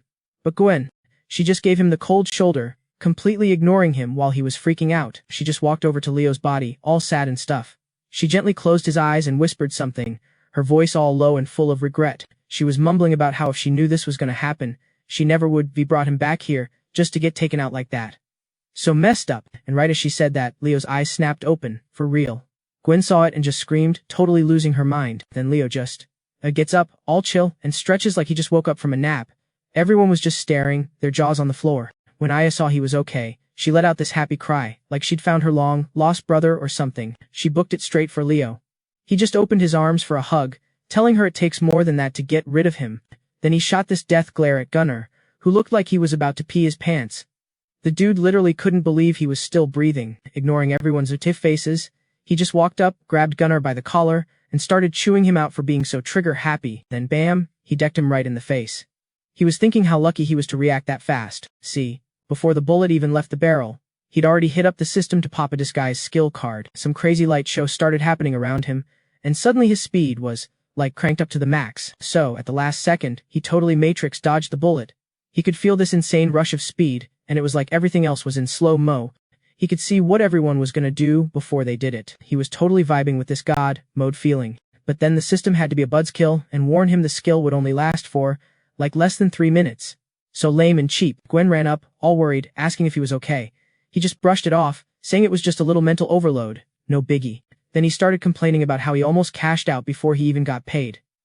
Gunnar, being a total tool, started yelling that they couldn't stay. He kept insisting they were super sus. Like he could not wrap his head around how a point-blank shot did absolutely nothing. He was also side-eyeing the girl with him, saying she looked all pale and weird, almost like a monster or something. When Gwen heard that, she turned to Leo and was like, what's he talking about? He totally tensed up, sensing this was bad news. Then the two girls in the back piped up, asking who they even were. He was internally freaking out, scared they were about to figure out Aya's secret. But then the other three shouted that they were ability users. He just thought to himself, you mean zombies, right? Okay, that totally threw him for a loop. The girl with the blue hair stepped forward and started grilling him about his weird power. The other girl was all hyped, saying it was awesome to have another gifted person at the base. Gwen was practically bouncing, praising him for being so sneaky about it, and he just let out a huge sigh of relief. But then the two girls got all curious, asking what kind of power he had, and he started sweating, trying to dodge the question. Gwen, picking up on how awkward he was, jumped in and told them to chill, that there was no rush for him to spill all his secrets. Ruby was just watching from a distance, looking like she was a million miles away. Of course, Gunnar started shouting again, still convinced this new guy didn't have any real powers. He was all like a paft, a cook with powers, as if. But Leo just shot back, super proud, hey, just 'cause I'm basically chosen by the gods doesn't mean I can't like to cook, dude. Gordon was, totally silent. His two cronies were whispering about how the base suddenly had 3 powered-up freaks. Liam, being a total smart aleck, was like, wait, is Gordon one of them? Then he totally roasted the guy, calling him useless after Zoe wiped the floor with him. Obviously, Gordon got super ticked. Yuna stepped in, explaining that her bro is basically just a seed not even fully powered up yet. Lame. She went on about how you get a fever, see weird stuff, and get some kind of mark before you level up. Gordon, trying to save face, puffed out his chest and told Ruby he'd be awakened any day now. Sewer. He shot Liam a death glare, basically promising payback once he got his powers. Like, get in line, dude. Ruby just gave him this soft little smile and was all, you can do it. But hearing him brag just set Zoe off, and she looked ready to throw down. Liam had to grab her, telling her to chill and not start anything. As things were getting heated, Yuna finally stepped in like a ref, telling everyone to just stop. She looked right at Ruby and laid down the law, everyone here works for their food. She was dead serious, making it clear no one was special. And if you touch the community stash without asking, you get kicked out. Ruby started shaking, grabbing onto Gordon's shirt and whispering that she got it. Gordon, ever the hero, yelled that it was all his fault, trying to cover for his girl. Yuna was so over it. She just shot her brother this ice-cold look, and it shut him up instantly. That one glare was all it took. Totally ignoring him, Yuna just cheerfully told Lulu to get some food ready for the new people. The guy just kinda mumbled okay. Then Yuna clapped Liam on the shoulder, telling him to make her look good. He just sighed, probably feeling like he'd been railroaded into being the camp chef. Gordon, suddenly acting all weird, was like, my bad guys. He offered to handle the meal as his big apology. Yeah, right? Meanwhile, in the cafeteria everyone was buzzing. A new cook with actual powers. They thought Liam seemed cool and like someone they could trust. Seriously, they were so hyped to finally eat real food after choking down dry crackers for days. But when Liam got to the kitchen, all he found was rotten food and wilted vegetables. The meat stank, and the potatoes were already growing sprouts. Gross. He just sighed, totally annoyed. Like, how was he supposed to make 8 dishes and 3 soups out of this garbage? Yuna was shocked, asking why the food was so nasty. Gordon just calmly blamed it on some flood, saying supplies were low. His 2 goons chimed in that the spice cabinet was totally empty and their last run for salt was a bust. Then Gordon smirked, saying that a real chef could cook with anything. What a jerk. Liam had to force out a sarcastic thanks, instantly realizing Gordon had totally set him up, but he wasn't sweating it. He figured his system could just magic up whatever he needed. Problem solved, right? Wrong. The system hit him with a denied, saying he couldn't pull stuff out of his inventory space. He was floored. Meanwhile, Gordon and his crew were huddled up, whispering. They were so proud of themselves for hiding all the good food so he'd crash and burn. They figured if he failed, Yuna's rep would be toast, which is exactly what Gordon wanted. Ruby actually hesitated, saying it was pretty messed up to do that to his own sister. His goons jumped in to defend him, saying she was too soft to deal with people who were obviously a threat. Gordon added that the 2 newbies were dangerous. He said they needed to be kicked out for everyone's safety. Basically, he wanted to be the only powered-up dude in the base, no competition allowed. Outside, everyone was starting to get hangry, complaining and wondering where the food was. 2 of Yuna's people ran in, saying everyone was getting restless. Liam just sighed, pointing out that only some nasty eggs, rotten veggies, and a little bit of rice were even usable. He looked at Yuna and was like, look, I can make some porridge. It's better than nothing, I guess. Gordon was like, totally stoked, seeing his chance to stir the pot. He slammed the cafeteria door open and yelled that dinner was just some lame porridge. The whole room went dead silent. You could feel the vibe totally tank. They were so ticked off, expecting some actual food and getting this watery gruel instead. Everyone started whining that even instant noodles would have been better. Then Gordon's 2 loser friends pretended to stick up for him. They started spreading this garbage that Sue was hoarding all the good stuff for the freaks with powers, which just made the crowd even angrier. The mob started getting real loud. They all turned on Ethan, calling him greedy and demanding he get kicked out of the base. Chloe was grinding her teeth, watching them all trash talk him. Ethan just stood there, cool as ever, realizing Gordon was a master at starting drama. Meanwhile, Gordon's over there with a smug look, thinking his lame plan actually worked. Seeing the total chaos, Sue rushed in, yelling for everyone to chill. She took all the blame, saying the supply run went bad and they came back empty-handed. She promised she'd find more stuff soon and make them a real meal next time. Hearing her, everyone totally softened up, telling her it wasn't her fault and that, like, staying safe was way more important. They started gassing her up, saying they were lucky to even have porridge in this messed up world. Sue looked totally touched and thanked everyone for not being jerks. Ruby just sneered, muttering about how Sue just has to say one thing and everyone worships her, proving she's got them all on a leash. Gordon was practically steaming, thinking he was gonna get stuck with the blame again. He was so freaking mad. Ruby shot him this sly, calculating smile. Then some old lady spotted Ethan and was all cheerful, saying plain porridge was her absolute favorite. The crowd finally calmed down, mumbling apologies for being so extra, and started sharing pickles with each other. Ethan was low-key impressed. Sue was just a kid, But she already had this much pull with everyone. Still, it bugged him. Because in his memories from 9 different lifetimes, he'd never even heard her name. Then one of Sue's crew yelled out that it wasn't the chef's fault. And it sure wasn't Sue's. They said someone else totally messed up the pork. The crowd went nuts again, demanding to know who ruined the only decent meat they had. Another girl pointed a finger straight at Ruby, saying she was the one who threw it out. 'Cause she's a princess who thought it was dirty. Ruby just gave this disgusted look and snorted. The crowd started laying into her for wasting food when everyone was basically starving. Gordon jumped in to defend her, all like Ruby just isn't used to wild meat, okay? She didn't mean any harm. His 2 cronies chimed in, making fun of the girls for being so petty. But one of Sue's friends fired back like, if you guys are so generous, then you should give up some of your rations. That shut them up fast. Seeing the whole thing blow up in her face, Ruby started fake crying, playing the victim. She sobbed that she was just worried the meat was, like, poisoned or something. Sue looked at her sideways, asking what she was even talking about. Just then, someone walked in holding a huge chunk of meat as proof. The crowd gasped. It was the exact same pork they all thought was gone. Sue spun around, absolutely furious, and got right in Gordon's face about his lies. Totally cornered, Gordon started to panic and whispered at Ruby to do something. Sue's friends were just laughing at them. They were all like, look at the so-called heroes, hiding meat for themselves. Pushed into a corner, Gordon shielded Ruby with his body. He tried to argue that since they found the meat, it was no big deal. But then Ruby suddenly shrieked that the meat was infected with a virus. The whole crowd freaked out, asking if it was the zombie virus. She was bawling, saying the smell was so familiar, just like a rotted walker. She swore that the gross black color and the weird smell were definite signs of zombie contamination. Ruby tried to play the hero, all like, I just wanted to protect everyone, which is why she ordered them to trash the food. The crowd started whispering, totally buying it. They were all muttering about how the color was sketch, and it definitely didn't look fresh. A few people were like, hold up, maybe it just went bad because they stored it wrong, not cause of some zombie virus. Leo immediately jumped in, all defensive, like, dude, it was already black when I got it. But Ruby shot back, saying if it was just spoiled, it'd be all moldy. Instead, it was weirdly dry and clean. Then everyone started freaking out, saying the wrinkly skin looked just like a zombie's.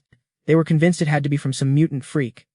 Then the Chris and Barry brothers had to get involved, of course. They started sucking up to Ruby, praising her for saving the base from getting sick. The whole crowd thanked her at once, and she did this whole fake blush and acted all humble. Gag me, Grant. Seeing his little clique was winning, turned on Gwen and tried to force her to apologize for putting everyone in danger. Seriously, Gwen totally lost it, screaming, 'cause she couldn't believe he had the nerve. She was so mad, gritting her teeth and everything. She was like, are you seriously accusing me of bringing back the virus? He just got all snippy and sneered that his own sister would risk people's lives just for a little attention. Gwen's 2 crew members went off, yelling that she would never be that reckless. Gwen screamed at her brother, reminding him that he, of all people, should know she's not like that. And Grant just hung his head, putting on this big show of being all sad and thoughtful. So fake. Then Ruby cuts in with this super soft voice, faking sympathy like, maybe Gwen was just careless. Grant ate it up, going on about how kind she was. Barf. Gwen's 2 cronies totally flipped out, yelling that what Ruby said basically threw their boss under the bus. The crowd started whispering again, totally falling for Grant's crew's act. Gwen's friends started to panic, realizing that people were actually starting to believe all the lies. The crowd was muttering stuff like, yeah, good thing they found it early, and everyone agreed. Or that they should torch the meat ASAP so nobody gets infected. Then, out of nowhere, Alex walks right up to the meat, leans down, and takes a big sniff. Everyone just froze. Then he actually picked it up, and the whole crowd started screaming at him to drop it before he caught something. But he just calmly pops a piece in his mouth, chews it, and nods, like, yep, that's the stuff. You could hear a pin drop. Everyone was just staring, totally shocked. He just calmly says the food's fine, so why waste it? Then he tells Ally to haul all the meat to the kitchen. Ally didn't even hesitate, just grabbed the tub of meat and took off. Over in the kitchen, the fire was roaring, and all the pots and pans were ready to go. Alex was all cheerful, saying the timing was perfect, 'cause the rice was just done. He started twirling this knife around like some kind of pro chef. He was slicing up the meat into these perfect, thin pieces, super fast and clean. Like, no time, he had this amazing, smelling bowl of meat and rice. Grant and his crew were losing their minds, calling him crazy and accusing him of trying to take everyone out with poison food. A bunch of people were staring, totally curious but also scared, asking if he was sure it was okay to eat. He just calmly explained that mutant creatures aren't always toxic, like you can eat them if you cook 'em right. But then he drops the bomb, this meat wasn't even from a mutant creature. The whole crowd gasped, like, no way. Gwen, totally shocked, asked if he was sure, and he was like, 100%. Ruby got all mad, accusing him of risking everyone's lives just to stick up for Gwen. Chris and Barry brothers jumped in too, claiming the black color and weird smell were, like, obvious proof it was infected. Alex just calmly told them they were clueless. It was just wind-dried meat. Everyone froze again, repeating wind-dried meat. Like they'd never heard of it. He kept going, breaking it all down, guessing their last cook was a dude. One of Gwen's guys confirmed it, saying yeah, the guy totally had a southern accent. So, like everyone suddenly remembered him saying he was from Guy Mountain just to work or whatever. Kai, all chill, started explaining that this wind-dried meat was some famous thing from his hometown. He's touching the stuff, going on about how the locals slice it up with salt. Then add soy sauce and sugar and just hang it out to dry so it lasts longer. The meat gets all dark and gnarly. But he says it's good for months without going bad. Kai admitted it smells a little funky on the outside, but swore that once you cook it, the awesome aroma comes back. He got all hyped, saying since it's already marinated it's, like, stupid easy to cook. You just throw it on hot rice, let the steam do its thing, and all the flavor sinks in. Oh, and right before you redone, you're supposed to sprinkle some scallions on it to make it smell even better. Then boom, a pot of golden, amazing smelling rice shows up. Everyone was just staring, totally drooling over the pink, savory slices. But Shannon, being Shannon, freaked out, insisting no one could prove it was real dried meat. Ruby got totally ticked at Shannon, yelling that her dumb lies were just making everything 1,000 times worse. Kai had out the rice, which made little Aya whine about how hungry she was and ask what it was. So he just offered a bite right to Ruby, like, here, you be the judge. Seeing that, Shannon completely lost it, screaming Ruby's name. The whole crowd just went dead silent, watching the drama. Ruby's eyes were watering as she chewed, trying to spit it out. But Kai just laughed and was like, guests shouldn't waste food. Savage. Aya darted over and literally stopped her from spitting. She grabbed Ruby by the cheeks, and the poor girl couldn't even move. Her spit was all mixed in with the meat. But then she got hit with this weird, intense flavor. The meat was chewy and salty, with a little bit of a burn, but it was actually amazing. The super soft rice was soaked in all the juices, and this sweet, fatty taste just exploded in her mouth. The flavor was so insane, she literally pictured herself riding a wild boar through the wilderness. Like, whoa, talk about an extreme taste test. It was a total sensory overload. After she finally swallowed, she just collapsed to her knees. Grant ran up, all worried, asking if she was okay. Then Nate and Ben started grilling her, asking if she felt sick and basically forcing her to say something. Ruby's face turned beet red, and you could tell she was cursing them out in her head, but she was secretly hooked on the taste. Kai just laughed at her ridiculous expression. The crowd started muttering, noticing she looked fine, just flushed, not turning into a zombie like they all expected. Some old lady stepped up to apologize to Gia for the whole mess, and Gia was all cool about it, saying it was fine since the truth was out. Everyone else chimed in, agreeing Gia had nothing to do with it, and that her cut was from catching the boar, not some nasty disease. So Kai was like, alright, now that all the drama's over, everyone should eat. He went back to cooking, joking that anyone who liked it better give him a 5-star review. The crowd was still holding their plates, kinda looking at the food funny. Then suddenly some guy yelled out how good it was, and the flavor just blew everyone's minds. One by one, people started raving about the soft rice and the rich, tasty meat. Everyone was totally into it, saying that finally eating real meat again was, like, the definition of true happiness. The short-haired girl started trashing Shannon, sneering that if she didn't even know what dried meat was, her whole fancy background was probably fake. But the crowd immediately turned on her, calling her a know-it-all and saying Chef Kai was the real hero for clearing Gia's name. Then Gia's friend with the ponytail spoke up, reminding them that they were the ones who should be apologizing. Shannon's whole posse just folded, admitting they messed up and practically begging for forgiveness. So lame. Ruby suddenly looked up and saw Gia and Kai standing there, looking all proud in front of everybody. The sight just hit her wrong, and her eyes started to well up with tears. It was too much. She just started bawling and bolted, screaming about how messed up they all were. So Ruby's a total mess, crying and running off. Grant's all worried, yelling after her, then he just spins around and blames Leo, accusing him of messing with the meat. Leo's like, no way, dude. He swears he just cooked the stuff, that's it. Grant is completely losing his mind and challenges him to a fight. He's all like, nobody interfere, which totally freaks Chloe out. Meanwhile, Leo's just laughing to himself. He's thinking this Grant guy is just some bully trying to pick on him. Then, boom, the system pops up new loot, rare ingredients and a new skill culinary massage. Lame name but okay. Leo was pretty stoked about the surprise pop-up, not gonna lie. He's scratching his chin like, a culinary massage, what even is that?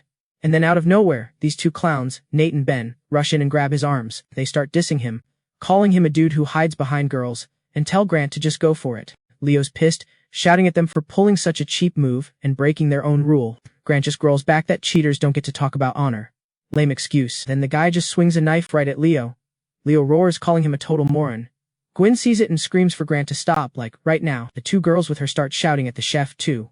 Chloe was about to jump in, but Leo just snaps at her to stay put. Chloe just, freezes. He lifts his head all proud and is like, fine, I'll fight back. Time to test out this new skill. He breaks out of their hold, dodges Grant's knife like it's nothing, and then hits back with culinary massage. Seriously, that name. His fist just nails all of Grant's weak spots, perfectly. Grant starts screaming, and then gets kicked so hard he goes flying. Grant's still trying to act tough, cussing him out, but then a second later, he starts shaking and just face plants. Dude couldn't feel his arms or legs. He totally panics and starts screaming for his sister to help him. Gwen rushes over, totally worried but also chewing him out. Grant just weakly says he can't feel a thing and thinks he's checking out for good. Leo's just super chill about it, explaining it's just temporary paralysis, not a big deal. And that's when it finally clicked for him what his new skill actually did. Hit him, like how chefs literally beat up meat with a hammer to make it soft. So that was culinary massage. Lame. He totally cracked up when he figured out what the skill really did. Chad and Brad looked like they'd seen a ghost, realizing he was way stronger than Grant. Alex just smirked, basically daring the last two clowns to try something. They totally panicked, turned, and ran, begging him to spare them. Seeing her brother all jacked up, Gwen stood up and apologized, begging Alex to chill out for her sake. The chef looked bored out of his mind, just wishing the psycho would quit. Medics showed up and carted the injured dude away. As they wheeled him out, the loser was still screaming about getting revenge and how it wasn't over. Meanwhile, the meal went on, and our guy just sat by the lake, zoned in on his tablet. The comment section was just blowing up with hype and awesome reviews. He watched the progress bar creep up, a smug grin on his face. He was stoked about the good feedback, hoping to get this mission over with already. Then, out of nowhere, the progress bar just died halfway. He froze, having no clue what just went wrong. The system blasted him with an alert, telling him to check it right now. It said 1-0, star rating slices the score in half. 3 bad reviews and it's game over, back to 0. He totally lost it when he found out about that messed up rule. He got this awful feeling, paranoid that someone was trying to tank his mission. He jumped to his feet, furious, demanding to know who was messing with him. Then the scene flips to some tiny, private room. Side. Danielle was totally raged, tapping on her screen, trying to bomb the reviews with a bunch of hate comments, like, she thinks she's so high and mighty and can't stand being played. But get this, just thinking about that meat made her, shiver all over again. Cringe. She got so mad she just yeeted her pen on the floor. Total drama queen. And those two dudes, Trent and Trey, were instantly mesmerized, bowing down like a couple of pets. They were literally shaking, calling her master like total simps. Seeing this, Danielle got this wicked look on her face. She was all cold, basically saying she only messes with people who do exactly what she says. She gave them this look, and suddenly they were dying to obey her. It was some serious mind control vibe, and they were completely hooked. Once she knew they were wrapped around her finger, she stuck out her leg for them to, worship. They started getting real friendly with it.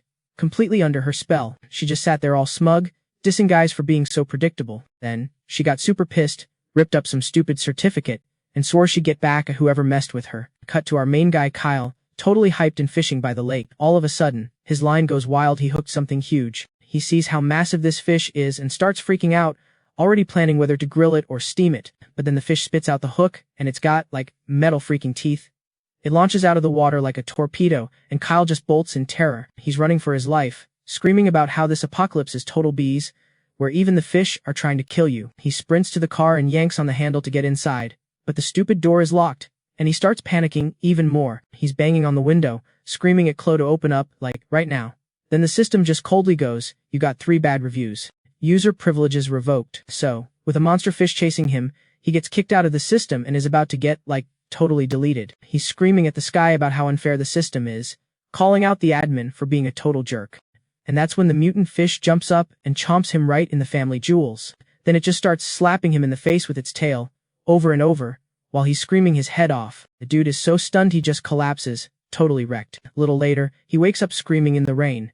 But then he realizes it's just a light drizzle and breathes a huge sigh of relief. Turns out, Chloe was just passed out on his chest snoring away. He sees this, and he totally freaks out, yelling at her for being all up in his personal space again. She's just rubbing her eyes, while he's threatening to take all her stuff. If she ever messes with his sleep again, then there's a bunch of weird noise outside. He groans, asking who's making so much noise this early. He pops open the car's sunroof, and sees everyone outside is, super busy, running around getting ready for something. So he and Chloe get dressed and hop out to say hi. A couple of girls smile at him and ask if he slept okay. Gwen points out the major bags under his eyes and asks why he looks so wrecked. He just gives this weak, pained smile. He's thinking, yeah, 'cause I had nightmares all night long. Noticing the serious vibe, he asks what the big plan is. Gwen tells him Danielle said her dad has a supply stash at the bottom of the mountain with, food, supplies, and even weapons. Danielle pipes up all fake humble, saying that in this messed up world, supplies are basically more important than your own life. Gwen's all like, wow, you were so generous! And Danielle's like, yeah, my dad stashed stuff everywhere, but then he, kicked the bucket before he could use it. She pretends to be sorry, talking about how she almost screwed everyone over with the food yesterday. So, I'm offering this stuff up to say I'm sorry, or whatever. Of course, her simps Trent and Trey jump in to defend her, saying it wasn't her fault, cause all smoked meat looks the same. Yeah, right? Gwen's two sisters just sighed, admitting they were being total drama queens and were stuck in their old habits. Leo was, completely shook when he heard that. He said, I'm pretty sure that place used to be some fancy resort with a bunch of shops at the bottom of the mountain. Yeah, no duh. Survivors would be picked the place clean ages ago. Trina and Bailey totally snapped back, questioning why he was throwing shade at Holly. Gwen was ticked off too, jumping in to defend Holly and calling him out for being such a jerk. Leo just smirked, getting his swagger back, and asked, so, what, should I give everyone a super relaxing massage or something? He teased. Gwen was about to lose it and teach him a lesson, but Dana jumped in to play referee. She tried to smooth things over, saying it was just a misunderstanding with Chef Leo and invited him to come scope things out. Leo went quiet, actually thinking for once. Then she asked Gwen if she for real trusted that girl. Gwen was like, that smoked meat isn't gonna last forever, and everyone at the base is looking seriously starved, especially the old folks and the little kids. So I don't care if she's lying.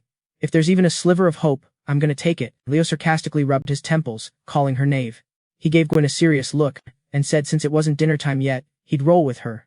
Dana was internally screaming because her little plan was working. She started gassing him up, calling him some master chef who'd find all the good stuff. Maya was smiling and chatting, but on the inside, she thought he was a total loser for falling for it. Gwen's two besties insisted on coming, saying the zombies go totally psycho under a full moon, plus, safety in numbers.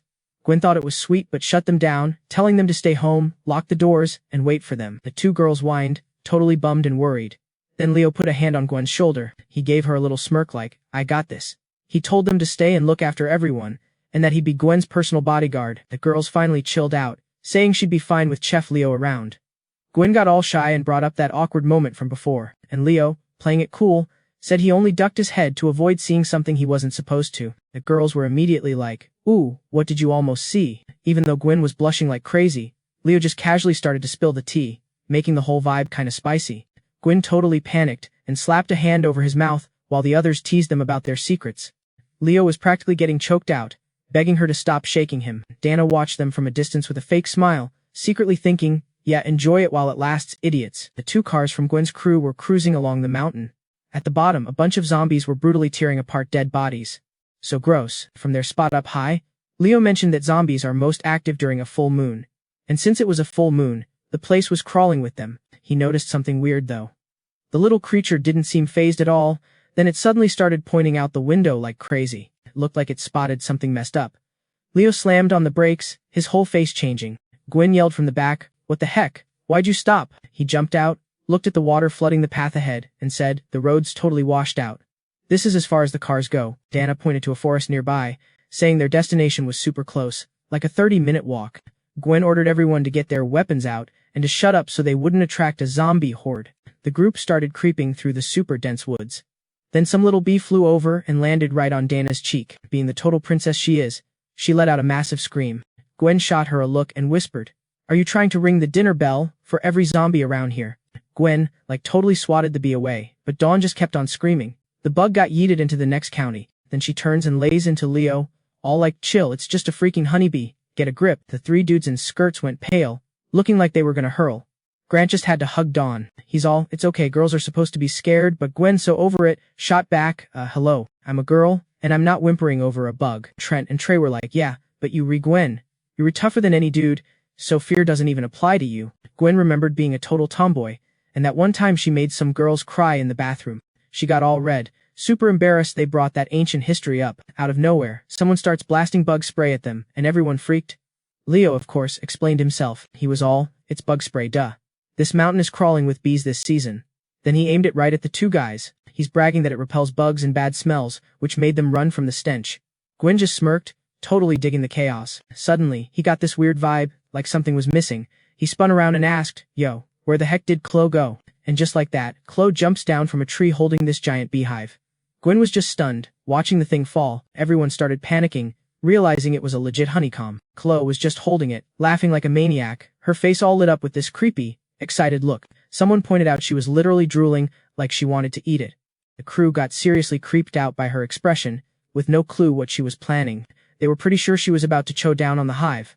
Totally ignoring them, Chloe just opened her mouth super wide. That made everyone go ghost white, screaming for her to stop. Cole was yelling his head off, telling Chloe to quit it. But she'd already taken a huge bite out of the hive. The whole scene was so gnarly. Everyone was just screaming in horror. They backed the hell away from the tunnel entrance, making sure not to block the path. Gwen was like, "Are you sure this is the place?" Dawn nodded, confirming it. She said the tunnel caved in halfway and was abandoned for years, so almost no one dared to go in, which means there might still be supplies inside. She said all this while holding her cheek like it was killing her. Trent and Trey were giving Chloe the death stare, totally blaming her and probably wishing they could mess her up. Gwen raised her gun and told everyone to move in. But then Leo just had to speak up and tell them to wait. Grant got all impatient, demanding, "What's the hold up now? What are you even planning?" Leo calmly pointed out that just blindly running into the dark was a stupidly dangerous move. He tossed a flare inside to get a look. Immediately a bunch of noises echoed out. Someone yelled for everyone to stay sharp. Something was crawling its way out. The group got super tense. Then a whole swarm of butterflies just fluttered out of the tunnel. So, yeah, they were just butterflies, not some monster. But Chloe started screaming in terror and bolted. She literally hid in the bushes. Leo was so confused, probably thinking, who's actually scared of butterflies? He went to pull Chloe out of the bushes. But she was clinging to a tree for dear life, fighting him off. Dawn was secretly loving this, thinking if they left the weirdo behind, it'd be easier to handle everyone else. But someone else stepped in, saying Chloe was still shaken up and they shouldn't force her. Gwen looked up at the sky, checking the time. She knew they were running out of it, and she laid it down firm they couldn't waste any more time, or more zombies would show up. Chloe was just a trembling, stuttering mess. Leo finally caved, telling her to just stay put and wait.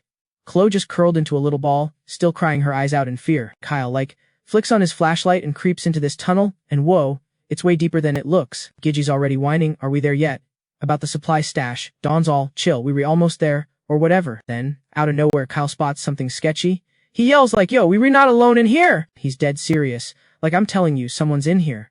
Gwen whips out her gun, asking if it's some walker, and out of the shadows pops Hector and his crew, laughing their heads off like this was all some big coincidence. So lame. They were totally trolling them, just trying to make things awkward. Gia freaks when she sees Hector and points her piece at him, demanding to know what's up. Like, "What are you even doing here?" She's totally bugging out, asking what their deal is. Out of nowhere, one of Gwen's goons jumps Gia from behind. The dude smacks her hard, sends her gun flying, and she just screams. Some guy grabs her and holds her tight while Tristan and Tree get blocked. Someone's yelling stop, but, who's gonna listen? This dude shoves a gun right to Gia's head. She's stuck and so ticked off. Dawn just crosses her arms, smirking, and starts laying down the law. She tells Kyle not to try anything stupid or Gia gets it. Seeing her own sister aiming a gun at her, Gia just freezes, whispering Gwen's name. Kyle finally gets it. This chick is an old enemy. He's like, "Let her go, or you all gonna regret this." Then, get this, a grenade or some kind of bomb just drops from the ceiling. It lands right next to Kyle, and he totally jumps. Gwen just smirks, like, "Go on, I dare you." She brags that the whole place is wired to blow, enough to take them all out. Hector strolls up, patting Gwen on the back for the clean capture or whatever, calls her a great partner. Ugh. Gwen is all smiles at Dawn, thanking her for the master plan to trap Kyle. Kyle's trapped and just raging inside. He's thinking this whole system is glitchy especially its trash stealth mode. He starts seeing this, mental picture of some trigger mechanism. The image just keeps flashing in his head, totally haunting him. He's daydreaming about getting revenge on Gwen, totally picturing the payback. But then reality hits and Kyle gets mad, realizing it's all just in his head. Gia is totally losing it. She screams at Gwen, asking if she's lost her mind and why she'd ever team up with a monster like Hector. Gwen just screams right back, "I'm not crazy, I'm just so over it." Gia is totally shook, like she has no idea what her sister's talking about. Then Gwen just explodes, ranting about their childhood, getting beat up, and having to fight for everything. She's like, "Yeah, you shared food once, big deal." But everyone always called Gia big sister and treated Gwen like she was just extra. And even now, with the world ending, everyone at the base still kisses up to her sister and acts like she doesn't even exist. She's just letting it all out, saying she's strong and deserves some respect. But she's always stuck living in her sister's shadow. She starts crying, totally heartbroken that her sister hates her this much. She's like, "I always loved you, you were my family," never thinking she'd get stabbed in the back like this. Kyle's just watching all this drama and calls Gwen a total leech, just feeding off her sister. Gwen gets super offended and starts cussing him out, total hate in her eyes. Kyle just shrugs it off, like, "Whatever, you've clearly got issues." Gwen gets all cold and declares she's gonna get her own powers instead of waiting for someone else to control her. Dawn just sneers at that. Then, totally merciless, Gwen points the gun right at her own sister and says she's not even worthy of being called family. So this dude, Jan, is all cheerful, saying it's a total drag her sister's got no juice, and he's totally backing Duan Hong. He promised she'd be running the whole steel factory soon, like the actual boss for once. He's all, with my guys, all these weapons, and a freak like you, we were gonna be a super team. Go will be, like, so thankful. Go started tweaking, asking if Duan Hong was seriously gonna drag that whole crew into the steel factory. She was screaming that bringing them back would totally toast the base. Cause that Jian dude is seriously bad news. Totally ticked off, Jian just slapped her hard. He reminded her they weren't finished, then mocked her, like, how's it feel when your own flesh and blood sells you out?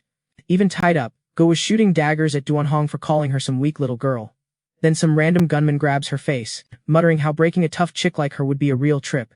But Duan Hong cut him off, ice cold, telling them to back off. She stared down Go and was like, him feeling generous, saying she'd give her one shot, since they were, like, sisters. She brings up some lockbox with a code, hidden in the steel factory. She promised that if Gu coughed it up, Jane would let her and the whole base slide. Gu was totally floored, repeating the code box. Like she couldn't believe it. Then it clicked, she remembered seeing one when she first showed up, but she ditched it because it had this self-destruct thingy after 3 wrong guesses.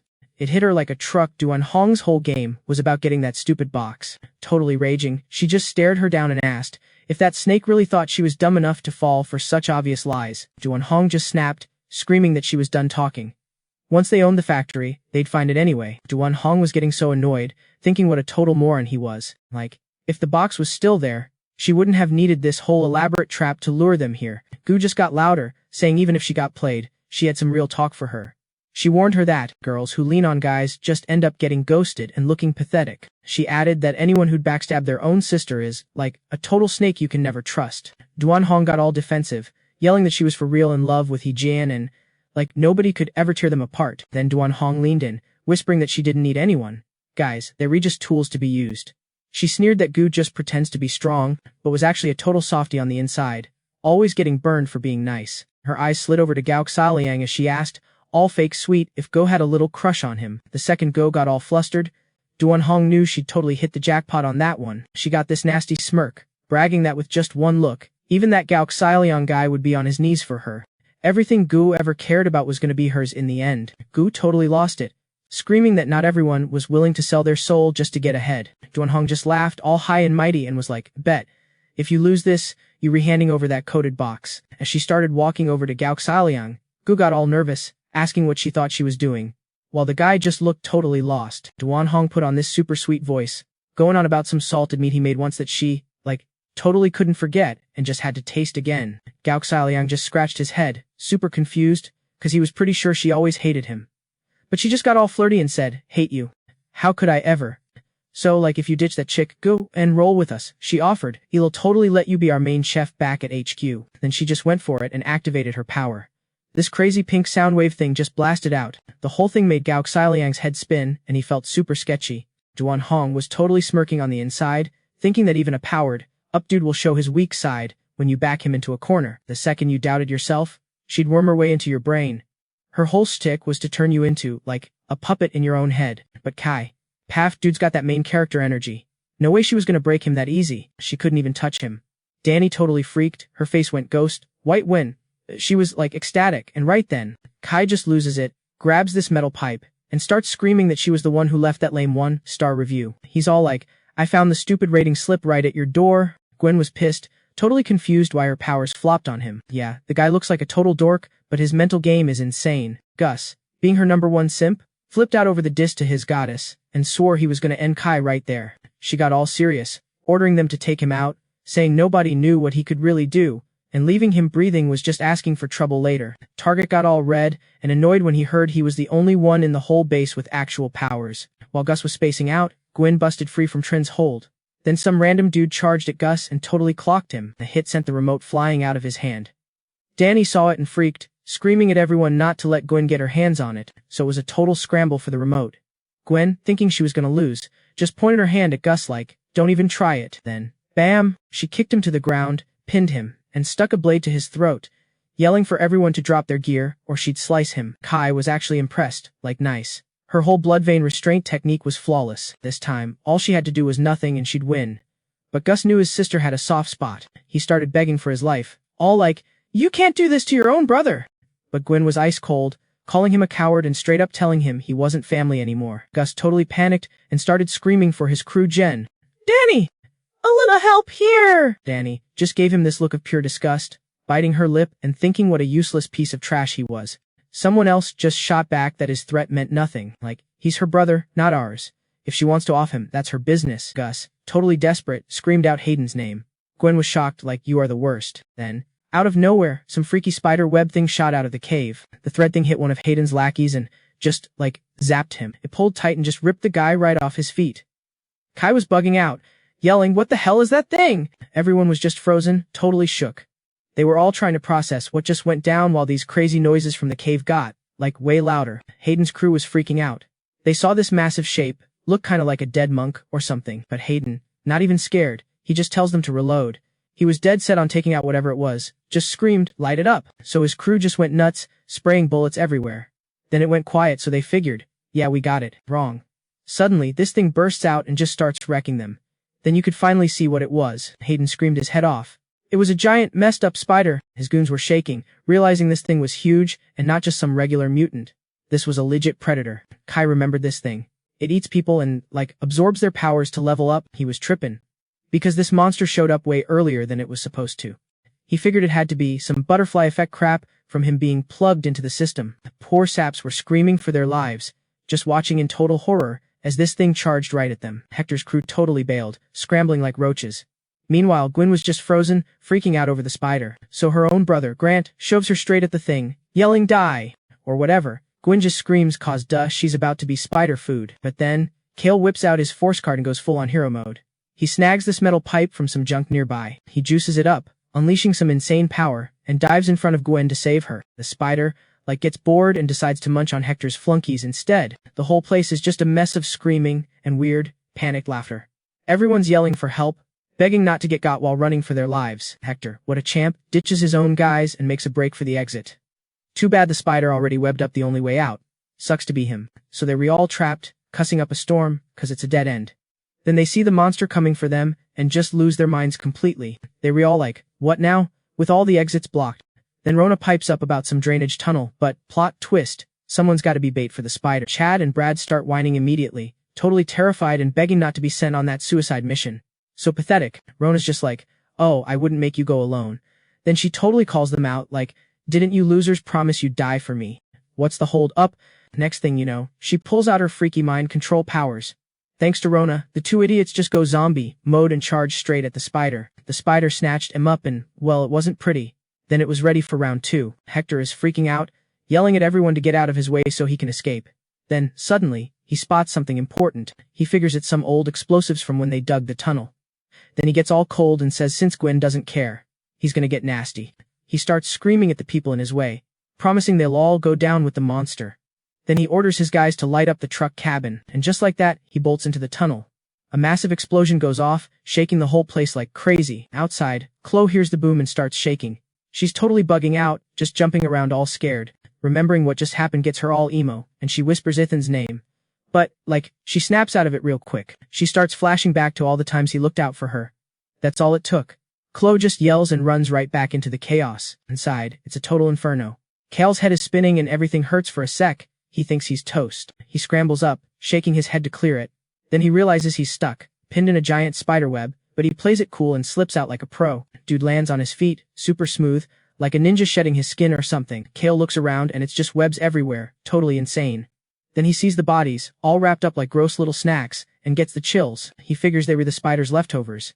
He also realizes the webs must be muffled the explosion. Then he spots Gwen passed out and totally panics, running over to her. He's yelling her name, trying to see if she's okay.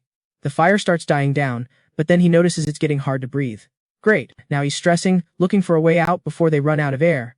He feels something's off and grabs his sword, just in case. He tries hacking at the webs, but it's useless. The stuff is like steel cables. But then he looks closer and sees something weird. A light bulb goes off in his head, like he's figured it all out. He eats a block of explosives right at the web. He's got the detonator in his hand, ready to go. He hits the button, boom, and just like that, everything goes according to plan. Kale's all hyped, cheering cause it worked. But then some flaming thing drops from the ceiling. He's just staring at this gun, totally confused like what was that noise, yo? Inside those nasty cocoons, you could start to see these messed up, human-like shapes forming. Totally creepy. Then, bam, cocoons started dropping, trapping Kai and Gwen underneath. He totally freaked when he realized the things inside were, like, still breathing. But then the whole freakin' mob just lost it and charged like a bunch of possessed freaks, all zombified and stuff. This massive wave of undead was screaming and pouring in like a busted dam. So Kai whips out this, like, weird pressure point move and starts dropping, and one by one, even with their bones all jacked up, they just kept crawling after him. Like, give it a rest already. He was so ticked off, realizing these things had leveled up into some kind of mutant freaks. They puffed up and went on a rampage, and his whole pressure point thing was useless, cause they couldn't even feel it. Lame. He glanced up and saw something was seriously off with the tunnel. After those two explosions, the whole tunnel was shaking and about to cave in. All the chaos behind him was just making him stress out even more. He let out this huge sigh like, man, I wish Zoe was here. Then he just stopped, staring at the zombie mob. You could tell he just made some big, dramatic decision. The plan: take em all out then bounce. He carefully put Gwen down, opened his inventory, and pulled out exactly what he needed. He yeeted a can of gasoline right at the zombies. They started slipping and sliding all over the place. It was like a total domino chain, hilarious. He used the chaos to launch himself up to the ceiling and delivered this insane kick that just shattered the tunnel roof. Huge rocks came crashing down, squashing the undead. He got this smug look on his face, cracking some joke like he was at their funeral or something. But then the ground split open right where he'd kicked, which totally shocked him. He yelled out, cause the whole tunnel was coming down way faster than he thought. Just then, some figure dropped out of the sky and landed right on top of Kai.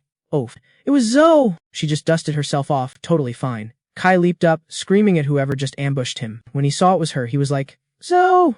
No way! The sun was setting, making everything look all dramatic and red. The three of them just hopped in their ride and kept going as it got dark. While they were driving, they saw that freaky mutated moonlight thing starting to happen again. The full moon was coming up, which meant the wilderness was about to get super dangerous. They had to find a place to hide, like now. Kai was stressing about Greg's crew, wondering if they made it back to the tower plant.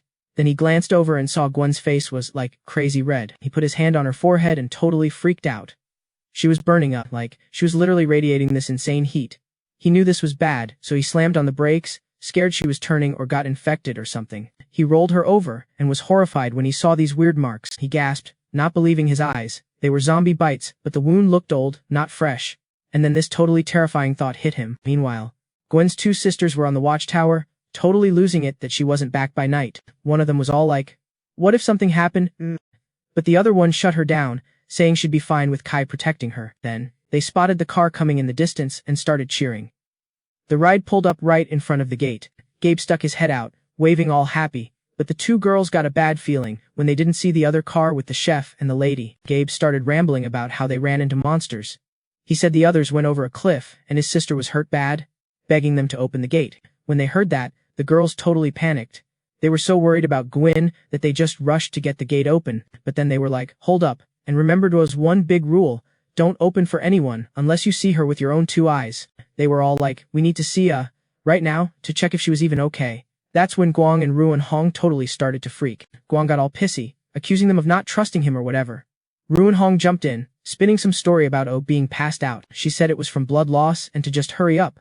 The girls smelled a rat, pulled their guns, and demanded to see Wa for proof. One of them stood guard while the other booked it to call for backup. This Hajin dude, though, was totally out of patience. He slammed the car, screaming that he just opened the stupid gate himself. The girls recognized him and, bugging out, hit the alarm. Hajin, completely enraged, aimed a freaking cannon to blow stuff up. A massive explosion went off. They hadn't even set off the main alarm yet. Both guards got thrown by the blast. Turns out Hajin's crew had planted bombs all over the gate. They all went off, completely shredding the main door. The gate was just smithereens. He let out this psycho laugh, yelling that the steel zone was his now. Everyone was just staring, horrified at the mess.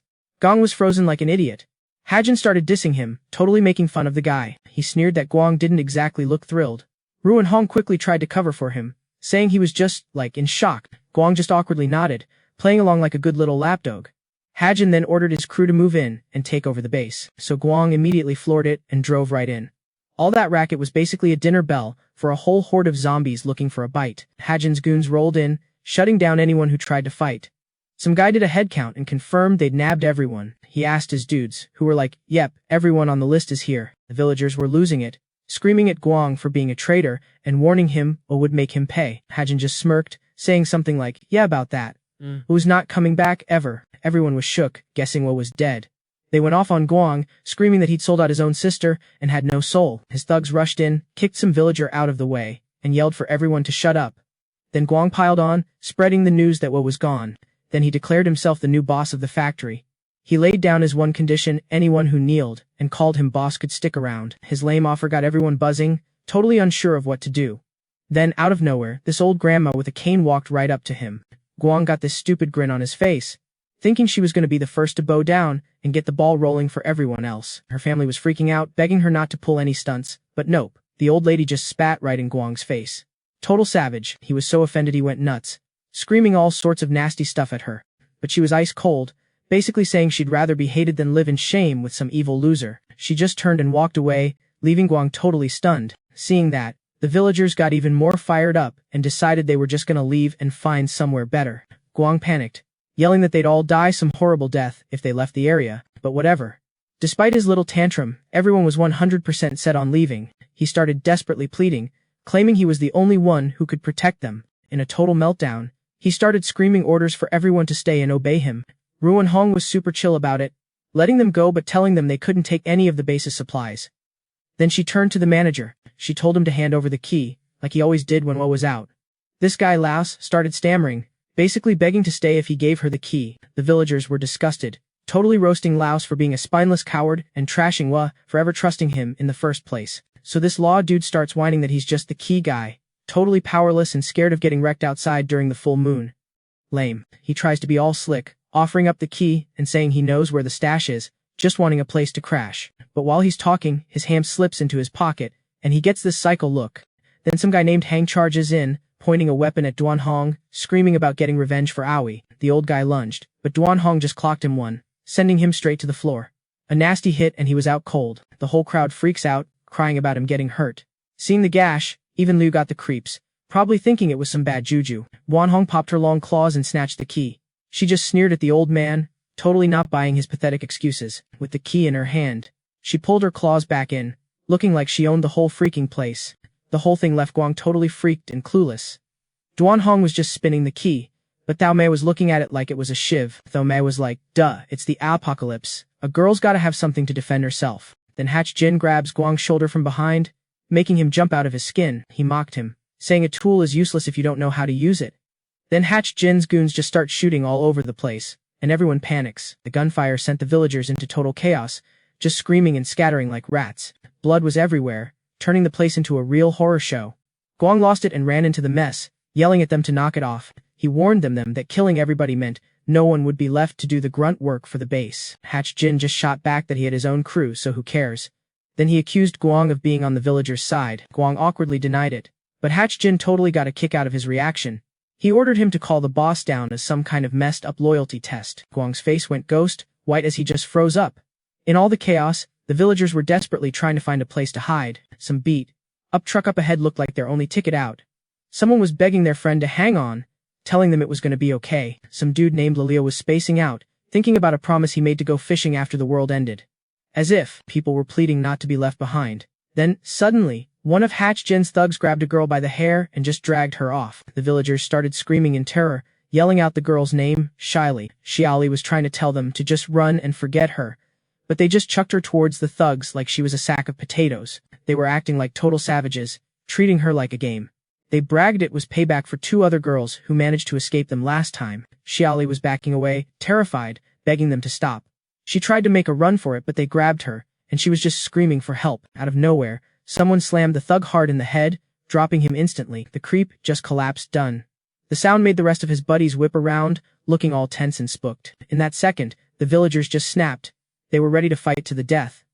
One of the thugs started spewing garbage, threatening to end them all. He was bragging about how he was going to teach the refugees a lesson. Xiaoli just broke down crying as her friends swarmed around to protect her. The villagers didn't even hesitate. They just charged the thugs. They grabbed whatever they could use as a weapon, shouting they weren't backing down ever again. They were yelling something about a us contribution and swore they'd die defending the steel factory. One guy even cracked a joke, like if we can't live, we'll all die together. The thugs got super pissed and just ordered their guys to open fire on everyone. So, like out of nowhere, this corpse just barges in and chomps on some villager. Everyone totally freaked, realizing a zombie just crashed their party. Jax's crew just lost it. Some got snatched, while the rest started shooting like crazy, just spraying bullets everywhere in a total panic. This one villager even actually stood up, telling everyone to run while he held them off. The dude seriously stayed behind to block the horde and protect them. Then, bam, this guy Leo appears and just starts wrecking a bunch of zombies. He rolled into the chaos like some kind of main character. Even he was shocked by how many of the undead there were. The villagers started cheering, calling him Chef Leo, their big shot savior or whatever. Jax looked so over it and basically told them to get lost before he lost his temper. Grant started pleading, claiming he was the one who brought them there and that he had powers. Jax just kicked his leg hard, making the guy totally eat dirt. The kick left Grant hurting, and Jax immediately started dissing him. He mocked him, saying an unawakened power user was just trash hiding behind girls. He went off, calling Grant a freeloader who just mooched off his sister. Then Jax literally stepped on the guy, humiliating him in front of everyone. In pain, Grant probably wondered if stabbing his sister in the back was even worth it if he was still getting treated like this. As the zombies flooded in, Jax's so-called subordinates freaked out and scattered like cowards. Jax's face went pale, totally shook by the massive horde. He tried blaming his guys for not locking the doors, but they swore they did the best they could. He cussed them out, yelling that flimsy wooden boards were useless against zombies on a moonlit night. No duh, he ordered them to go get the explosives. They scrambled off, terrified, and then shocker, got picked off one by one. A bunch of them got wiped out, and pretty soon, Jax met the same fate. He just looked down at his own wound, completely stunned and horrified. With a blade straight through his heart, Jax collapsed in agony. Seeing him go down, he screamed his head off, accusing Gwen of being the one who took him out. Gwen just pulled her claws back and sneered that she was just helping him see his true, pathetic self. Jax roared and cursed her out, totally losing it. Grant ran over all happy trying to praise her, but Gwen just coldly blew him off, calling him useless. So Grant kicked Jax while he was down, calling him a traitor. Then he tried to drag Gwen away, suggesting they should bail and come back for the factory later. But then Gwen suddenly twisted his arm, and it looked like it hurt a lot. She threw him aside without a second thought. She sneered, asking if he ever actually cared about her, then revealed they were both just her pawns to manipulate. She arrogantly complained that they were so incompetent that she had to step in and handle everything herself. Gwen flicked Grant's chin, and then ordered the other randoms to go be zombie shields. Grant stared at the whole messed up scene and just screamed with rage. He was yelling about why everyone hated him, and what made that Cole guy so much better. The zombies kept pouring in, making everything even more insane. Jax, looking totally pathetic, started begging Grant to save him. He promised to hand over all the explosives outside and make him the new boss if he got him to safety. That offer totally lit a fire in Grant's eyes. Jax desperately swore he'd do whatever Grant wanted if he just saved him. Grant just smiled and said he'd give the guy a chance. He grabbed Jax by the neck, roaring in his face about his betrayal. Grant mocked him, reminding him how he used to call his sister his only father or some other weird crap. Before turning his back, Grant squeezed harder, demanding to know where the explosives were and forcing him to spill. He tightened his grip, making Jax scream in pain, and then suddenly power just exploded from Grant's hand. His ability finally decided to wake up. The air started getting all wavy and weird from the heat, like a bad trip. Hayden started freaking out, screaming his head off, begging not to get torched. Greg was like, "Oh sweet, a fire power." He was totally stoked, yelling, cause he finally got his powers. Hayden was all, "I will tell you anything. Just let me go, dude." Seeing his new pyro skills, Greg was like, "Whatever, don't need you anymore." Then whoosh, he just lit Hayden up. He just charged, frying zombies left and right. This power trip had the guy thinking he was some kind of god or something. He was laughing like a total psycho, completely losing it. Hayden was toast. Then Greg's all like, "I'm in charge now, deal with it." After that barbecue, Greg booked it over to the grunts, who were hauling supplies in the factory.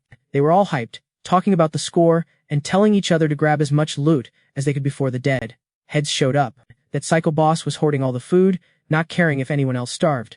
But with this stash and the boom sticks, they could totally start over. Then, out of nowhere, this crispy critter drops from the ceiling. Everyone freaked, and then they realized it was their boss.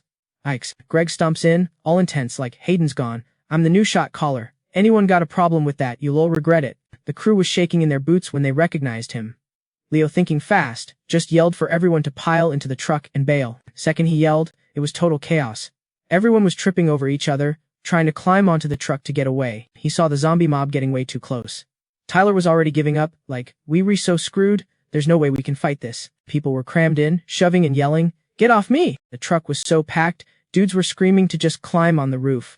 A few people were looking for anything to use as a weapon, and chewing out anyone being a jerk. Meanwhile, Leo was getting squished so hard he could barely breathe. He was seriously scared he was going to get shoved right out if everyone kept pushing. He looked around and was just stuck in this mess of panicked people. Totally terrified, he ran, thinking his luck sucked and the future was toast. Then, boom, a hidden mission pops up. Sacrifice yourself to save everyone else. And it offered to unlock a new weapon. Seriously. Leo was like, heck yeah! And smashed that accept button to get the new toy.